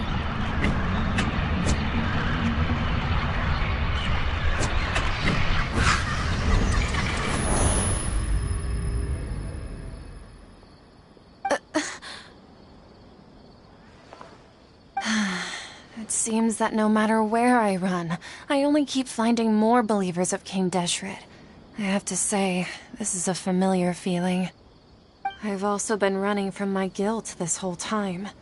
Guilt over my part in the Sage's plans, and from ignoring the letters from the children of my homeland. But no matter how much I may try to ignore or get rid of it, my guilt always comes back. You won't necessarily lose your research opportunities by facing the truth. Besides, did you really want to conduct your research while carrying such heavy feelings of guilt? How do you know me so well? Are you truly just a believer of King Deshret? Or are you the god himself? That's not important. The important thing is to pass judgment on the Academia and its sages, and to correct their mistakes. If you could provide some assistance in this matter, perhaps it could serve as a form of atonement. I've actually never believed in the gods, but I've always believed in serendipity. Your appearance must be a fated opportunity for me to get out of this wretched situation. Please tell me, what can I do for you?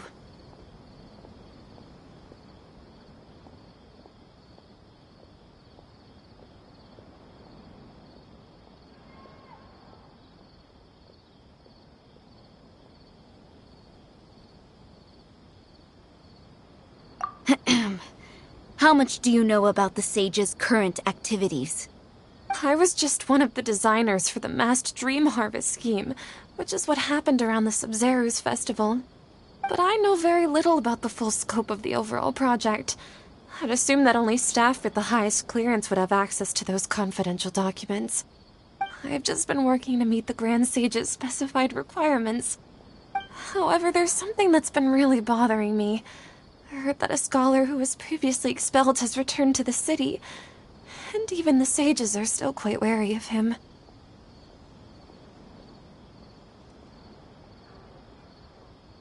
To fight against the Academia, we will need to figure out the nature and the purpose of their work. Is there a way for us to get access to the confidential documents you mentioned? It should be possible if we're willing to take some risks. After all, I'm an assistant to the Grand Sage, and I've been working on many tasks outside of the project. One thing, though, I won't be able to transfer the documents to you through the Akasha once I get my hands on them. The sages have always closely monitored all activities within the Akasha. Let me see. Let's use the most primitive method. Send someone to pick up the documents tomorrow evening at the Academia entrance. The Academia entrance? Wouldn't that be too conspicuous? Don't worry about that.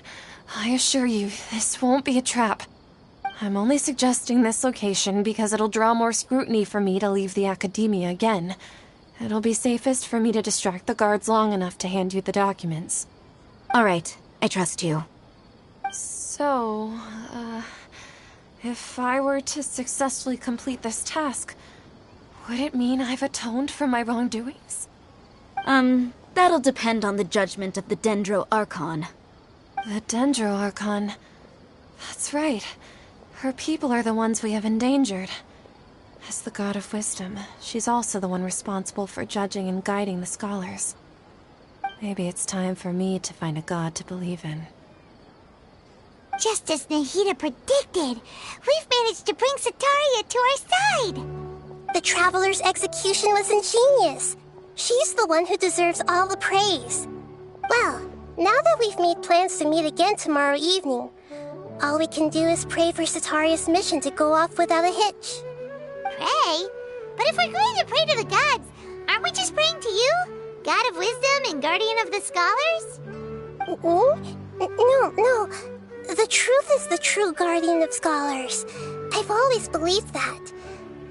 Anyway, let's meet again tomorrow evening at the Adventurers Guild.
other Catherine, right? That's right. I suppose I'm the other Catherine in your mind. Shh! We're on a secret mission tonight, so we need to protect Catherine's identity. Yep, Paimon's right. We cannot fully rule out the chance that the meetup tonight is just a trap. If something were to happen, my existence may be the only trump card we'll be able to play. After all, the Academia should still be unable to confirm the existence of my consciousness in the outside world. Yep, exactly. Just what Paimon was thinking.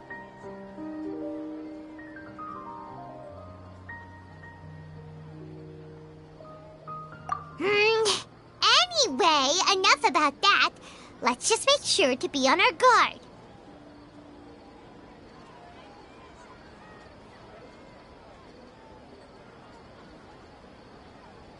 Off? What do you feel is off?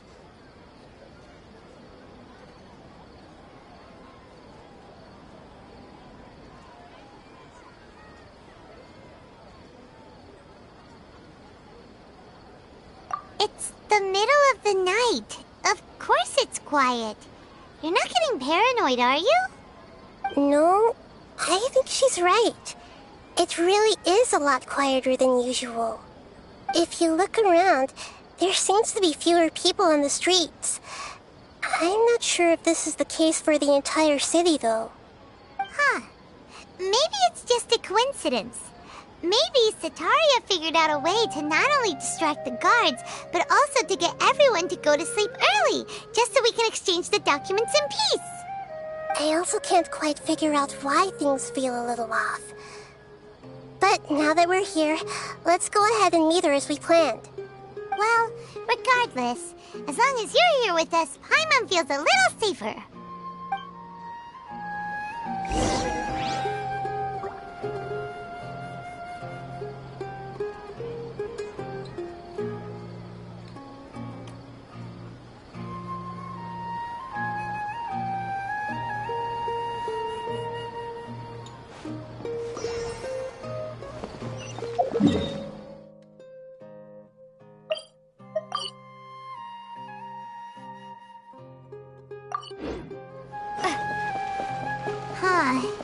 There really aren't many people out right now. Let's hope it'll be this quiet in front of the Academia, and that Sataria managed to distract all the guards.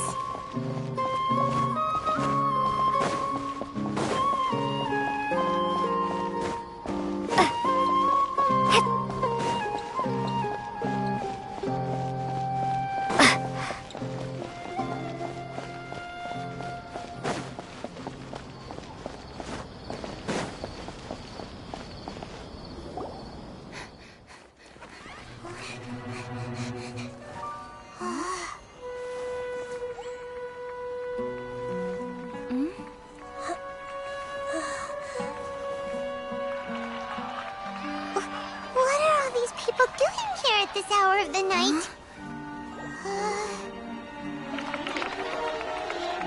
Ah, the triumphant hero returns at last. And to a rather spectacular welcome, even if I do say so myself. You're the outcast, expelled from the Academia. Indeed I am. Although these days they tend to call me the Doctor.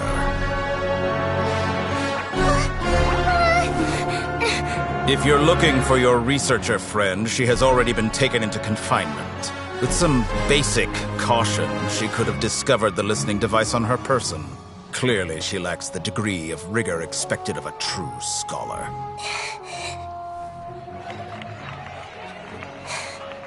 The people of Sumeru City! What have you done to them? I simply made some minor adjustments to their Akasha terminals. Now they can deposit information directly into the subconscious. As you can see, all these lovely people now believe this traveler is a hero who has just saved the world. My experiment is a success. And now it seems they can no longer hold back their sheer adoration. No, what should we do? These are all just regular people. Leave now. You need to get out of here. But that guy's a Fatui Harbinger! We can't just leave you here! Nor can I abandon the people of Sumeru!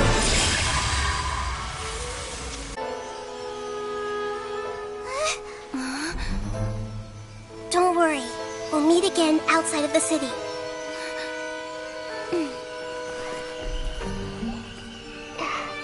I see. You appear to have overridden their mental faculties with your own consciousness. To possess such a powerful mind, you must be the God of Wisdom.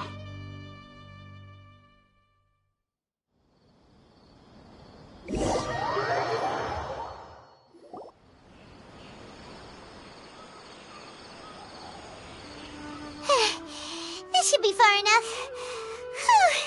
Paimon needs to catch her breath first. Is Nahida going to be okay? We only made it out because of her.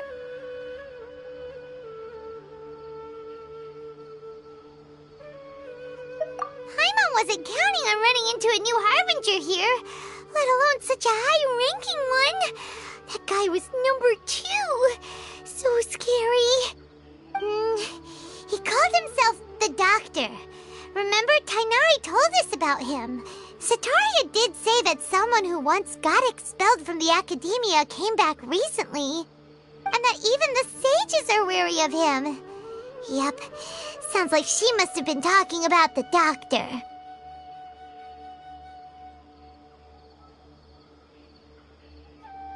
Yeah, now that the Doctor's in the picture, we're no longer just dealing with the Academia. They're in cahoots with the Fatui. But what are the Fatui after this time? Another Gnosis?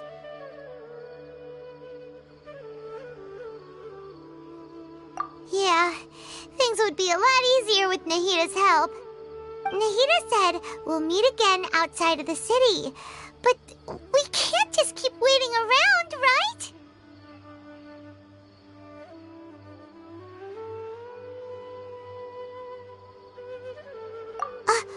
You mean...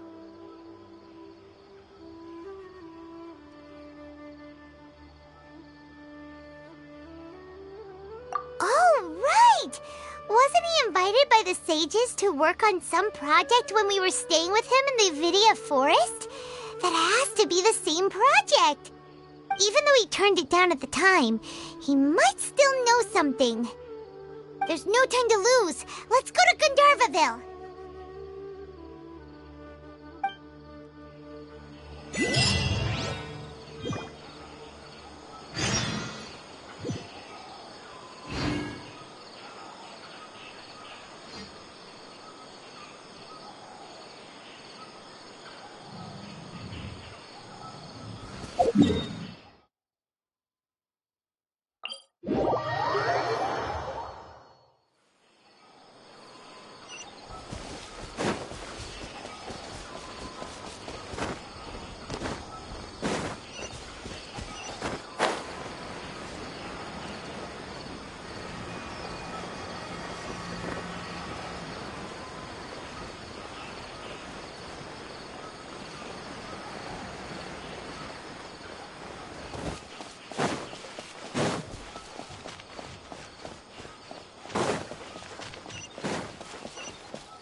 Take a look around. You've fallen right into our trap. Are you mercenaries from the Corps of 30? Did you come here to arrest us? Corps of 30? We're nothing like those government lapdogs who don't even get scraps for their work. We are an elite brigade that commands the highest commission rate in all of Sumeru. We're here on the orders of a client known only as the Outcast. The Outcast? An outcast from the Academia? But why wouldn't the Doctor just send the Fatui after us?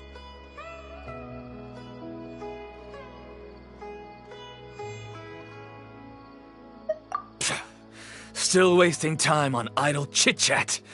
We'll shut you up soon enough. Get them! You're up, Traveler! Windblade!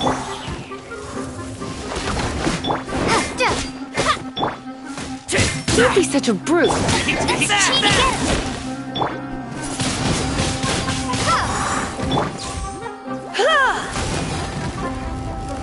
You've been a naughty boy.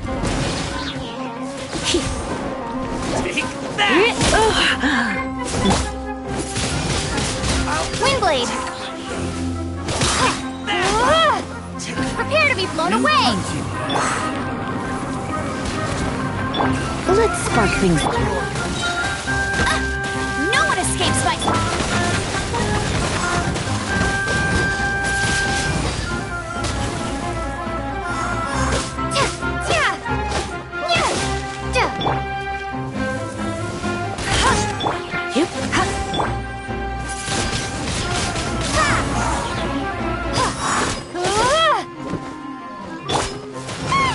It isn't over yet! Here comes reinforcements!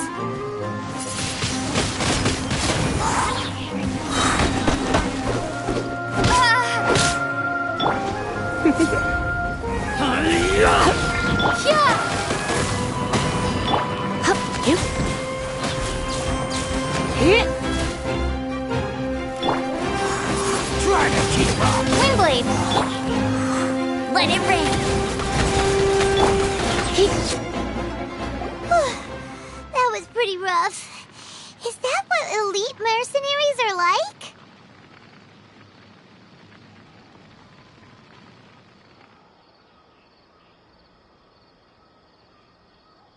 Yeah, looks like we'll have to keep our guards up. But this doctor guy seems like a pretty tough opponent. He knew exactly where to set up an ambush. Did he predict that we would try to find Tighnari? Going up against smart people is tough. Anyway, let's keep going.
I'll keep this close.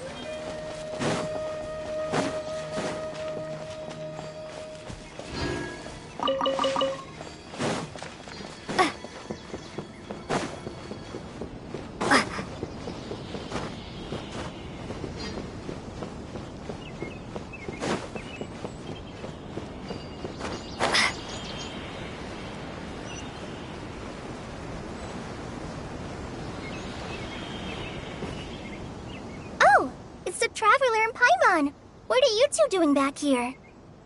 Kale! It's nice to see you again! Are you doing alright? To be honest, I'm not doing too well. My Elazar has been progressing at a faster rate lately. I'm finding it harder to complete more intricate tasks. As a result, Master Tighnari is taking me off the patrol schedule. He will only allow me to stay here and coordinate other people's tasks. Oh, Kale!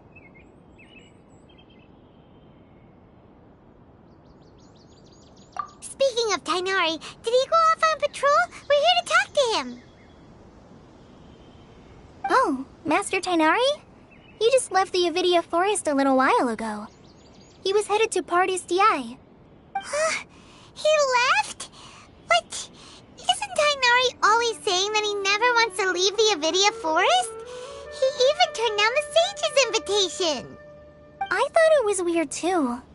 Master Tainari always prioritizes his work as a forest watcher above everything. He almost never leaves his post. He left in a hurry this time, though. No, I only found out that he left through a message he left behind. He also made sure to delegate all his tasks using a schedule. To leave in such a hurry? I'd guess he had something urgent to take care of. Master Tainari originally studied in the Amorta Darshan of the Academia, and Partis Di is something like the Amorta's research base. Many rare shrubs and grasses have been planted there for research. I know that before he became a forest watcher, Master Tainari once spent a long time conducting research at Partis Di. A research base, huh? Gotta wonder what kind of research Tainari just decided to work on all of a sudden. Oh, we don't have a lot of time, so let's go look for him at Partis Di.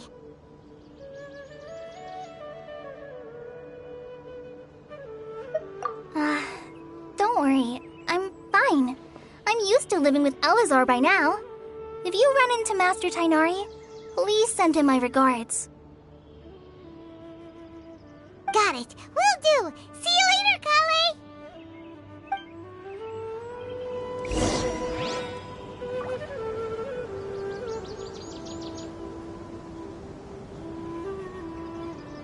How many Rubishava mushrooms do I need to sell before I can buy proper down?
Scholars' lives.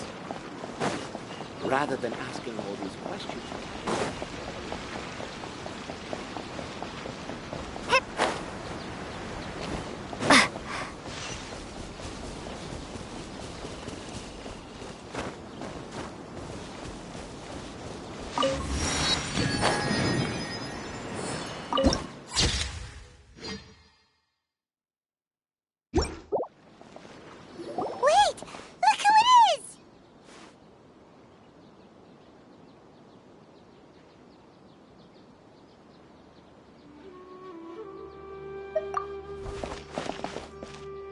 Goodness, you're okay. We were so worried about you.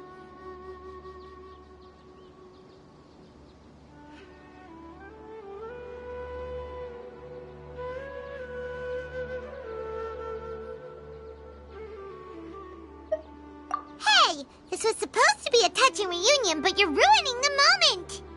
Actually, it's very smart of the traveler to be wary of me right now.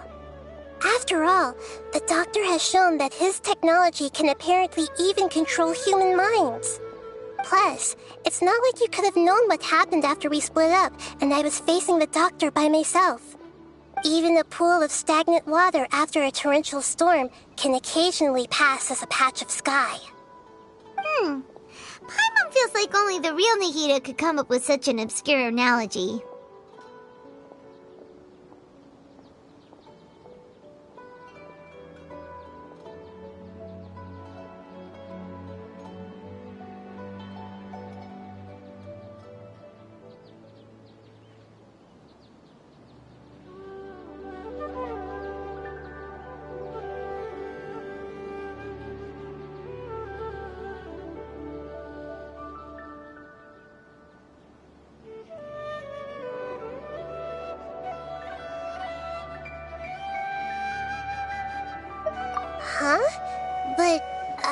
wasn't trying to win your trust or anything. All I wanted was to clarify my point. Well, we understand that point now. Please, Nahida, tell us more about what happened. Are those poor people all right? When you left, I was still in the middle of restoring everyone's minds. Thankfully, when the doctor mentioned depositing information into the subconscious, he didn't mean engraving information into their minds. Instead, he did something closer to creating hallucinations. That was still within my power to fix. Luckily, I managed to finish my restorations and mind jump away from him just as he was about to capture me. Whew. What a relief. The doctor sure pulled out some hidden cards, but good thing we had Nahida with us. I wouldn't be relieved just yet. I gave away my true identity when I restored everyone's minds, which means we've lost another one of our trump cards. Also, the doctor is already an expert at modifying Akasha terminals. Maybe it's only a matter of time until he captures my consciousness inside the Akasha. Would that mean you'd no longer be able to jump between minds? Then how do we stop him? He's still at the Academia, so it's possible he already started messing with the Akasha. Ugh, it feels like he's toying with us. What a nasty piece of work. Plus, the doctor's combat ability alone is apparently enough to make him worthy of being number 2 of the Fatui. We shouldn't give up hope just yet. Let's try to find another way to attack this problem. Actually, Nahida, how did you know we were trying to get to Party's DI? Have you been waiting for us? Yes, I have. I can see the traveler's elemental energy, so I deduced your destination by looking at the direction you were moving in. You didn't come here for sightseeing, right? Did you find any leads? We're looking for a scholar we know. His name is Tainari, and the sages once tried to reach out to him. Why don't you come inside with us and see what we can find? Okay, let's just hope we won't get him into trouble.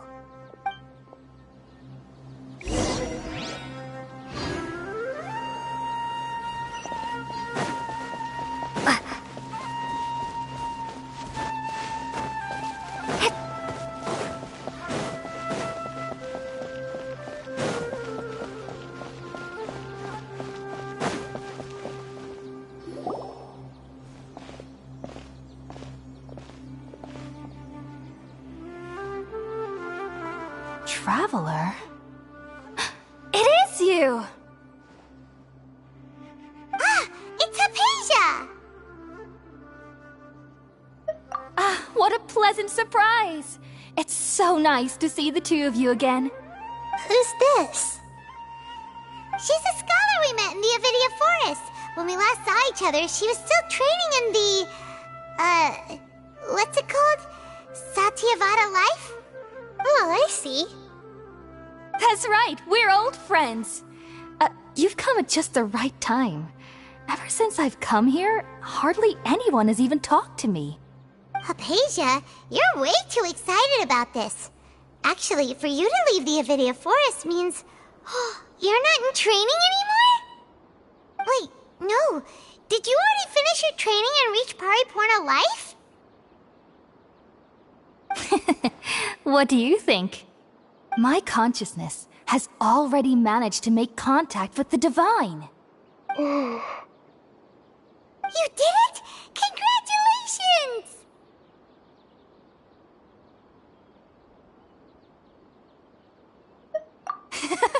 It's so exhilarating to share this sublime joy with others at long last! When my consciousness made contact with the gods. Ah, what a supreme and unparalleled experience that was!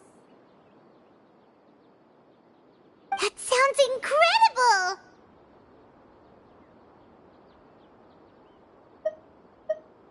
Oh, all right. Actually, please wait. I haven't forgotten my promise to you. Remember? I promised to help you understand what you saw from Irminsul once I gained deeper insights. My current self has not only gained true insight, but I can even help you establish a direct connection to the consciousness of the divine. You can do that?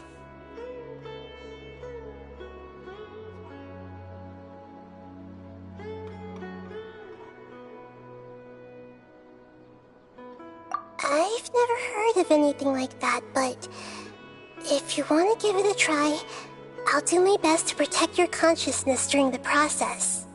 Hold on. I brought some spirit-born ale with me. This is still a crucial part of the ceremony. We're using that incense again? All right now. Hold my hand. I'll help you establish a pathway to connect your consciousness. Okay. Ready?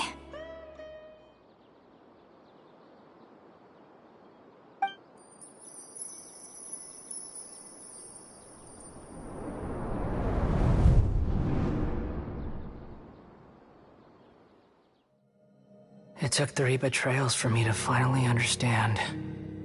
The world is just an elaborate tapestry of lies. My fury will never be quelled. The first to betray me was a god. My creator. My mother. Valuing strength above all, she saw no worth in me and I was discarded. The second was a human. My family. My friend. Consumed by fear, he saw me as an abomination. The third was one exactly like me. A hope for the future. A fledgling barely out of the nest. Powerless before his mortality, he broke his promise to me. Humans, they can't be trusted. And the gods fill me with pure loathing. So I said good riddance. I denounced the world and laugh in its face. My chest will never again be defiled by worldly filth. I will scrub away every last trace of human emotion. Then it will be empty, a blank slate, and ready to receive a supreme gnosis, brimming with pure divinity.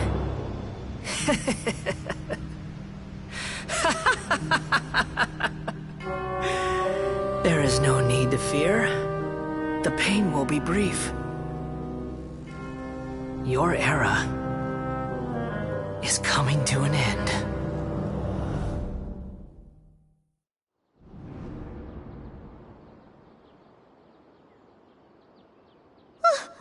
What was that?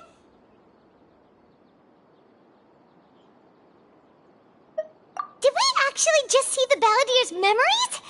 Everything matches what we know about him. But how is he connected to the divine consciousness that Hypatia was talking about?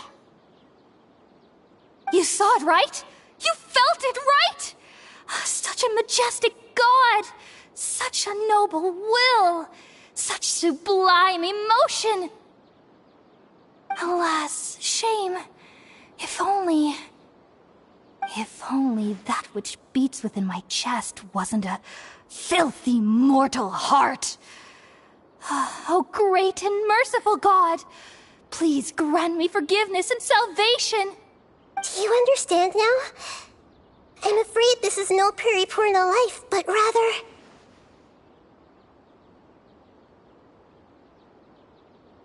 Ah! You... Why are you so mean to me? Why is everyone hiding from me? I found divine wisdom. Shouldn't I receive praise and honor? Haven't I uncovered that light in the darkness? Hypatia? That's how I always thought everything should be. Wait. Have I...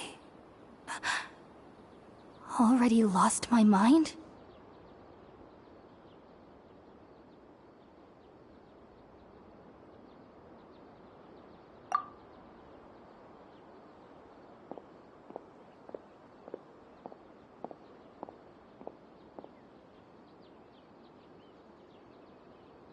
Wait, something isn't right.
Okay, we finally lost him.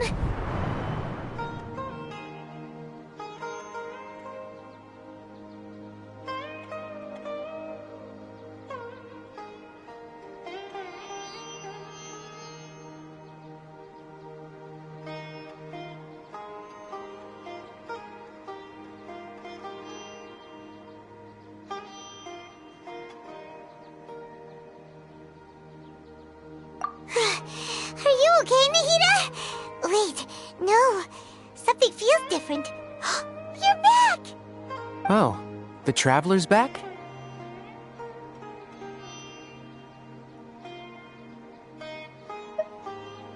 Nahida was controlling your body for a while. It seemed like she jumped over to you as an emergency measure right before the Catherine puppet was destroyed. After that, Tainari heard the commotion and came over. He helped us defeat the mercenaries, and then he ran with us all the way here.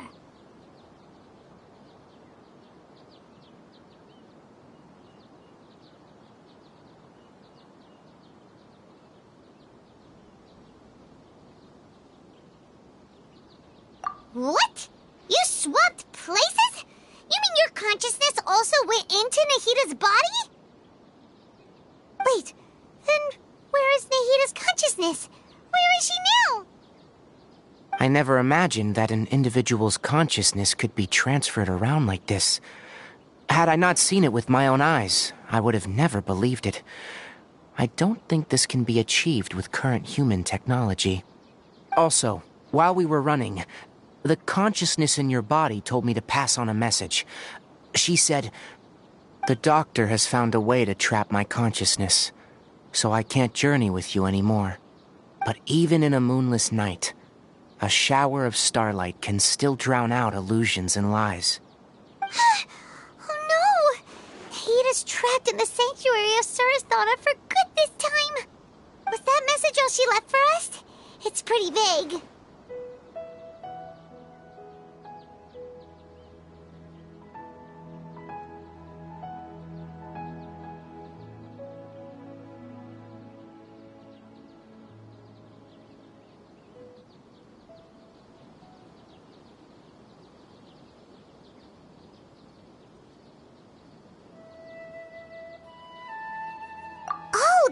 Makes sense. Since the doctor captured her, she won't be able to say anything without him knowing. She's being extra careful. Even in a moonless night, a shower of starlight can still drown out illusions and lies. Huh. Paimon knows the moon illusions and lies are from that alchemical divination at the Sub-Zero's festival. Didn't Nahida use a starlight analogy before? It had something to do with Sataria.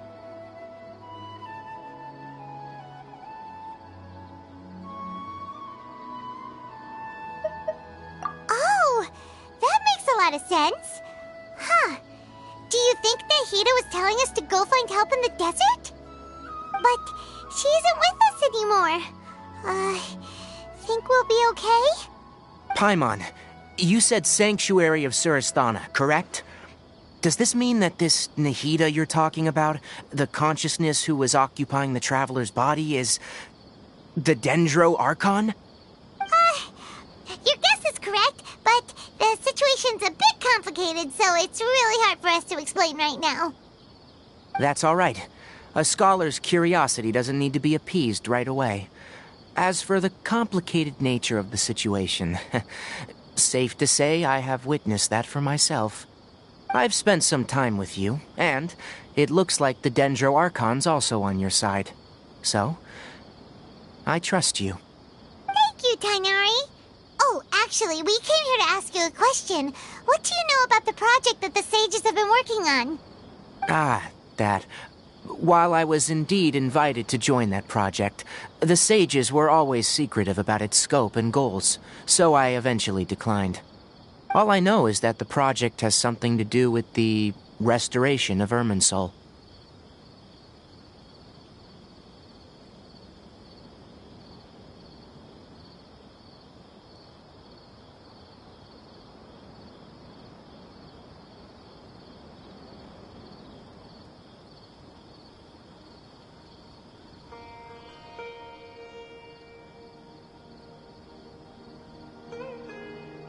Huh?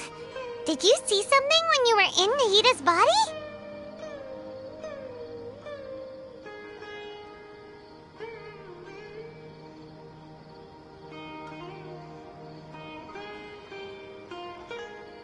What? Do you have any evidence?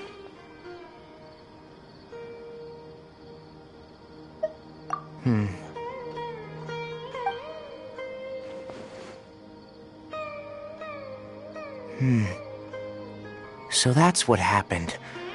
That explains why Hypatia's symptoms were different from those of the other scholars who went mad. It's because she made contact with the consciousness of a new god who is still in the process of being born. Tainari, did you leave the Avidia Forest because of Hypatia? I did. I noticed Hypatia's mental anomalies, but since her symptoms were rather atypical, I secretly took her to Pardis Di and began searching for a way to return her to her normal self. If I didn't take action, Hypatia would have already been taken by the Matra to the desert, doomed to a life of exile at Aru village. Now that you mention it, I knew the Academia has never thought particularly highly of Lesser Lord Kusanali, but I still didn't expect them to do something as arrogant as creating a new god. Looks like I made the right decision by not accepting their invitation. The Doctor and the Balladeer. We have 2 Fatui Harbingers in Sumeru. Sounds like we're in for a bad time. From your description, I don't think they've completed their project. There may still be room for us to intervene. But then, what is the connection between creating a new god and restoring Irminsul? Yeah, it feels like we're still nowhere close to figuring out the sage's goals.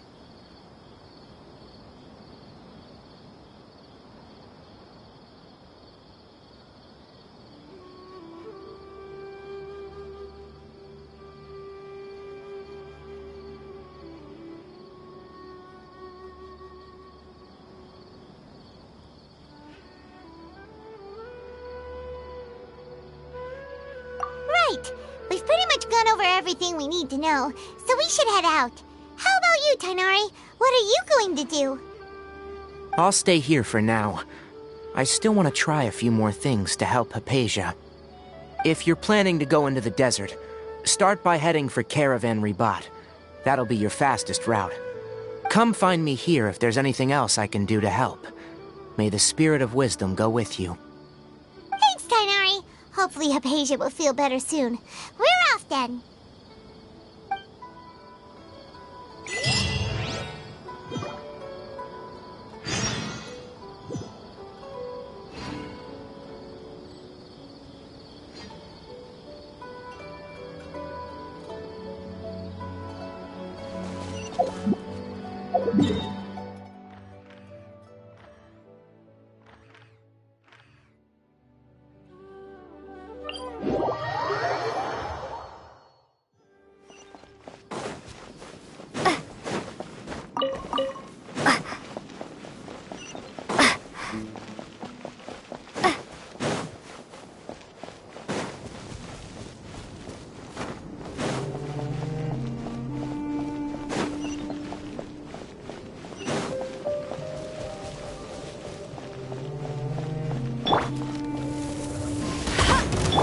come a little closer.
To Caravan Rebot. It's pretty lively here. So, just past this wall is the desert, huh? Oh, wow. Paimon remembers hearing people call this the Wall of Samiel. It's made to block sandstorms from the outside. Oh, if it's this tall, it's gotta be the divine work of Greater Lord Rukkhadevata, right?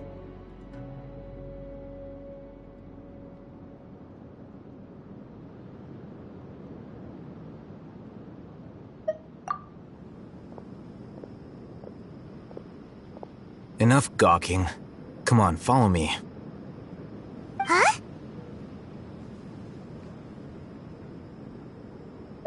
Over here. Oh, Hatham went that way! Let's hurry up and follow him. Wonder what he's up to. Because things are so, ergo they are such. Should be able to get some cheaper spices this time.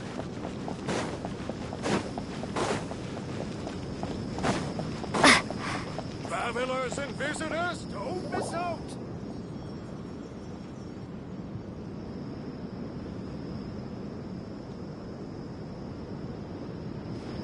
What the? Where did she go? How did we lose them? They were just here a second ago. More Eremite mercenaries? Who are they working for this time? Anyway, Traveler, it seems like we were being followed again. You were too careless. You should have noticed those hopeless amateurs trailing you a long time ago.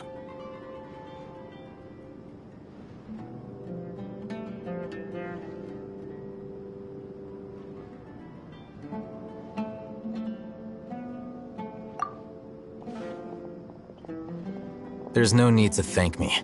I've never cared to keep track of personal favors. All I did was correct a mistake I happened to come across. It's a habit I developed at the Academia. You really gave Paimon a scare, Alhaitham. We never thought we'd run into you here. Last time we met at Port Ormos, didn't you say you were going back to the Academia? Wait, don't tell Paimon that you're here to take us back on their orders. Oh, so you've already landed yourselves on the Academia's hit list. I can't say that I didn't expect it. However, had I wished to turn you over to the Academia, don't you think you'd already be the Eremites' honored guests by now? Oh, right. You do have a point.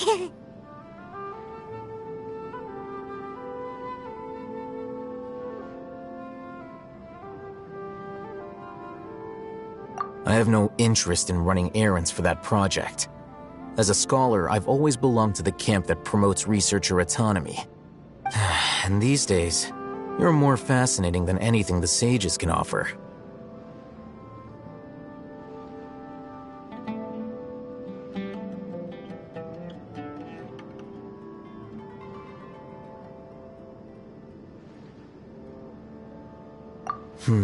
Not quite.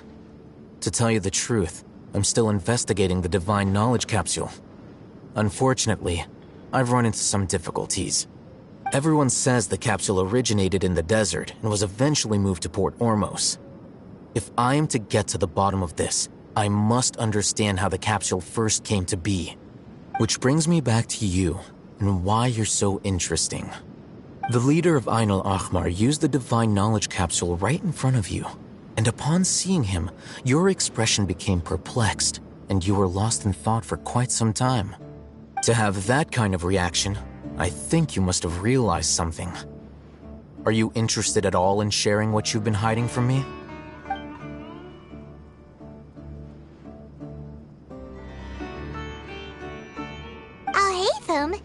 You really have a ridiculous eye for detail. What kind of person even notices or remembers stuff like that?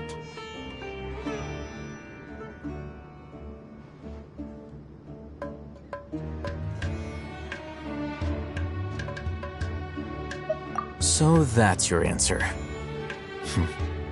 Well, I do work for the Academia after all. So considering that, it is indeed wise to keep your cards close to your chest. But that does prove you do have some undisclosed information about the Divine Knowledge Capsule. Am I right?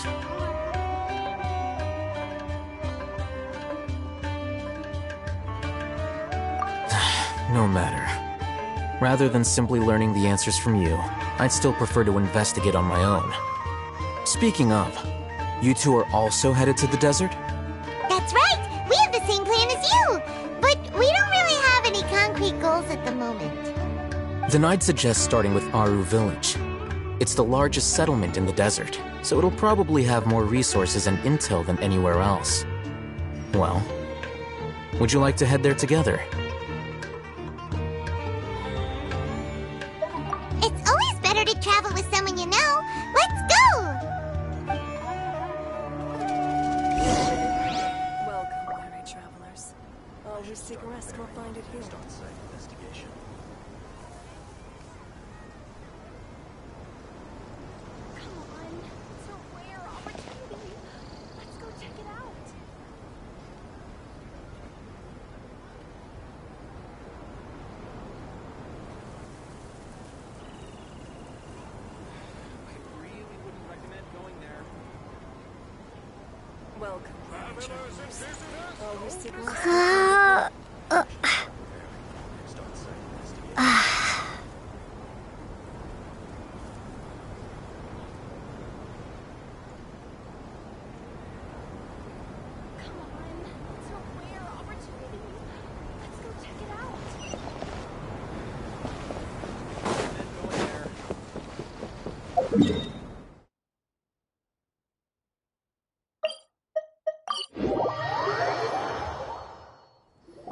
Before us lies Aru Village, the safe haven of the desert folk.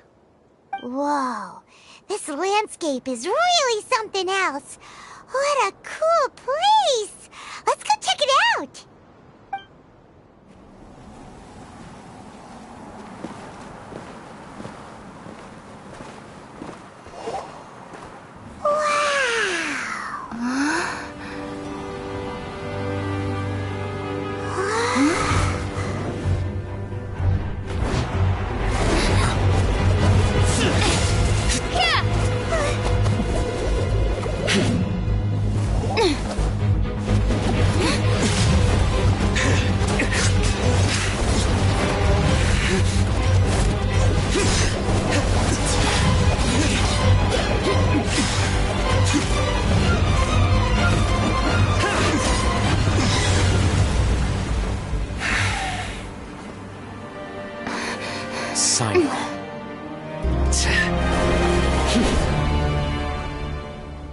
Unless my memory fails me, we have barely spoken 2 words to each other before now at the Academia.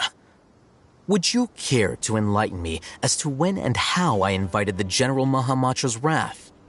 Oh, Haytham. Do not think you can escape my judgment, just because you managed to escape my attack. Judgment? So that's how you'd characterize your actions here, is it?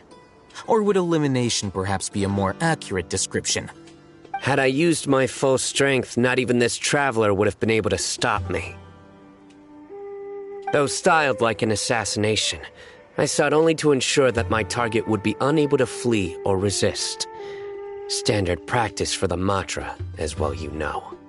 Seemed to me more like your own personal touch. Who is that, Alhaitham? Did you call him General Mahamatra? Yes. General Mahamatra Sino, head of all the Matra at the Academia.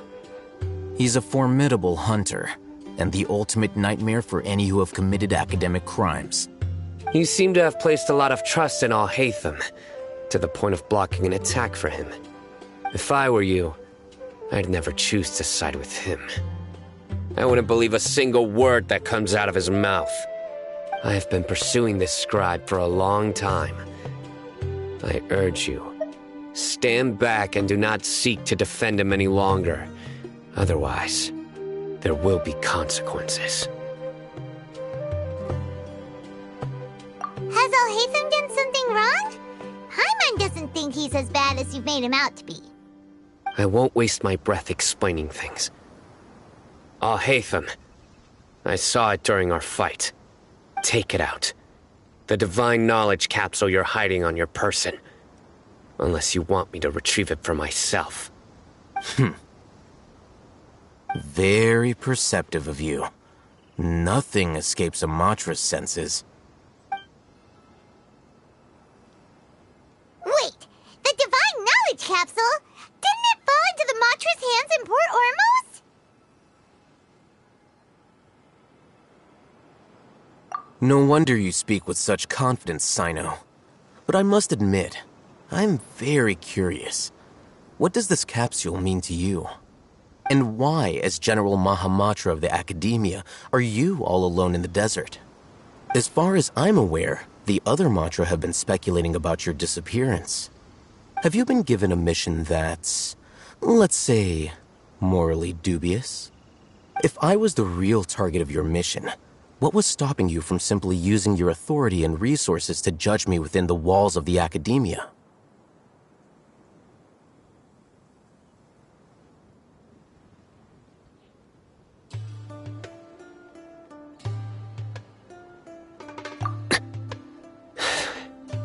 I should have known you'd be difficult to deal with. You two? Ugh. What should we do, Traveler? Paimon feels like we can't trust either of them. Ahem. Well, look at you two, acting all tough and self-righteous over there. Wait, Dia?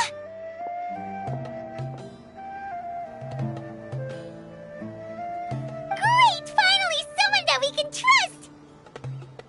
You gotta help us out here, otherwise these two are gonna start fighting again! Yeah, sure looks that way. Two giants from the Academia duking it out once and for all. Not something you get to see every day, that's for sure. Listen, I know you academic types love to fill up your big brains with self-righteous morality and lord your empty rules and virtues over each other. But how dare you bring your petty disputes into the safe haven of Aru Village?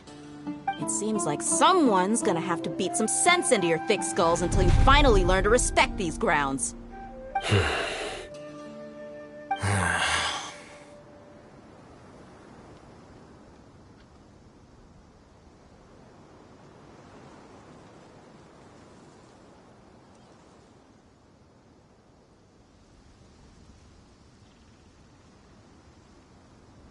Hey, did either of you hear a word I just said?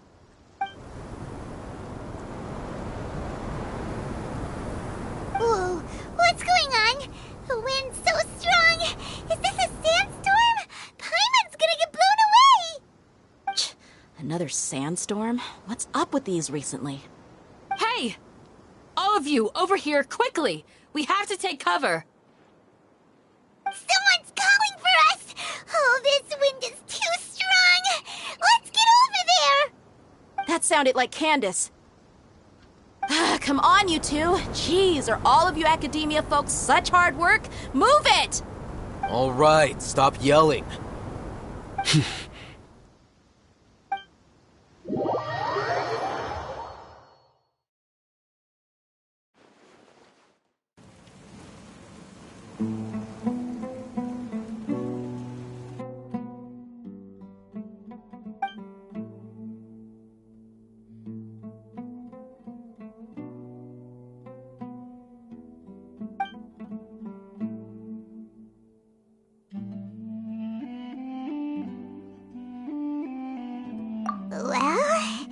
This is pretty awkward. Hey, wanna play sardines with 3 people who wanna tear each other limb from limb? Sure, why not? Sounds fun. The air is so thick and heavy. Paimon can hardly keep floating anymore. My sincere apologies, everyone. This is the home of our village chief. I will have to ask you to make do with this small room until the sandstorm dies down. Please, let me introduce myself. I am Candace, protector of Aru Village. Our savior has come at last! Nice to meet you, Candace. The name's Paimon. Thank you so much for helping us.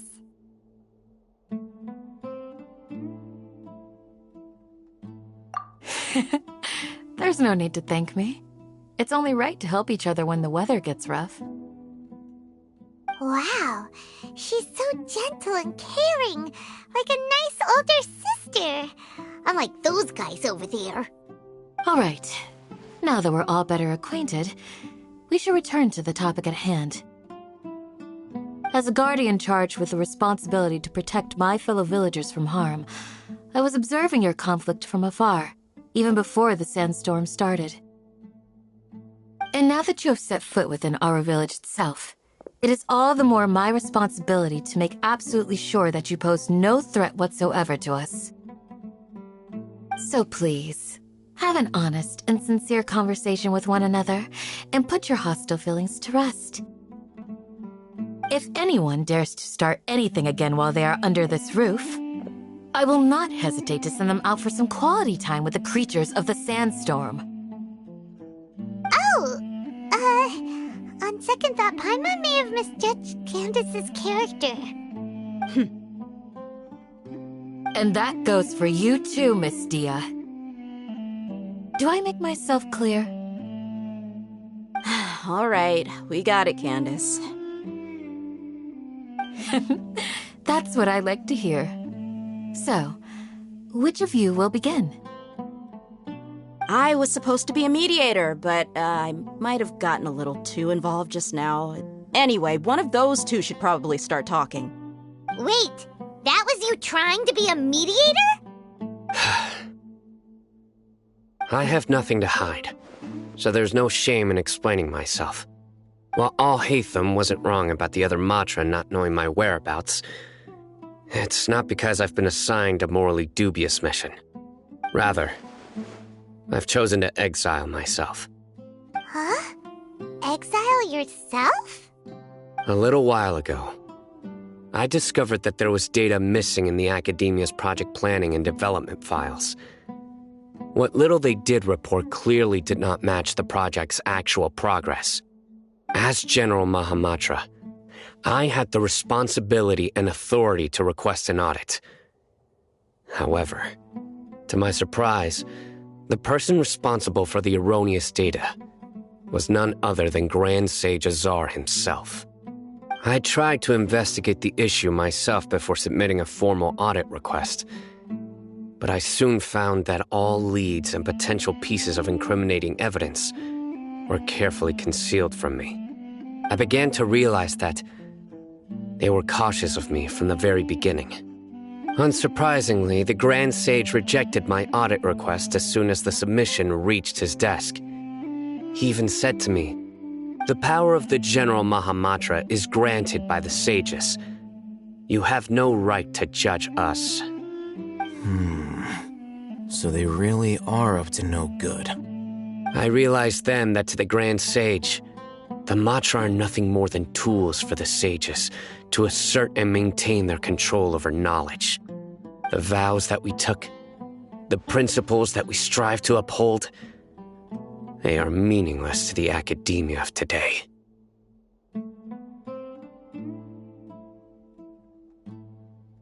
I believed it would be wise to flee the academia before the sages had a chance to take action against me. This way, they can no longer see nor predict my actions. I will never give up on this investigation. There's no need for someone else to give me power or authority. Once I find the truth, I will administer judgment by my own name. Sino seems to have the same goal as us. We're all investigating the sages. Plus, now that he's no longer the General Mahamatra, he somehow feels a lot less scary.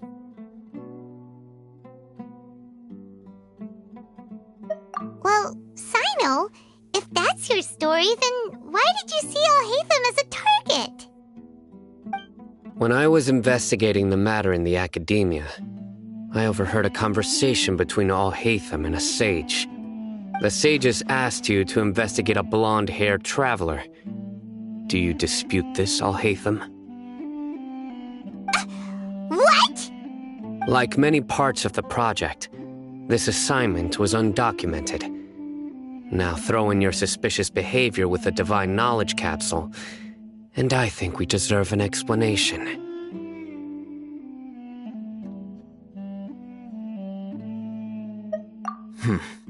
Yes. I was indeed tasked with investigating the Traveler. Alhaitham! After all, the promised reward was so great that hardly any scholar could have refused. The sage told me, once you've completed this assignment, I can give you a glimpse of divine knowledge. A most enticing offer. Unfortunately, those academics don't know me at all. Their words contained one key piece of information, namely that divine knowledge indeed exists. That gave me all I needed to know. From my perspective, the sages are far from trustworthy. Think about it. Isn't it a little strange they're so willing to share divine knowledge with anyone, even as a reward? So, I began my own investigation following the lead of the Divine Knowledge Capsule. In the end, I realized my wisdom in committing to this rather than collaborating with the sages. Had I been less guarded, I probably would have ended up like that Ain al-Ahmar mercenary, incapable of remaining sane for long enough to hold a conversation. You mean that the sages originally planned to dispose of you, using one of those capsules that drive people insane? I'd already given up on the assignment by then. I only told the academia I was waiting in Port Ormos for you to appear so they wouldn't suspect anything. So it came as quite a surprise when I encountered my erstwhile target while investigating the Divine Knowledge Capsule. Criminals do love to talk about coincidences. Even though I ran into the Traveler by chance, I had no intention of providing assistance to the academia. Also, you should remember, you were the ones who decided to follow me and strike up a conversation after I left that tavern. That's true. Alhaitham helped us out at Caravan Rebat as well. Maybe he's telling the truth. I'm willing to apologize if that's worth anything to you. I took the Divine Knowledge Capsule behind your back because I judged its existence to be a significant risk. I felt that it would be best for no one to interact with it before it had been properly studied. After all, curiosity often proves to be the most dangerous thing in this land. You should be well aware, Scribe Alhaitham, that curiosity can also lead you to danger and suspicion. Answer me this. Did the sages share any information about their project with you? Have I not made myself clear? You and I are both distrusted by the academia. Do you really think they would tell me anything? Fine.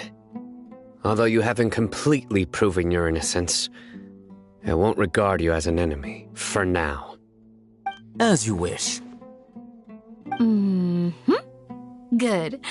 I'm glad to see you two clearing up your misunderstandings. And now you, Dia. I believe it's your turn. Oh, sorry. Whatever the boys were talking about must have been so boring that I spaced out. My situation is pretty straightforward. My employer, Dunyarzad of the Homayani family, is friends with the Traveler and is currently recovering from her illness at home. I had nothing going on, so I decided to return to Aru village for a visit. I was actually looking forward to a pretty exciting time getting back together with everyone here. But then I saw these two random guys in the middle of a pointless argument. It ticked me off, and things went downhill from there. Is that all? Well, I will admit that definitely sounds like your style. In that case, welcome back, Dia. That's more like it. I missed you all so much, Candace.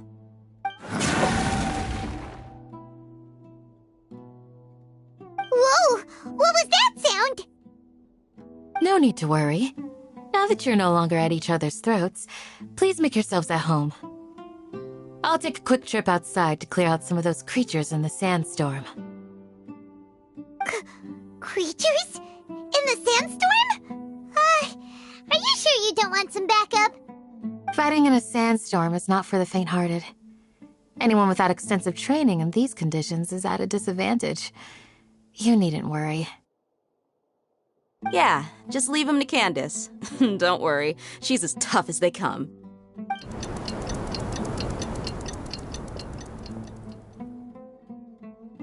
The wind's died down. That means the sandstorm's over, right? Candace still isn't back yet, though. Is she alright? Maybe we should go out and check on her. When you put it that way, even I'm starting to feel a little worried. All right, let's go. We've been here long enough, and the boys are as chatty as the floor.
Candace, you're still fighting?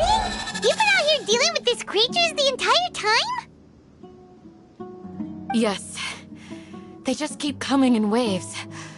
I've lost count of how many I've defeated. Before I realized it, even the sandstorm had stopped. Ah! Here comes another wave! Leave this round to us. I got interrupted earlier, but now I have something to take my anger out on. It's been quite a while since I've seen the Flame Mane in action. I'll leave these to you then. I'll be sure to put on a good show. Let's go!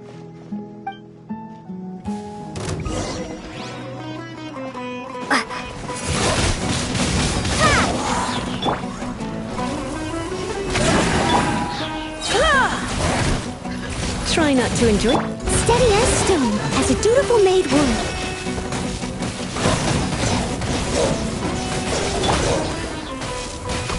Be gone!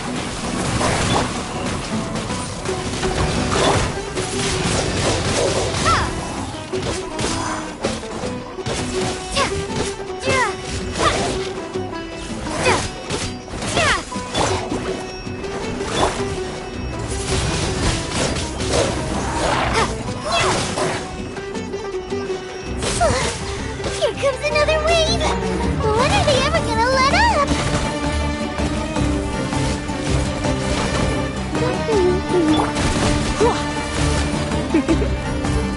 Blitz. No escape!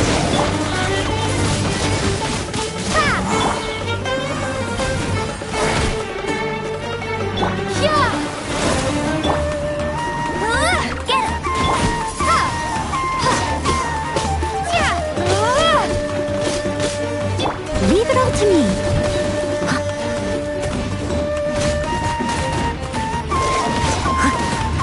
I'll catch up.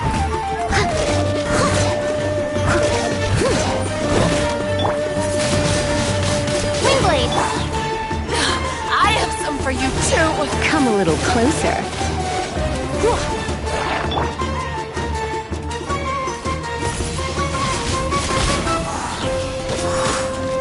Let it rain!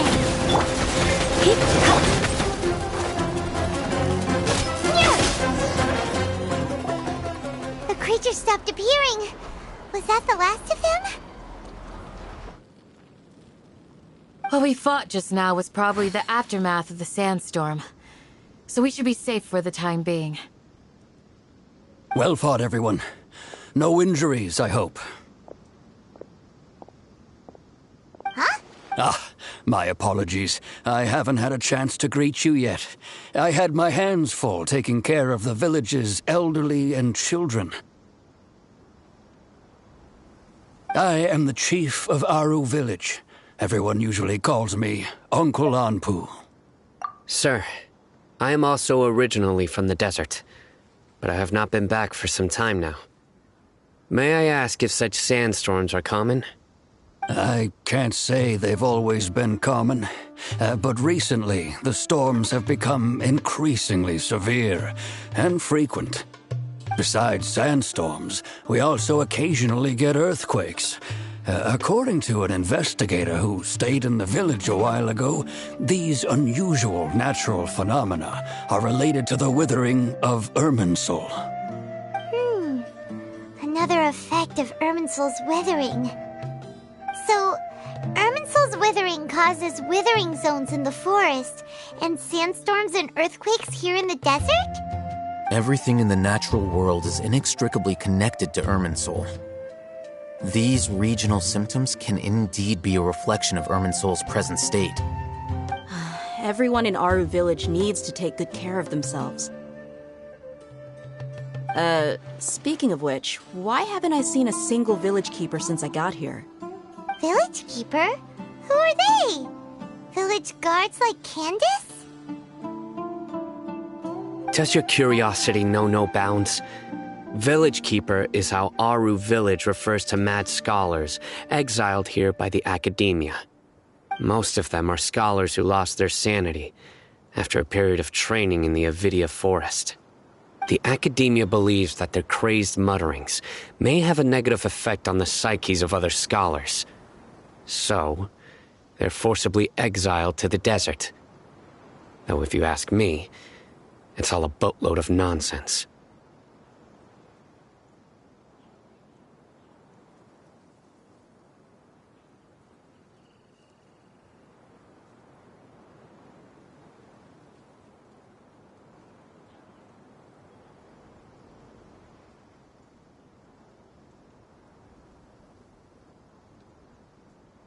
Alas, that's exactly what we've been trying to investigate.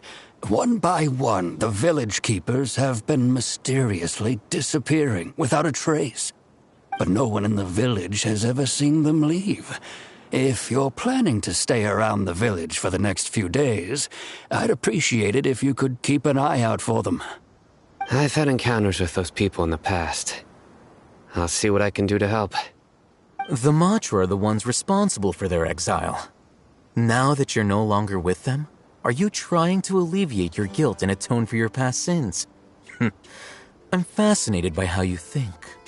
Mock me if you will, but if you are guilty, I will eliminate you, regardless of my position or identity. Oh, you're the former General Mahamatra. You must be an expert in these kinds of investigations. Thank you for your help.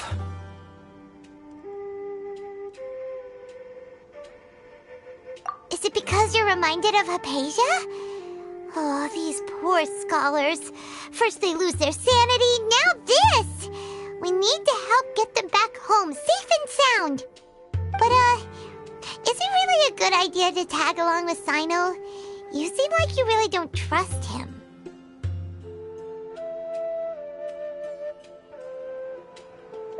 I'll be grateful for the assistance.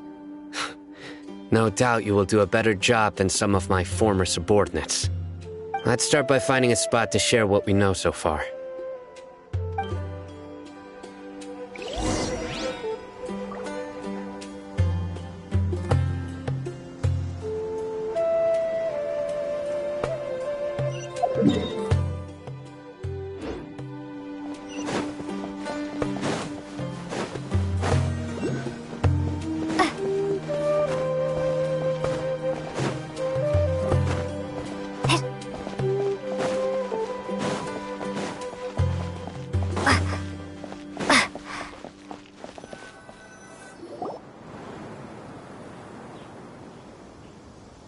Although I've sent myself into exile, I'm still doing essentially the same things as before.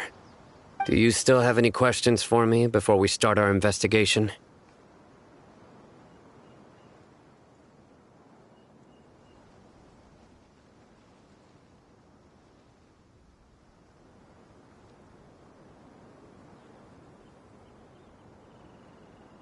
One of my former subordinates told me that this title has its origins in a strange incident.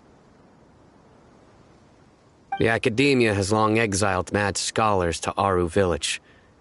A mysterious phenomenon exists here. When mad scholars first arrive, they are as incoherent and deranged as before. But after spending some time here, they invariably begin to calm down. Initially, the people of Aru Village greatly resented having to take in the mad scholars. But a strange incident one night changed that. Aru Village was struck by the strongest earthquake in living memory. Seeing buildings on the verge of collapse all around him, the then chief of the village was preparing to take everyone to safety. Suddenly, he noticed a mad scholar crouching in a corner, caressing the ground with his hands. A soft, green light radiated from him, like a divine glow against the backdrop of night. Despite the powerful tremors that ripped through the ground that night, all the houses remained upright, almost as if they had grown roots reaching deep into the ground. In the end, not a single building collapsed, and no one was hurt. After that, the people of Aru Village treated the mad scholars with greater kindness, and began to refer to them as the village keepers. The soft green light? A mad scholar protecting Aru Village? What do you make of it, Traveler?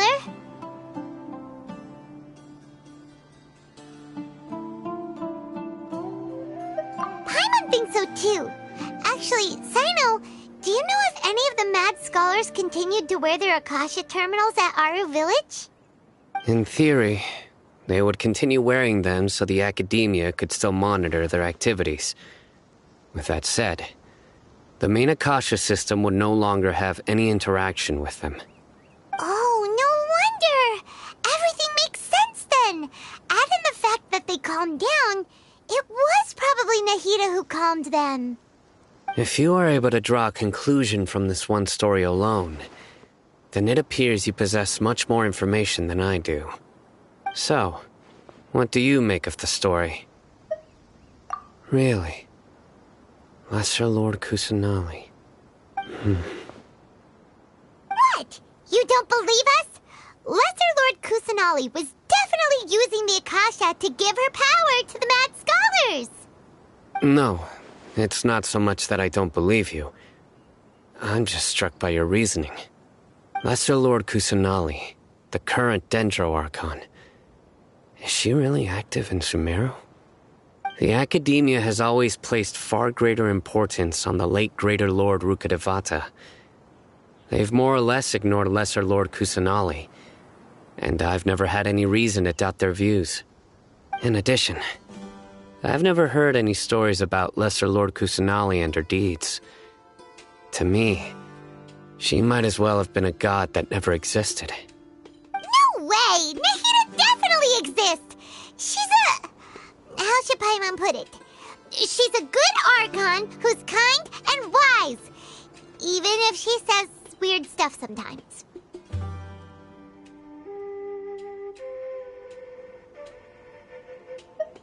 I've spent many years interrogating criminals, so I can easily tell when someone is lying. Good! Then you should know that we're telling the truth! That look in your eyes. I've never seen that from a liar.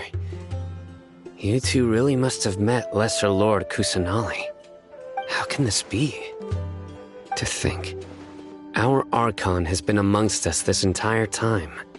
Alright, now it's our turn to put our skills to good use for this investigation. But easier said than done, especially since we don't have any leads. Maybe we can start by knocking on some doors. Excuse me, are you here to help me find my grandpa? Huh? Who are you?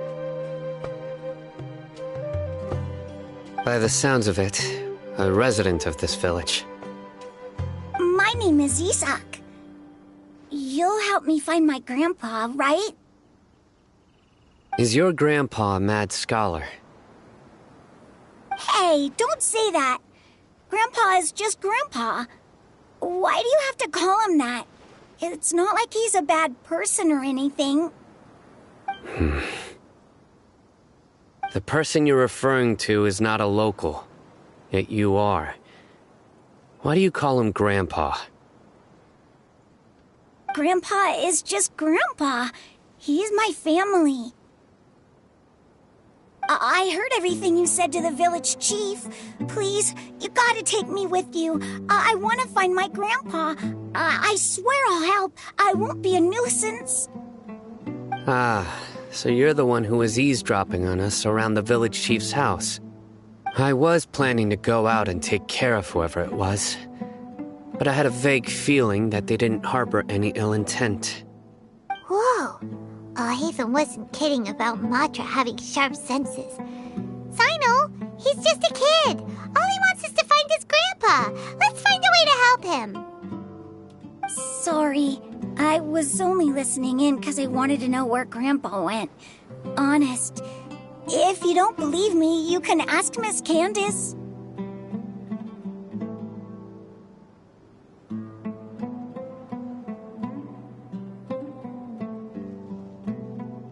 All right. But first, let's confirm the facts with Candace.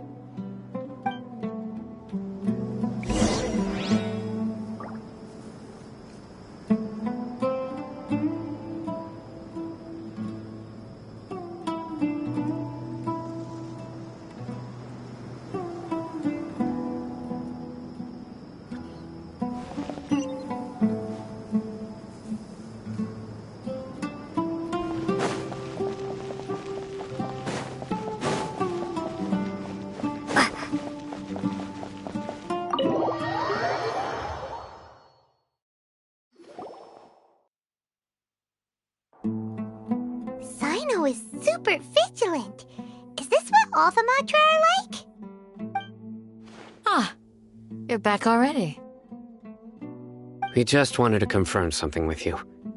Do you know a boy by the name of Isak? I had a feeling he'd go looking for you. Huh? You knew this would happen?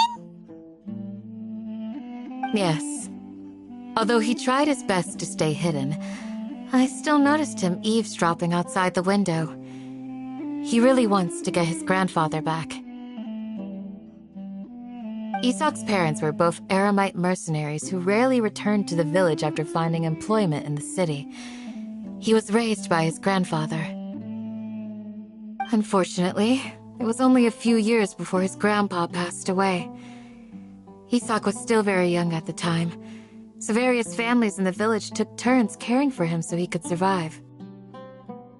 Later, an elderly mad scholar arrived at the village.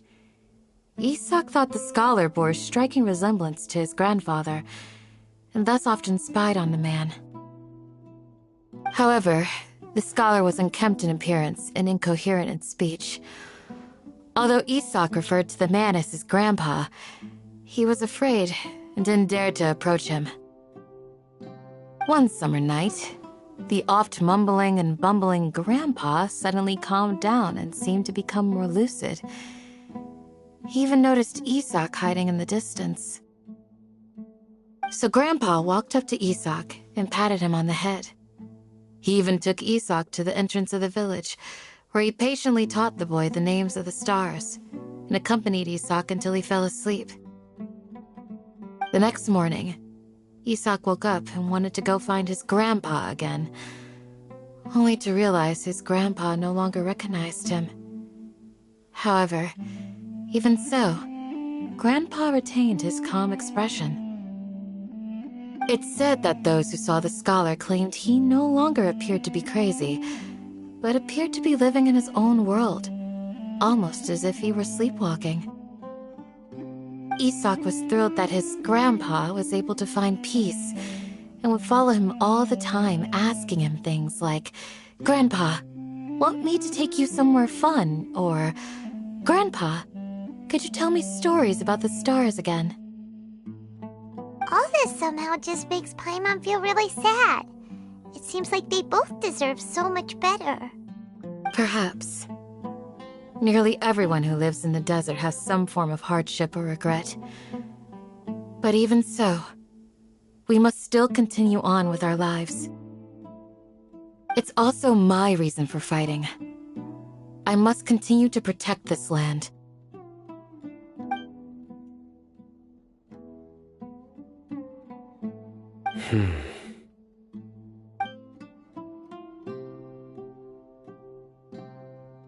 Maybe the people have always had a considerate god watching over them.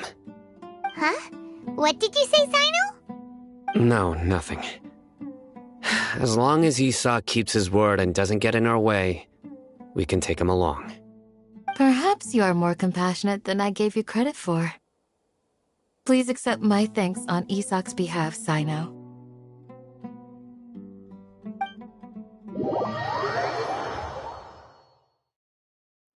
Hey, Isak!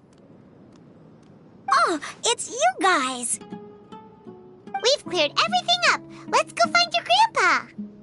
Really? Wow! Thank you so much! Yeah! Alright. Let's ask the local residents some questions first.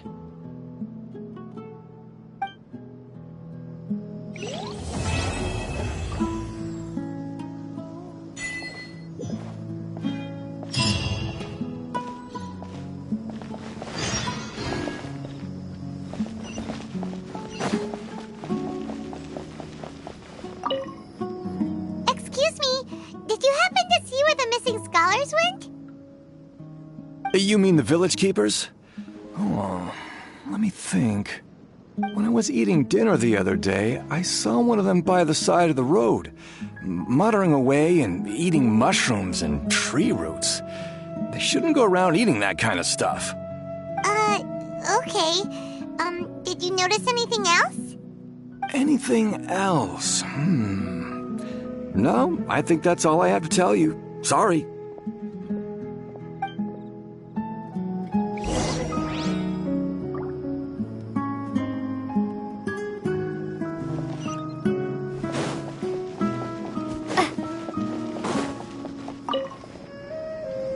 The scholars that have gone missing. Have you seen them? Those eyes. Those fierce eyes. You look like a real fighter. Don't change the subject. Right. You were asking about the the mad scholars. I think it's been a few days since I last saw them. I usually go to bed pretty early, so I'm not too familiar with what goes on at night. But honestly, I feel quite sympathetic towards them. Even though they act a little strange, they've helped me in the past. If it weren't for them, my house would have collapsed long ago. Do you also think Grandpa and the others are good people? Grandpa? Oh, hello there. It's little Isak. You mean that nice man who looks like your grandpa's long-lost twin, right? He was actually the one who protected my house. I saw it with my own eyes. He happened to be staying near my house that day and was doing something with his hands on the ground. It still feels pretty surreal now that I think back on it. Did someone teach them how to do that? Well, whatever the case, I'll always be thankful to him and whoever taught him to look out for others.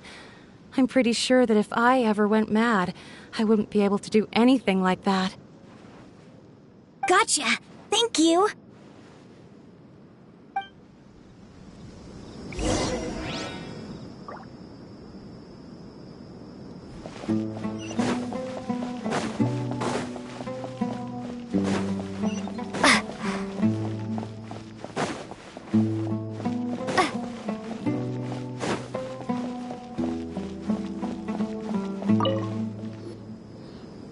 Sir, have you seen my grandpa recently?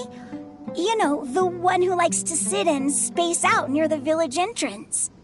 Oh, well, if it isn't Isak. Oh, your grandpa, huh? It's been a while. The last time I saw him, he was spacing out by the road as usual.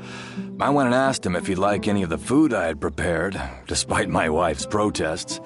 Like many people, she's really quite terrified of them. And speaking of my wife, she's still always complaining about how I don't make enough mora. That might explain why she's always mad at me. Oh, thank you. Thank you for taking care of him.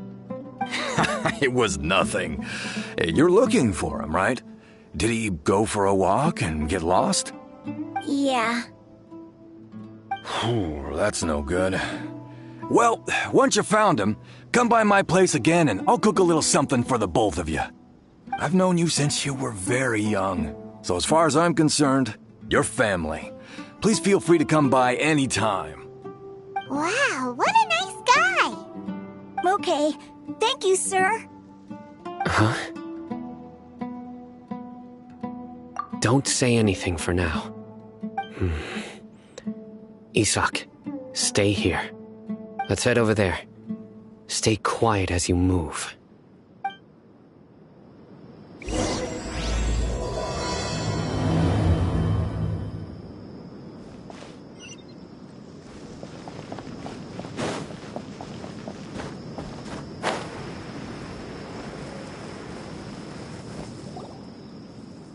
Listen, see if you can make out what they're saying.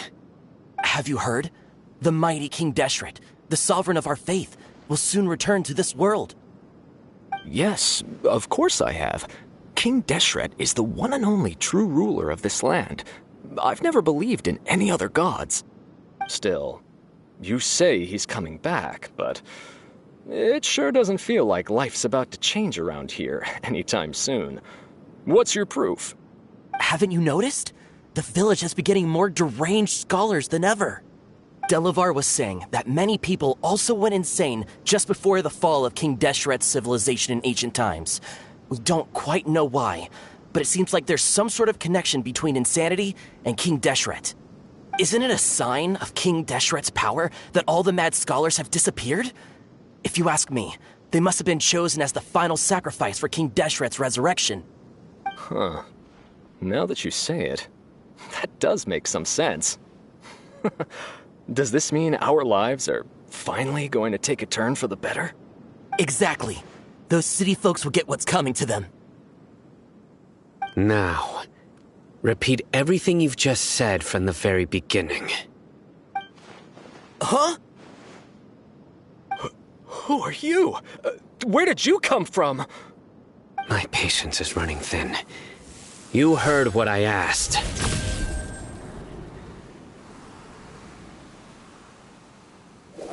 Yeah! Bro, this guy's something else. Just look at his eyes. One wrong move, and he's gonna flay us alive.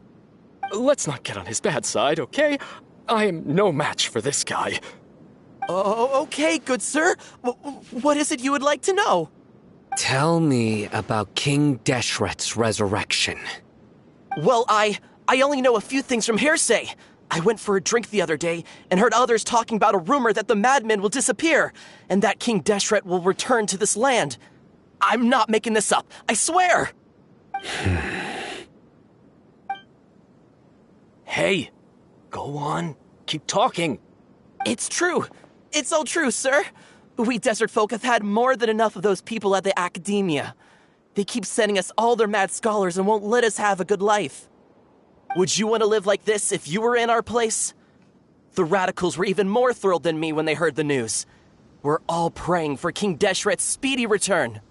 Delavar also said that once King Deshret returns to our side, it's only a matter of time before we conquer the land on the other side of the wall. They're all willing to serve under King Deshret and fight for a share of the glory. Is that so? Seems like he still wants to know more. Keep talking. Got it. At first, I told myself it was just the drink talking, but then all the mad scholars vanished without a trace, just as the rumors said. Please don't beat me up just for mentioning these rumors. If I'm guilty, then everyone else around here is also guilty. I'm just saying what the others said. The people here really like King Deshret, but dislike the Dendro Archon. Where is this radical person you talked about? I haven't run into him over the past few days, so he probably hasn't been around the village. What about you, man? Have you seen him at all? No, not at all. We wouldn't dare lie to you. He's really not here right now. Sounds like you're not too close with the radicals. No, of course not. All we know are their names. I have many ways to stop you from talking. And many others to stop you from sending warning messages. So you'd best just stay home and hope I don't hear of you trying to contact anybody. Don't do anything until I've gotten to the bottom of this. Try something foolish, and even Candace won't be able to protect you. Yes, got it. We'll do just as you say. That scared Paimon half to death. Sino is pretty terrifying.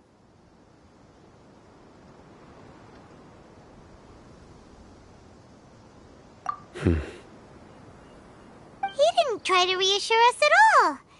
It's like he's used to hearing that. Oh, Paimon bets lots of people have told him that before. I heard that. Sorry.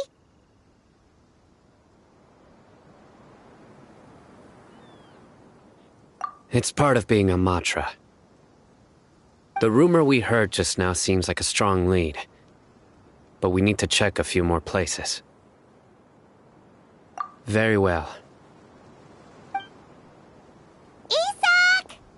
I'm here. Where's your grandpa's house?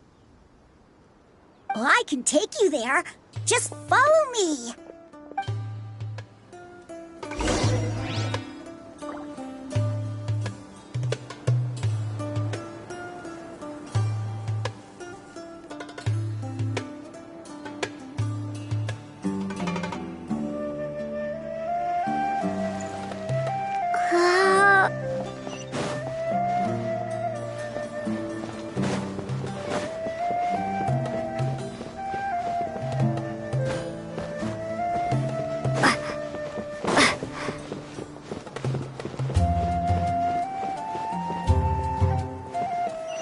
Grandpa? Oh, he likes to be alone. Sometimes he stares at the sky in a daze, and other times he just pokes at the ground with his fingers. Every now and then, he yells out at the top of his lungs, so a lot of people are really scared of him. But he's a good person, really. I know he is. I swear, he's just like my real grandpa.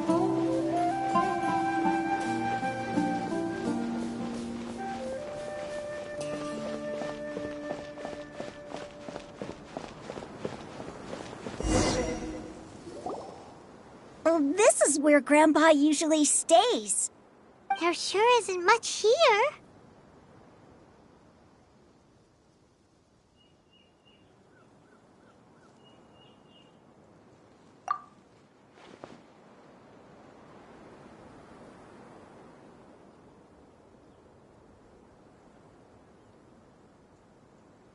No. Incense? Please don't say it's the same one as before.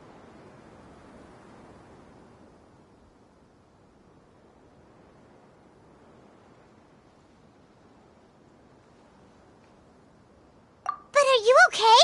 Are you getting dizzy or need to lie down? There's a scent that you can sense, but I can't.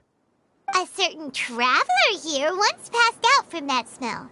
Thankfully, Tighnari saved the day. And then he gave us a long lecture to explain all about how it worked. So, you know Tighnari? Huh? You know him too? Are you two friends? Yes. Now that I concentrate, I can also make out the scent of incense. Wait, surely Tighnari didn't lecture you too? No, no need.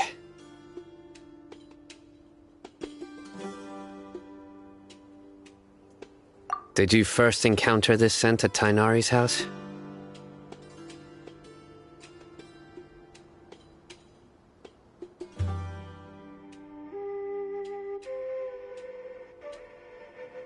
In the forest. From a scholar.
What are you looking for, Sino?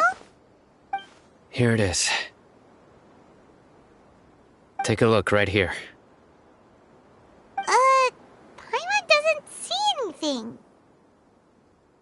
Although the traces have been completely buried in the sand, there are footprints here. From the size and shape, they belong to an adult male. This pattern is a common one from this area. Local shoes. This was probably someone from the village. The scent is quite faint, but still extant. The footprints head in that direction.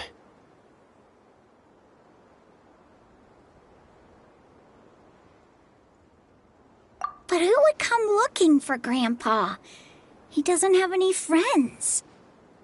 We'd have to ask whoever lured him away with the incense.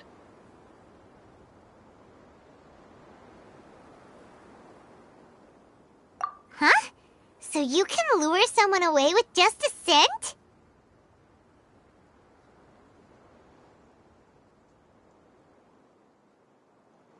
Hey! What's wrong with liking good food? Everyone's got something they love in life. Exactly. Most scholars are fond of incense, since the smell supposedly helps them clear their minds and discover new knowledge. Even deep within the clutches of madness, they still yearn for their knowledge-seeking days, and will follow the scent whenever it presents itself. No, Grandpa. So, someone's taking advantage of their weakness? Huh. Still, why would anyone want to abduct all the scholars?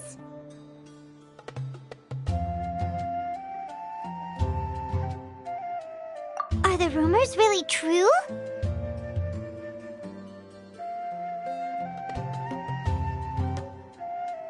Could the disappearance of all the mad scholars have something to do with the radicals? It's highly likely. Please, you have to save my Grandpa. Grandpa's never done anything wrong. Please help him. Sounds like we'd better help get him back. Don't you worry, Isak. We won't let whoever took him get away with it. Let's head to Aru Village and inform Candace and the others about what we learned here. After that, we'll set off to find the scholars.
Right.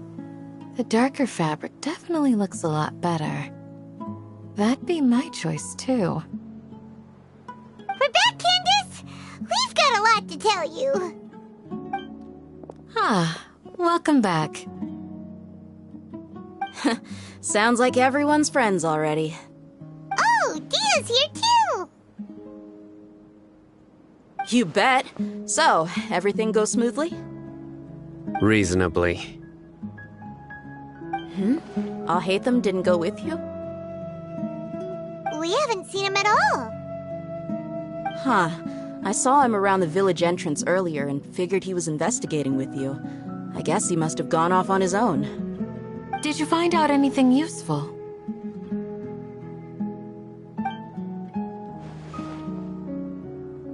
I see. So someone used a kind of incense to lead the exiled scholars away from the village.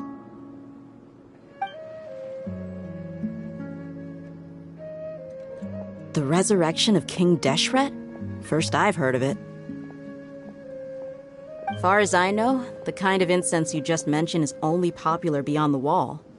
Scholars are fond of it, but as you can see, there aren't many scholars still studying around these parts. No seller would be able to make a profit here. Not to mention making incense is a labor-intensive process. You won't see anybody in the desert with the patience to make or sell something that requires that kind of effort. It seems someone from beyond the wall must have been supporting this. Makes sense. So what should we do then? Do we go back to the academia and search for leads there? If it was any other day, that would be your next logical step. But today, you've got me on your team, so you get an extra tip. Didn't you say that the villager got his news from the tavern? Well, I also like to drink at the tavern, so I know a thing or two about these radicals he mentioned. If Paimon remembers correctly, the leader of the radicals is some guy called Delavar. Ah, yeah. Delavar, the scar-riddled bandit, Engur, the wide-eyed butcher, and Jabari, the duck-tailed bearded crook. The whole lot of them are known around these parts.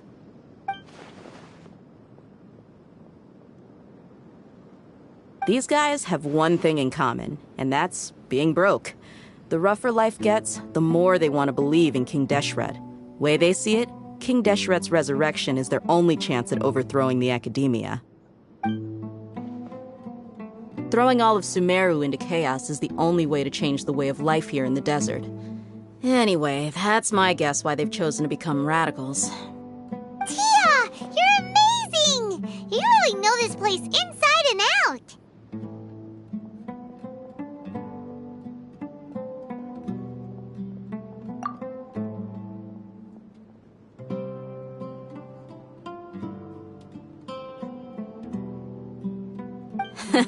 No merc can afford to slack off on gathering intelligence.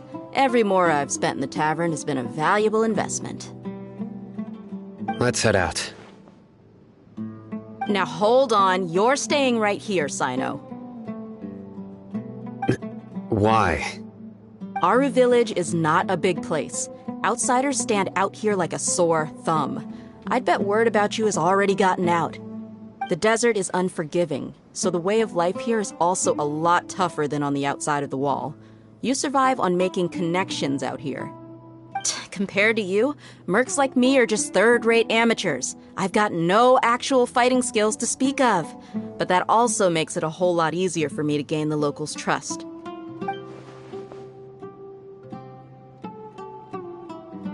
I need to go around and ask some questions, but it'll be difficult if you're with me. Fine. Good. Then we've got a plan. The Traveler and Paimon will go to Caravan Rebat with me, and we'll try our best to figure out where the mad scholars have been taken. Sino, you'll have to stay in the village and continue investigating on your own. All right, sounds like a plan.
Ad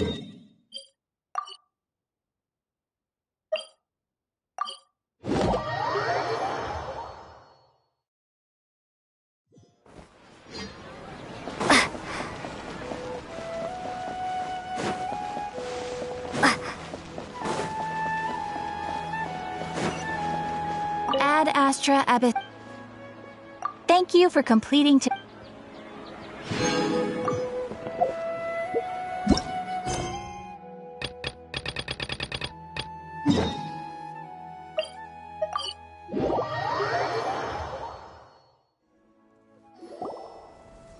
Well, here we are again.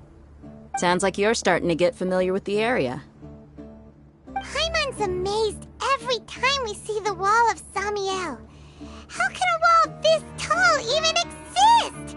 It's almost unreal. I know what you mean. I had the same question every time I walked this way when I was a kid. Also, why is this high wall here? And can a wall really block sandstorms?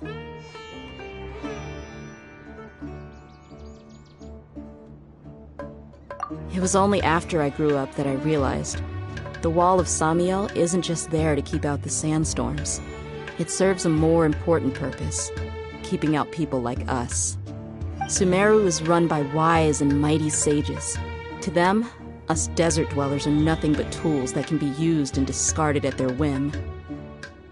We're cheap labor, like livestock, but easier to control. Nothing more. Even if a child from the desert got the chance to obtain an Akasha terminal, almost all their requests for knowledge would be denied. The academia believes we're underserving. Geniuses like Sataria are 1 in a million. The other children never get a single chance to try and rewrite their fate, even though the academia knows very well that we're humans, just as they are. That's terrible. I would tear down this wall with my own hands if I could.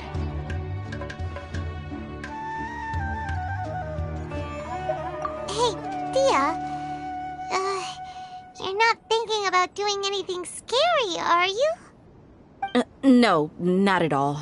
This place just gets me thinking, that's all. Besides, we're here to procure information, aren't we?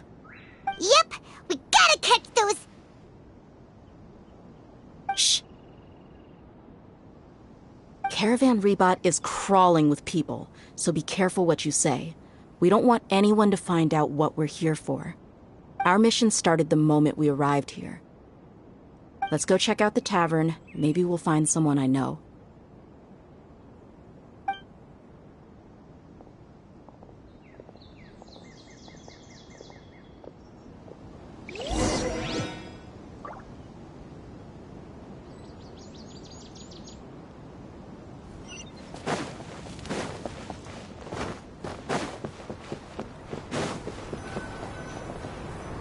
Just our luck.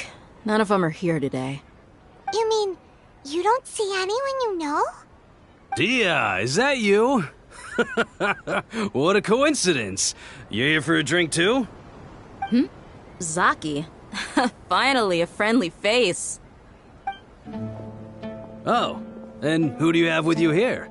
Guests from another land?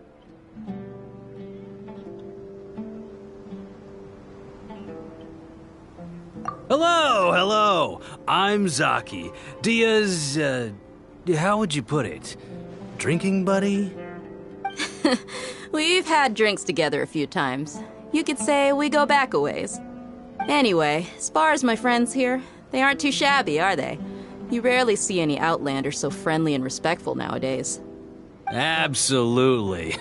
Much better than those people on the other side of the wall. So, Dia, are you looking for someone? Yeah. Have you seen Enger, Delavar, or Jabari recently? Of course I have. Matter of fact, we were all here drinking together just a few days ago. I've got a spice trading deal from another nation. I thought maybe Delavar and his friends might be interested. Know where I could find him? Ah, how thoughtful of you. Then I assume you also know that Delavar's been having a hard time making ends meet these days, so you came here to help him out? Hey, keep it down. Let's just say I prefer to keep this deal a secret. Y'all at Caravan Rebot are like family. If there's more to be made, why not do it together? Besides, Delavar and his friends have muscle. They'd be a good fit for escorting the goods. Yes, how considerate of you. Delavar's my friend too, so of course I can take you to him. Come with me.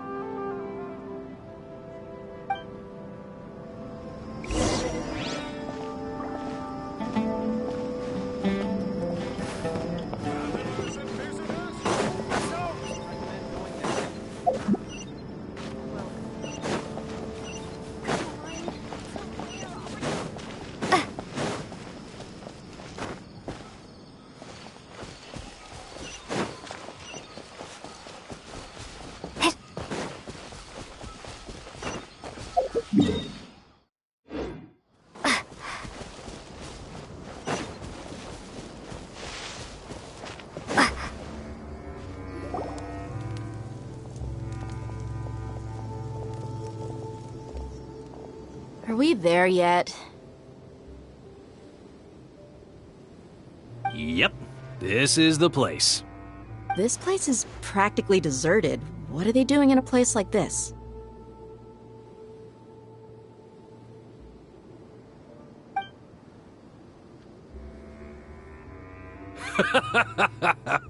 Why don't you take a guess? Go on, a wild stab in the dark. You're like lambs to the slaughter. Oh no! It's an ambush! What's this all about, Zaki? Come on, Dia. You really think we didn't hear about what you said back in Aru village? The boys have kept a close eye on you from the moment you set foot there. Not only do I know that you're looking for Delavar, I also know that you've teamed up with people from the Academia to look for the missing scholars. So, you've been watching us from the very beginning? Uh-oh. Paimon knew leaving Sino behind was a mistake! And you left the strongest one in the village, didn't you? Who do you think you are? You really thought we'd fall for your little business deal nonsense? So you and Delavar have been partners all along. Dia, I guess it's only natural for a traveling mercenary like you to be out of the loop. Those of us who hang around the tavern have stronger bonds than you think. But you got one thing right. We're all looking forward to an uprising in Sumeru. There's nothing more we'd like to see than the desert folk overthrowing the Academia. If that's the case, then I'm sure Delavar wouldn't miss a second of it. I'll be honest with you. If it weren't for what you said in the village, your little monologue about the Wall of Samiel would have convinced me that you're one of us. Delavar. And Engar, you're here too, huh? Long time no see, Miss Mercenary. You should have known the traitors are what us followers of King Deshret despise the most. Dia, I thought that you, a fellow desert dweller, would understand why King Deshret is greater than the Dendro Archon. Little did I know, you don't deserve to join us. Yeah, gee, what a missed opportunity. Adopting radical views and kidnapping innocent scholars, all because of some baseless rumors. Anything else I'm missing out on? See? There you have it. Mercenaries are just a bunch of faithless scum with only one thing on their minds. Mora. Pathetic. You're all like a pack of street rats. You're not wrong. Mercenaries are driven by Mora, and my faith lies with whoever's paying me. As long as there's a profit to be made, anyone can become my friend. Enough talking! Get him!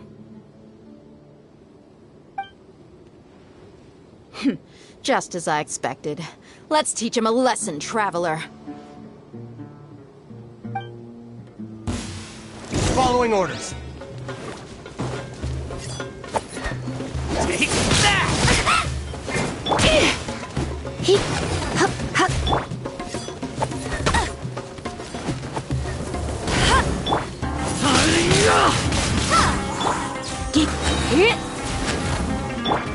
prepare to be blown away! Surrender and be gentle.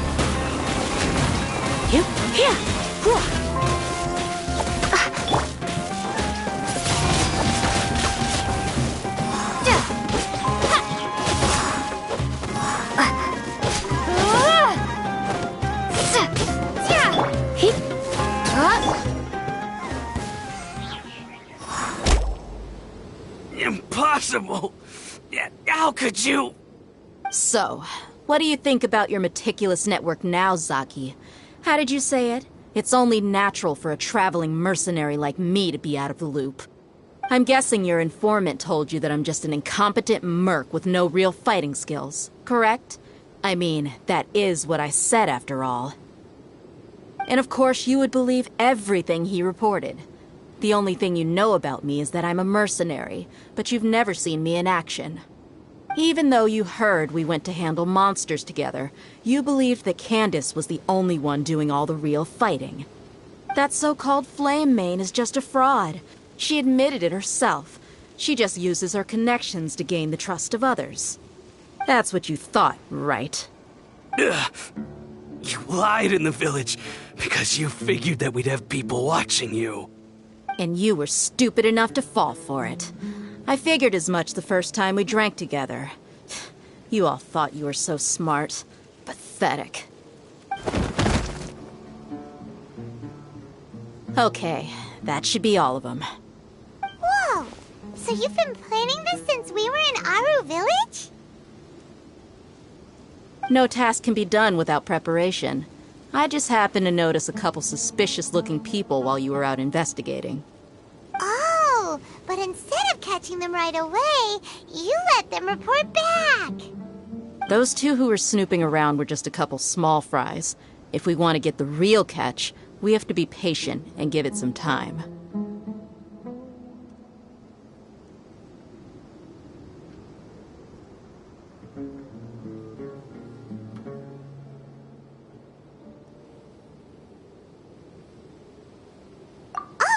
You mean the funny name she mentioned back in Uncle Ampu's house? The wide-eyed butcher, scar-riddled bandit, Paimon can't remember them all. That's just a bunch of drunk talk. Edgar and Delavar like to talk themselves up when they're drinking. Edgar, the wide-eyed butcher, and Delavar, the scar-riddled bandit, are the nicknames they came up with for themselves. Alcohol has a way of making people share what they really think. So Edgar and Delavar are always rambling in the tavern about how King Deshret is a superior deity. What about Zaki? He's just a numbskull who fell right into our trap. Zaki was probably the best hidden of them all. My initial plan was to find Delavar first, and then try to track him down.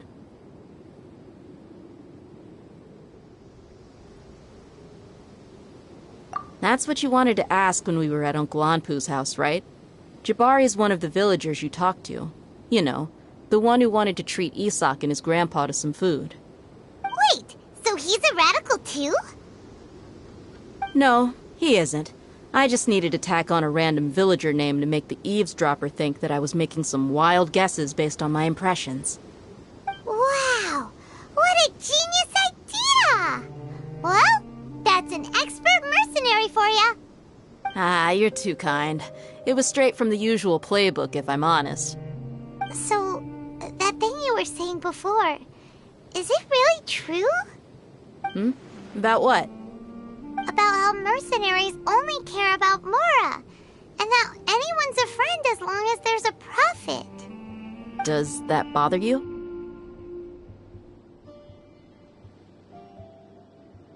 What makes you so sure?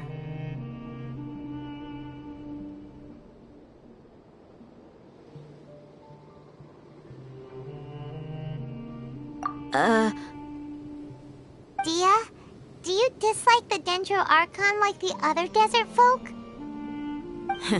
You two are pretty sharp. No, I don't have anything against the Dendro Archon.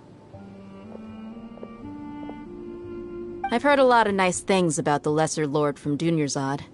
I can understand her devotion and gratitude. Dunyarzad's just an ordinary person. There's no way a god would be so involved in the lives of everyday people, unless they were truly compassionate. I've begun to realize that the sages are behind everything that's happened recently. The radicals' blind belief in King Deshret, making the Dendro Archon out to be an enemy. It's all the Academia's trickery. But I see through it all. And unlike them, I can never be hostile towards anyone who's never done anything wrong. Dia. Anyway, looks like we're done with business here. Traveler, lend me a hand. Let's tie him up and bring him to the village.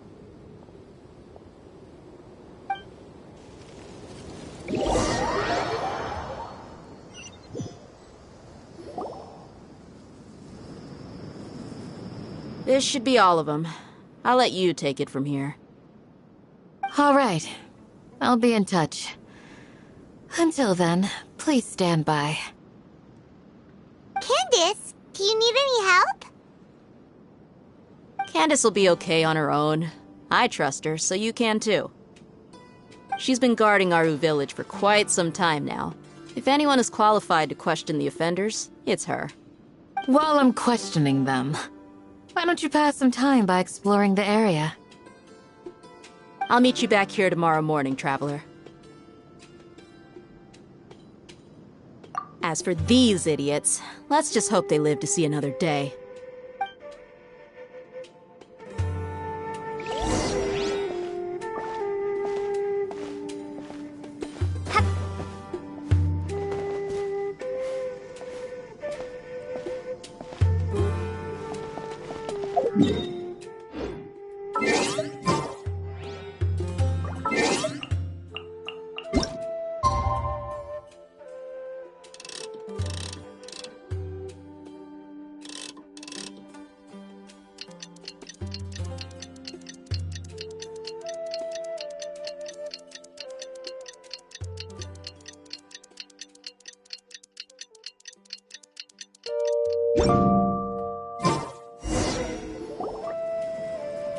Hey, Dia!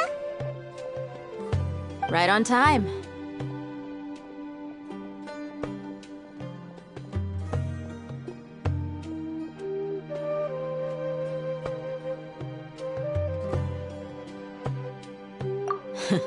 We'll know any moment now. Paimon's been wondering. You seem to know Candace pretty well. Have you been friends for a long time? We've known each other for some time now. She's a pretty interesting person. Even though she's an extremely strong warrior, she never misuses her powers against others. Oh, Paimon knows what you mean. Like a lot of martial artists say, never take the fight outside the ring. Yep, I guess you can put it that way. It takes strong convictions to be as dedicated as she is, and shoulder that kind of responsibility. Us mercs, on the other hand, we pretty much live from one day to the next. Well, Paimon thinks you're great, too. Really? Thanks for that.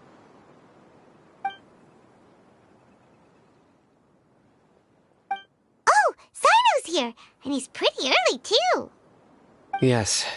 I was here yesterday to help out a little. To help out? By doing what? Sharing some interrogation techniques. Oh, you mean you taught Candace some more persuasive methods? Right. Come on in, everyone. Come on, let's go inside.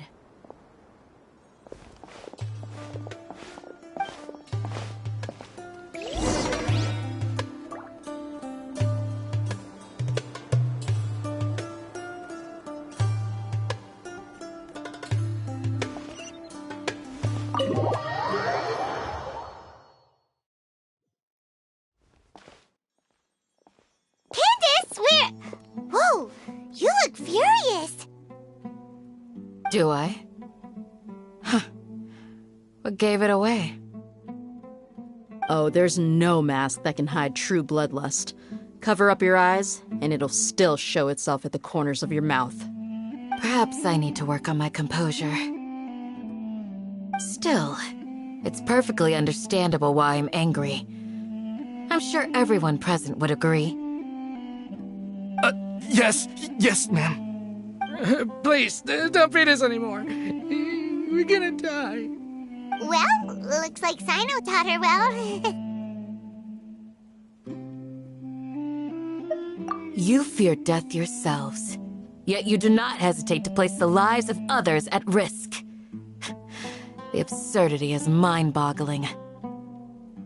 The ones you call mad scholars are known to us as the Village Keepers. They are vital members of our community, and some even count them as family. You come here, to my village, and you treat my people as nothing more than stepping stones towards your goal. Tell me, what would you do to you in my position? Mercy! Please have mercy! You've made your bed. We may all be desert dwellers, but there's one thing that I understand better than you. The resurrection of King Deshret will only result in war. And war serves no one. The people of Aru Village care little about which god is in power. Life may be tough and tiring, but we wish to preserve our way of life. A war would only cause us to lose all that we have. And that is not a responsibility that you can afford to shoulder. We understand. We're sorry. I'll tell you everything I know. Please, just let us go. I'm listening. You might not believe this, but it wasn't us who came up with this idea. Someone was spreading rumors in the tavern. That's how we ended up hearing about King Deshret's resurrection. Some mystery man told us that mad scholars will make the perfect sacrifice to usher in King Deshret's resurrection. They give their lives, and we can get anything we wish for. They're called Village Keepers. Slip up again, and you'll regret it.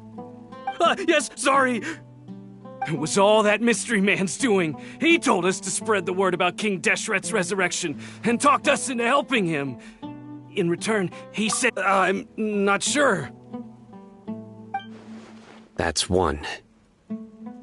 Huh? One what? Strike. You get a total of 3. Then, you die by my hand. Wait, I'm telling the truth. We don't know anything. It was all him. 2. He got us to lure them out of their houses in the night with some kind of incense. We take them to a junction outside the village. Then the mystery guy takes them from there. You gotta believe me, please. I'm telling the truth, I swear. Just ask them if you don't believe me. That was indeed the truth. Traveler, go on.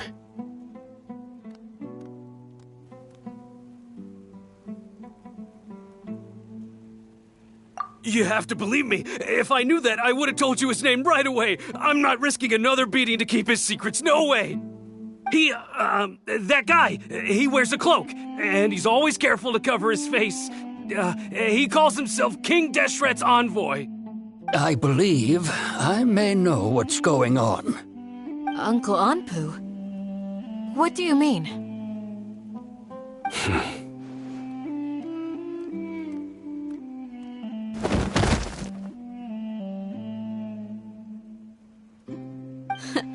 Smooth. Okay, speak. If my suspicions are correct, this mystery man they speak of could be from the Academia. Some time ago, people from the Academia attempted to take the Village Keepers away. I refused, insisting that they are part of our community. It strikes me now that this secretive character shares the same goal they had. Which means it's highly likely that the Academia was purposely spreading a false rumor to trick the radicals into delivering the Village Keepers right into their hands. They were the ones who brought them here to begin with. Now they're trying to take them back? We aren't gonna let that happen. Not the Academia again. Just as I thought. But what could they want with the— Nothing but tools in the eyes of the Academia.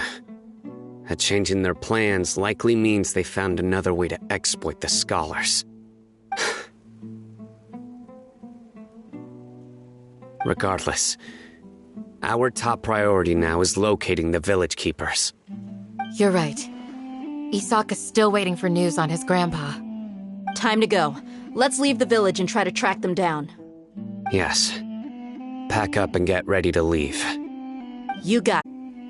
Let's meet back here once everyone's ready.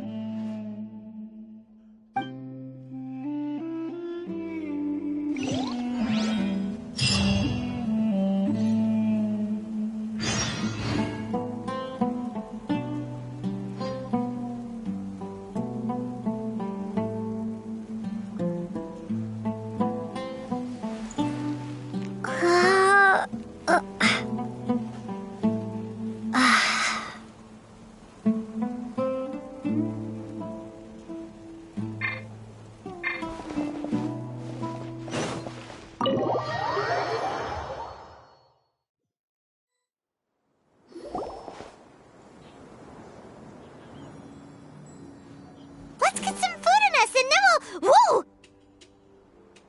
Where did you come from? Well, as you can see, I am merely sitting here and reviewing what we have deduced thus far. You were gone for ages! And now you're suddenly sitting here musing to yourself? Where have you been anyway?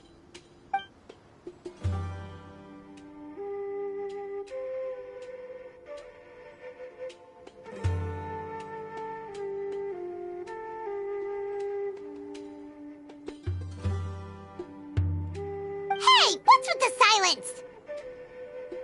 You never think things through before asking questions. I'm giving you some time to make up for that. Paimon's so mad! Paimon's gonna give you an ugly nickname!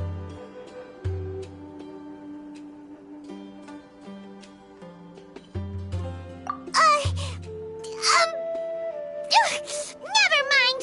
Paimon's got nothing. There's just nothing super obvious to pick with this guy. It makes it so hard. Well, you've heard nothing to suggest I left this whole time. So clearly, I stayed in the village to investigate. Anyway, you plan to leave Aru village and keep searching for the truth of this matter, yes? Yep. We're not gonna find out anything more by staying here, so we thought that we might as well take the search elsewhere.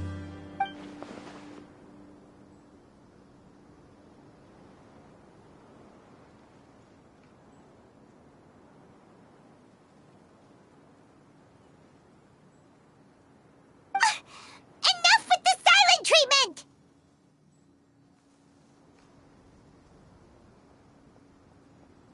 No. I'm just surprised that you decided to team up with him. Alhaitham, you haven't helped us out at all ever since we arrived at Aru village. Bold of you to question our choices. Yeah, you're all talk. While you were investigating, I had my own work to do, which I've now finished. Really? Paimon doesn't believe you.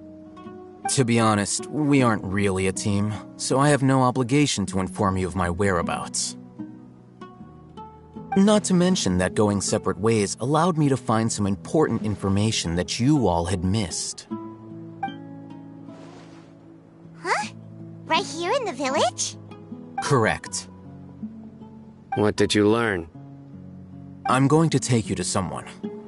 But before that, you need to understand where she's coming from. What does that mean? How do you think the residents of Aru village feel about what we're doing?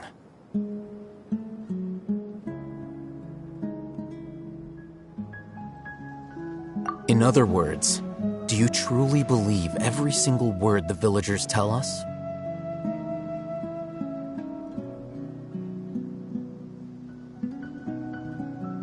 You mean some of them lied to us? Hiding the truth does not necessarily equate to lying. Again, these people have their reasons. Remember what Candace said? Most people in Aru village don't necessarily care which deity is in charge of Sumeru.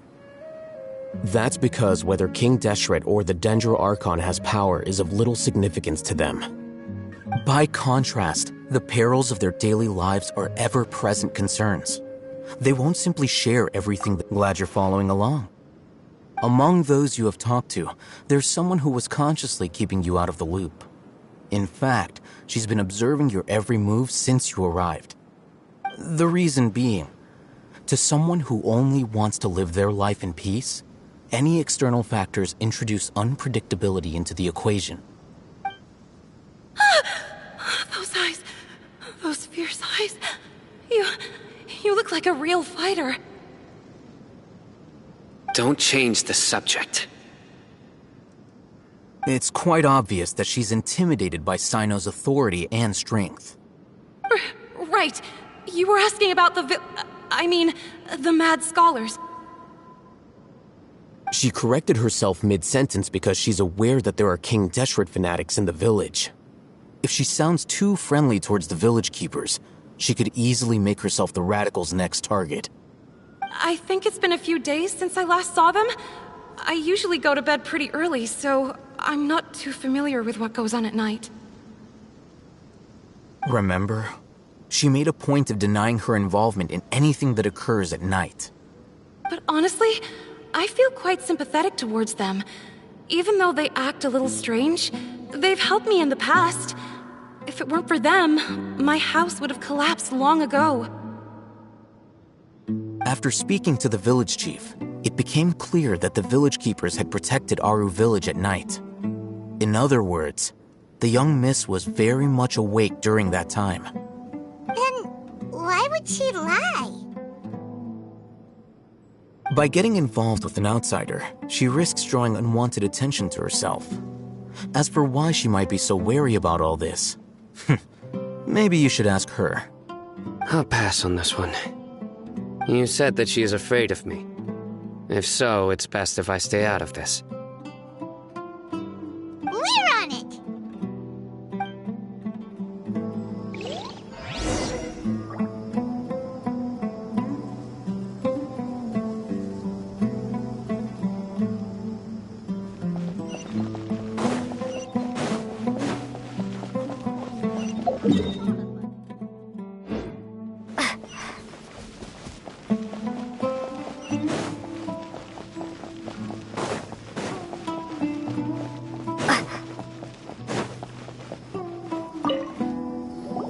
Miss Shawnee, as we discussed earlier, I've brought someone with me. Mr. Alhaitham, I'm aware of where you stand, but how can I make sure that your friends think the same as you? Huh? What do you mean? We need to clarify our stance or something? Go ahead and talk to her. You'll get the answers you want. Go on. Earn her trust. Is it really that simple? May I call you Traveler?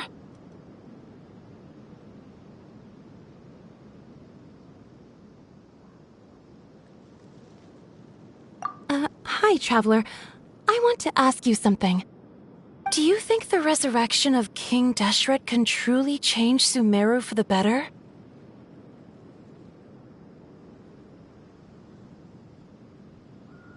Why's that?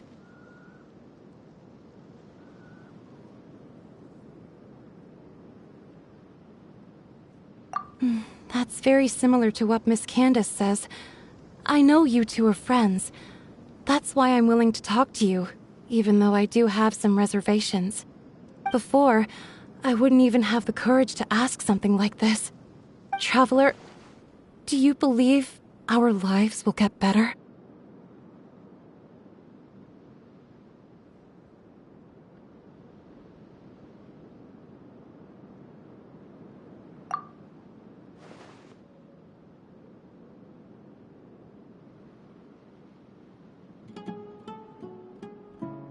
Yeah! We came here from another nation, so it isn't wrong of you to be weary.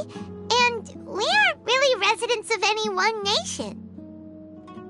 But even so, we've met lots of people from different places, and we've always fought for what we believed in. We have friends in Sumeru, and we want to help them. That's why we decided to stay here for a while.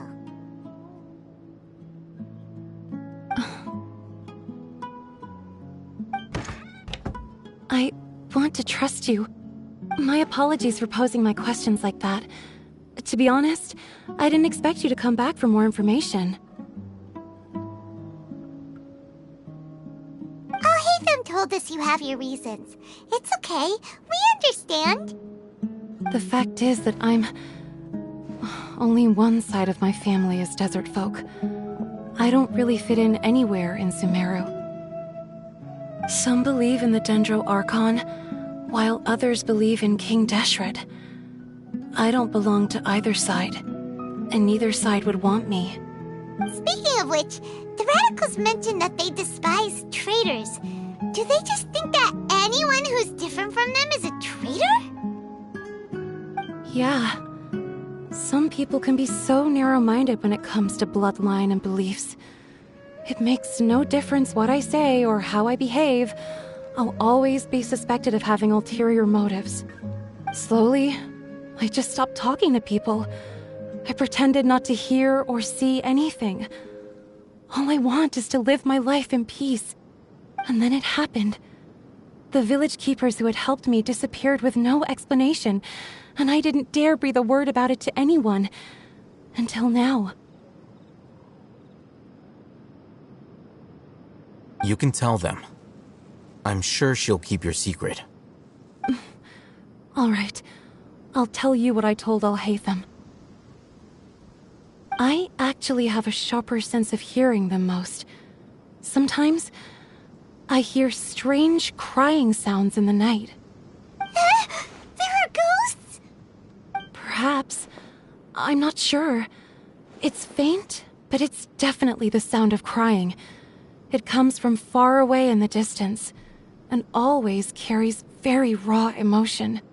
It used to be louder and more frequent, but ever since you arrived in the village, it doesn't seem to happen as often, and when it does, it's much quieter. I have to focus really hard to make it out. I confirmed this with the guards on night duty. They also have someone with a good ear, and he's heard similar sounds at night. But, because we're in the middle of a desert, he would rather believe that they are the cries of beasts than ghosts. There's really nothing around these parts, except for an old hospital not far from the village. I think they used to use it for treating Elazar, but it's been abandoned for years.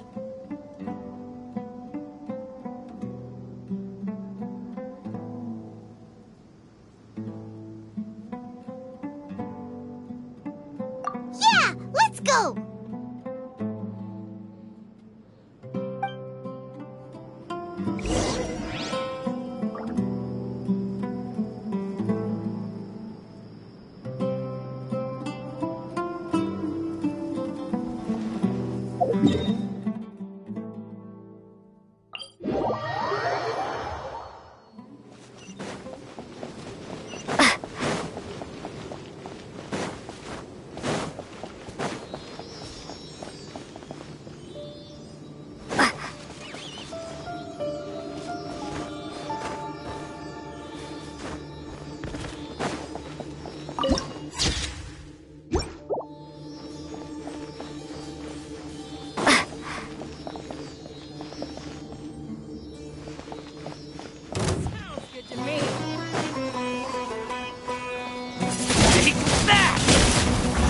No escape! Wow, these will come. You're in for a little shock. Yeah.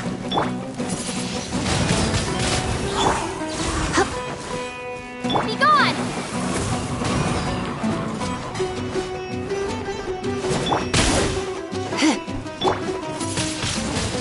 Windblade!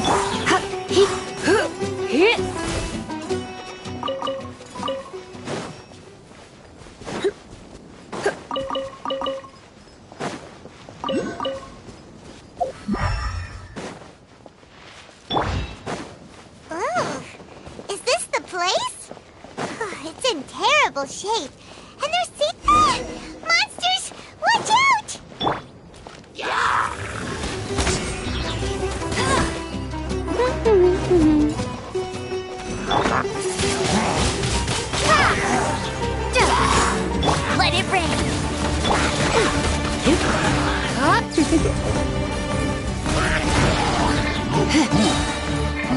Let's spark things up a little.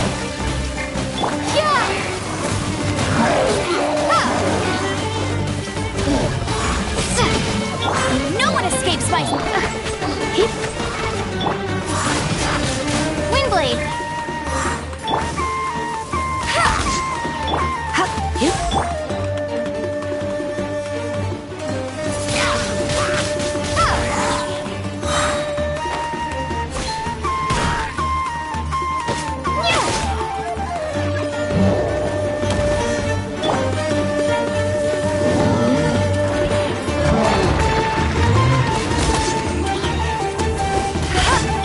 Steady as stone, as a good night should.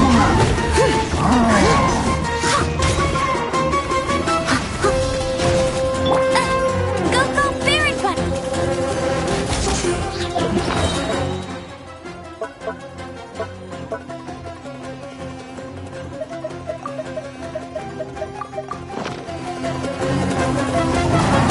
Let it rain! Be gone!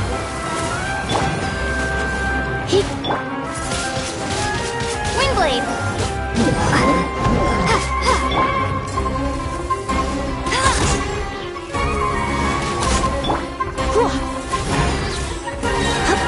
Try not to enjoy.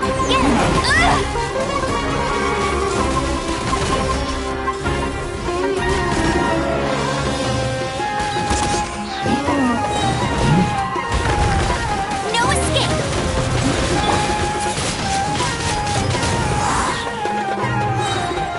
Prepare to be blown away! Not so hard! Leave it all to me.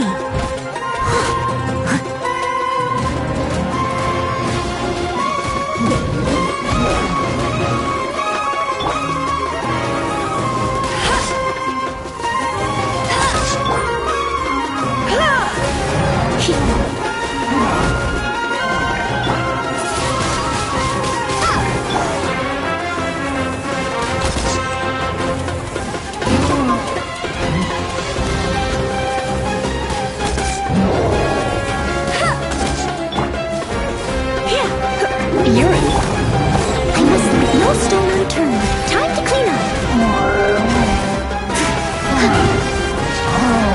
Let it rain! Go,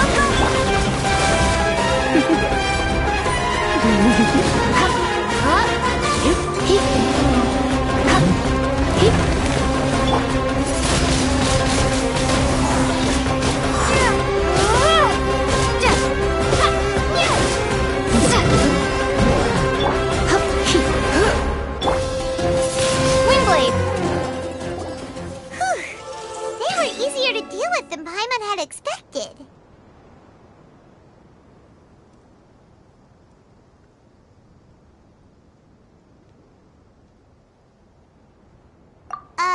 Super strong bandits?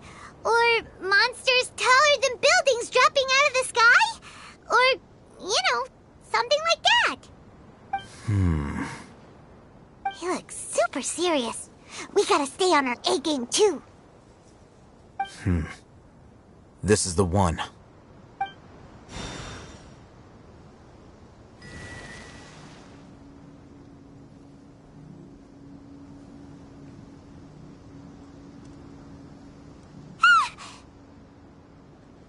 Let's go in and take a look.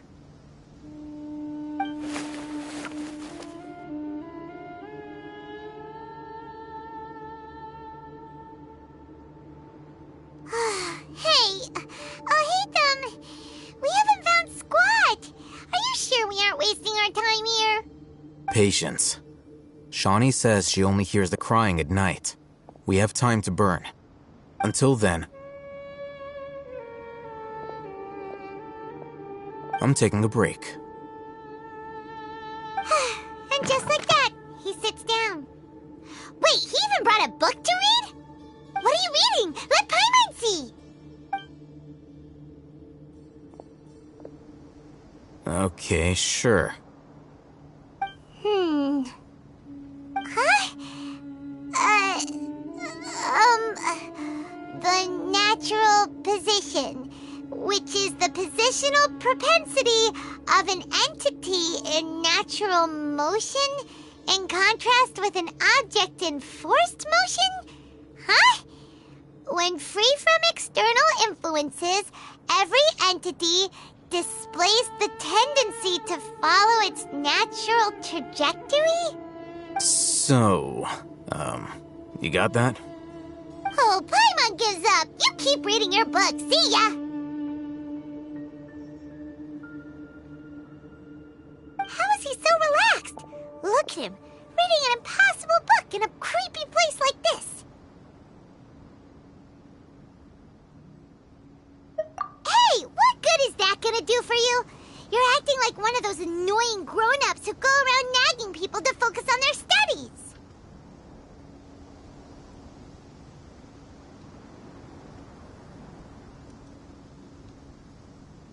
Hey, what gives? Shouldn't you be the one providing for Paimon?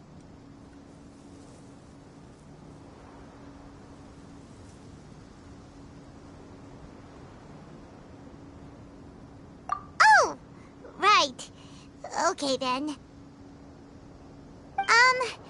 Thank you for working so hard and earning so much more. If it weren't for you, Paimon would probably still be floating around in the ocean somewhere. Thank you.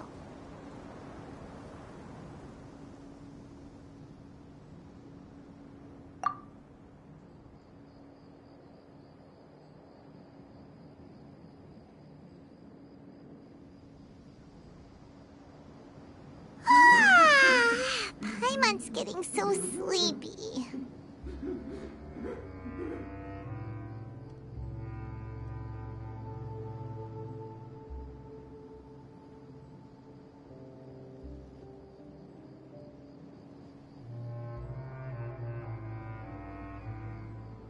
Huh? What was that sound? There it is. It's coming from that direction. Is the sound coming from here? Huh. Paimon's not seeing anything.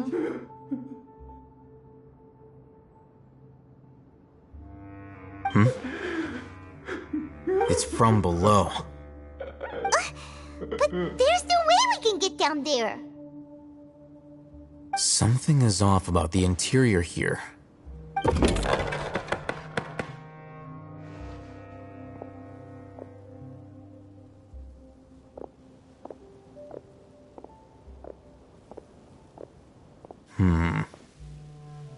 As I thought, there's a hidden structure. Wow. It's like they tucked another hospital into this one. Oh, it looks like there are other mechanisms around here. Let's keep exploring.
Let's spark this.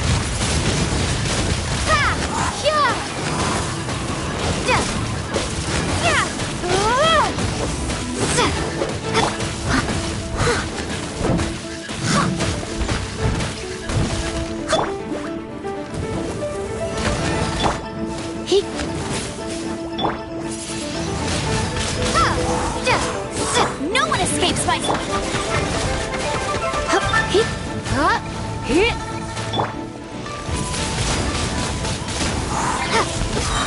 Prepare to be blown away!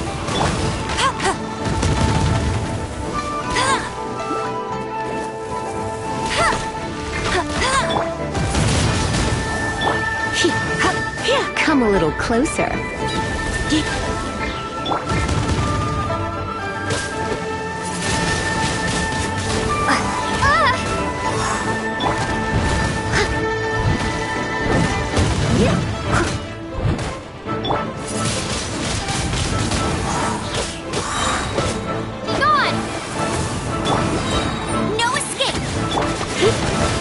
You're in for a little shock.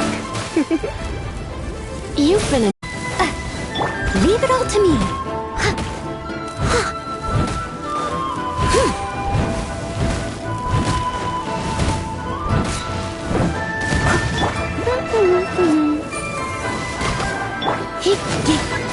You're in for a little shock. Windblade! Come a little. I must leave no stone unturned, as a good knight should.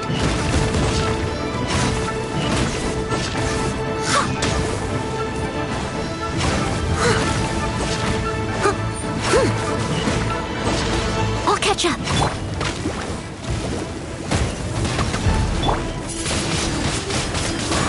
Let it rain! You're in. Try not to.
We have put in...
If you ever have any questions...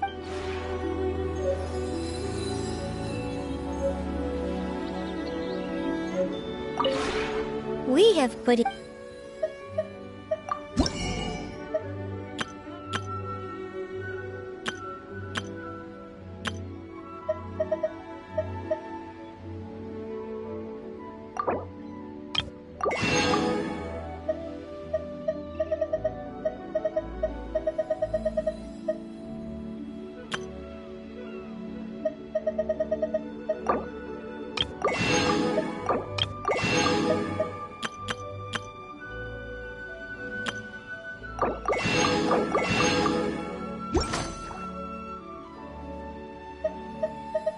If you ever have any questions about the...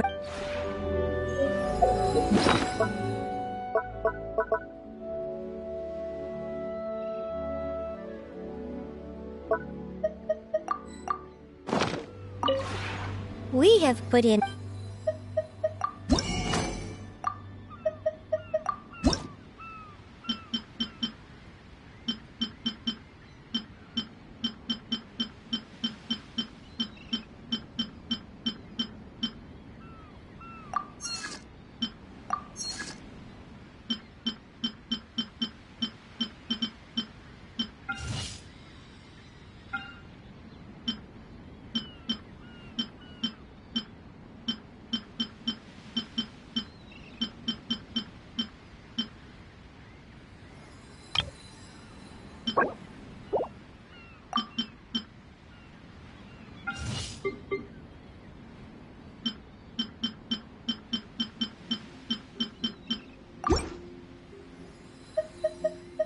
If you ever have any questions...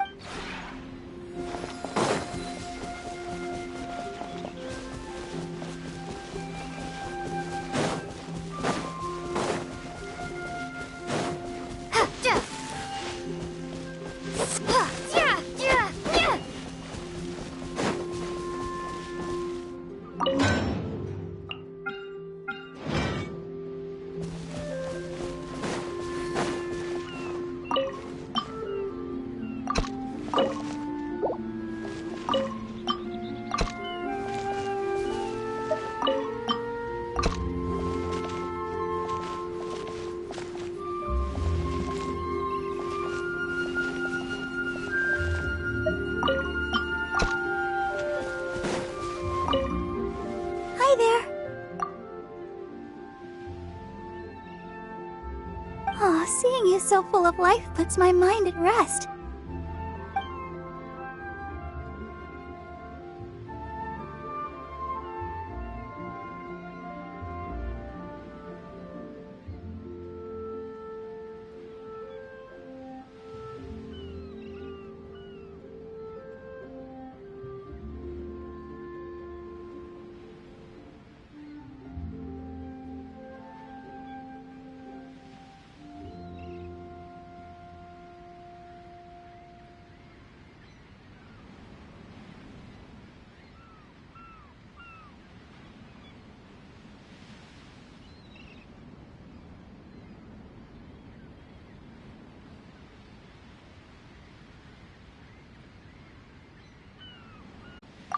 Oh, I love it here.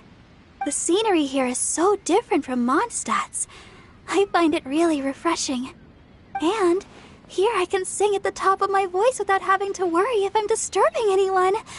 It's the best way to practice. It sure is nice of you to say that, but still, I always need to make sure I'm being considerate of other people. Anyway, I'm really happy you invited me here. I think I'd like to stay here a little longer. Hi there. Aw, seeing you so... Oh, sure. Aw, I just realized that I haven't chatted with a friend like this in a long time. I just feel so blessed all of a sudden.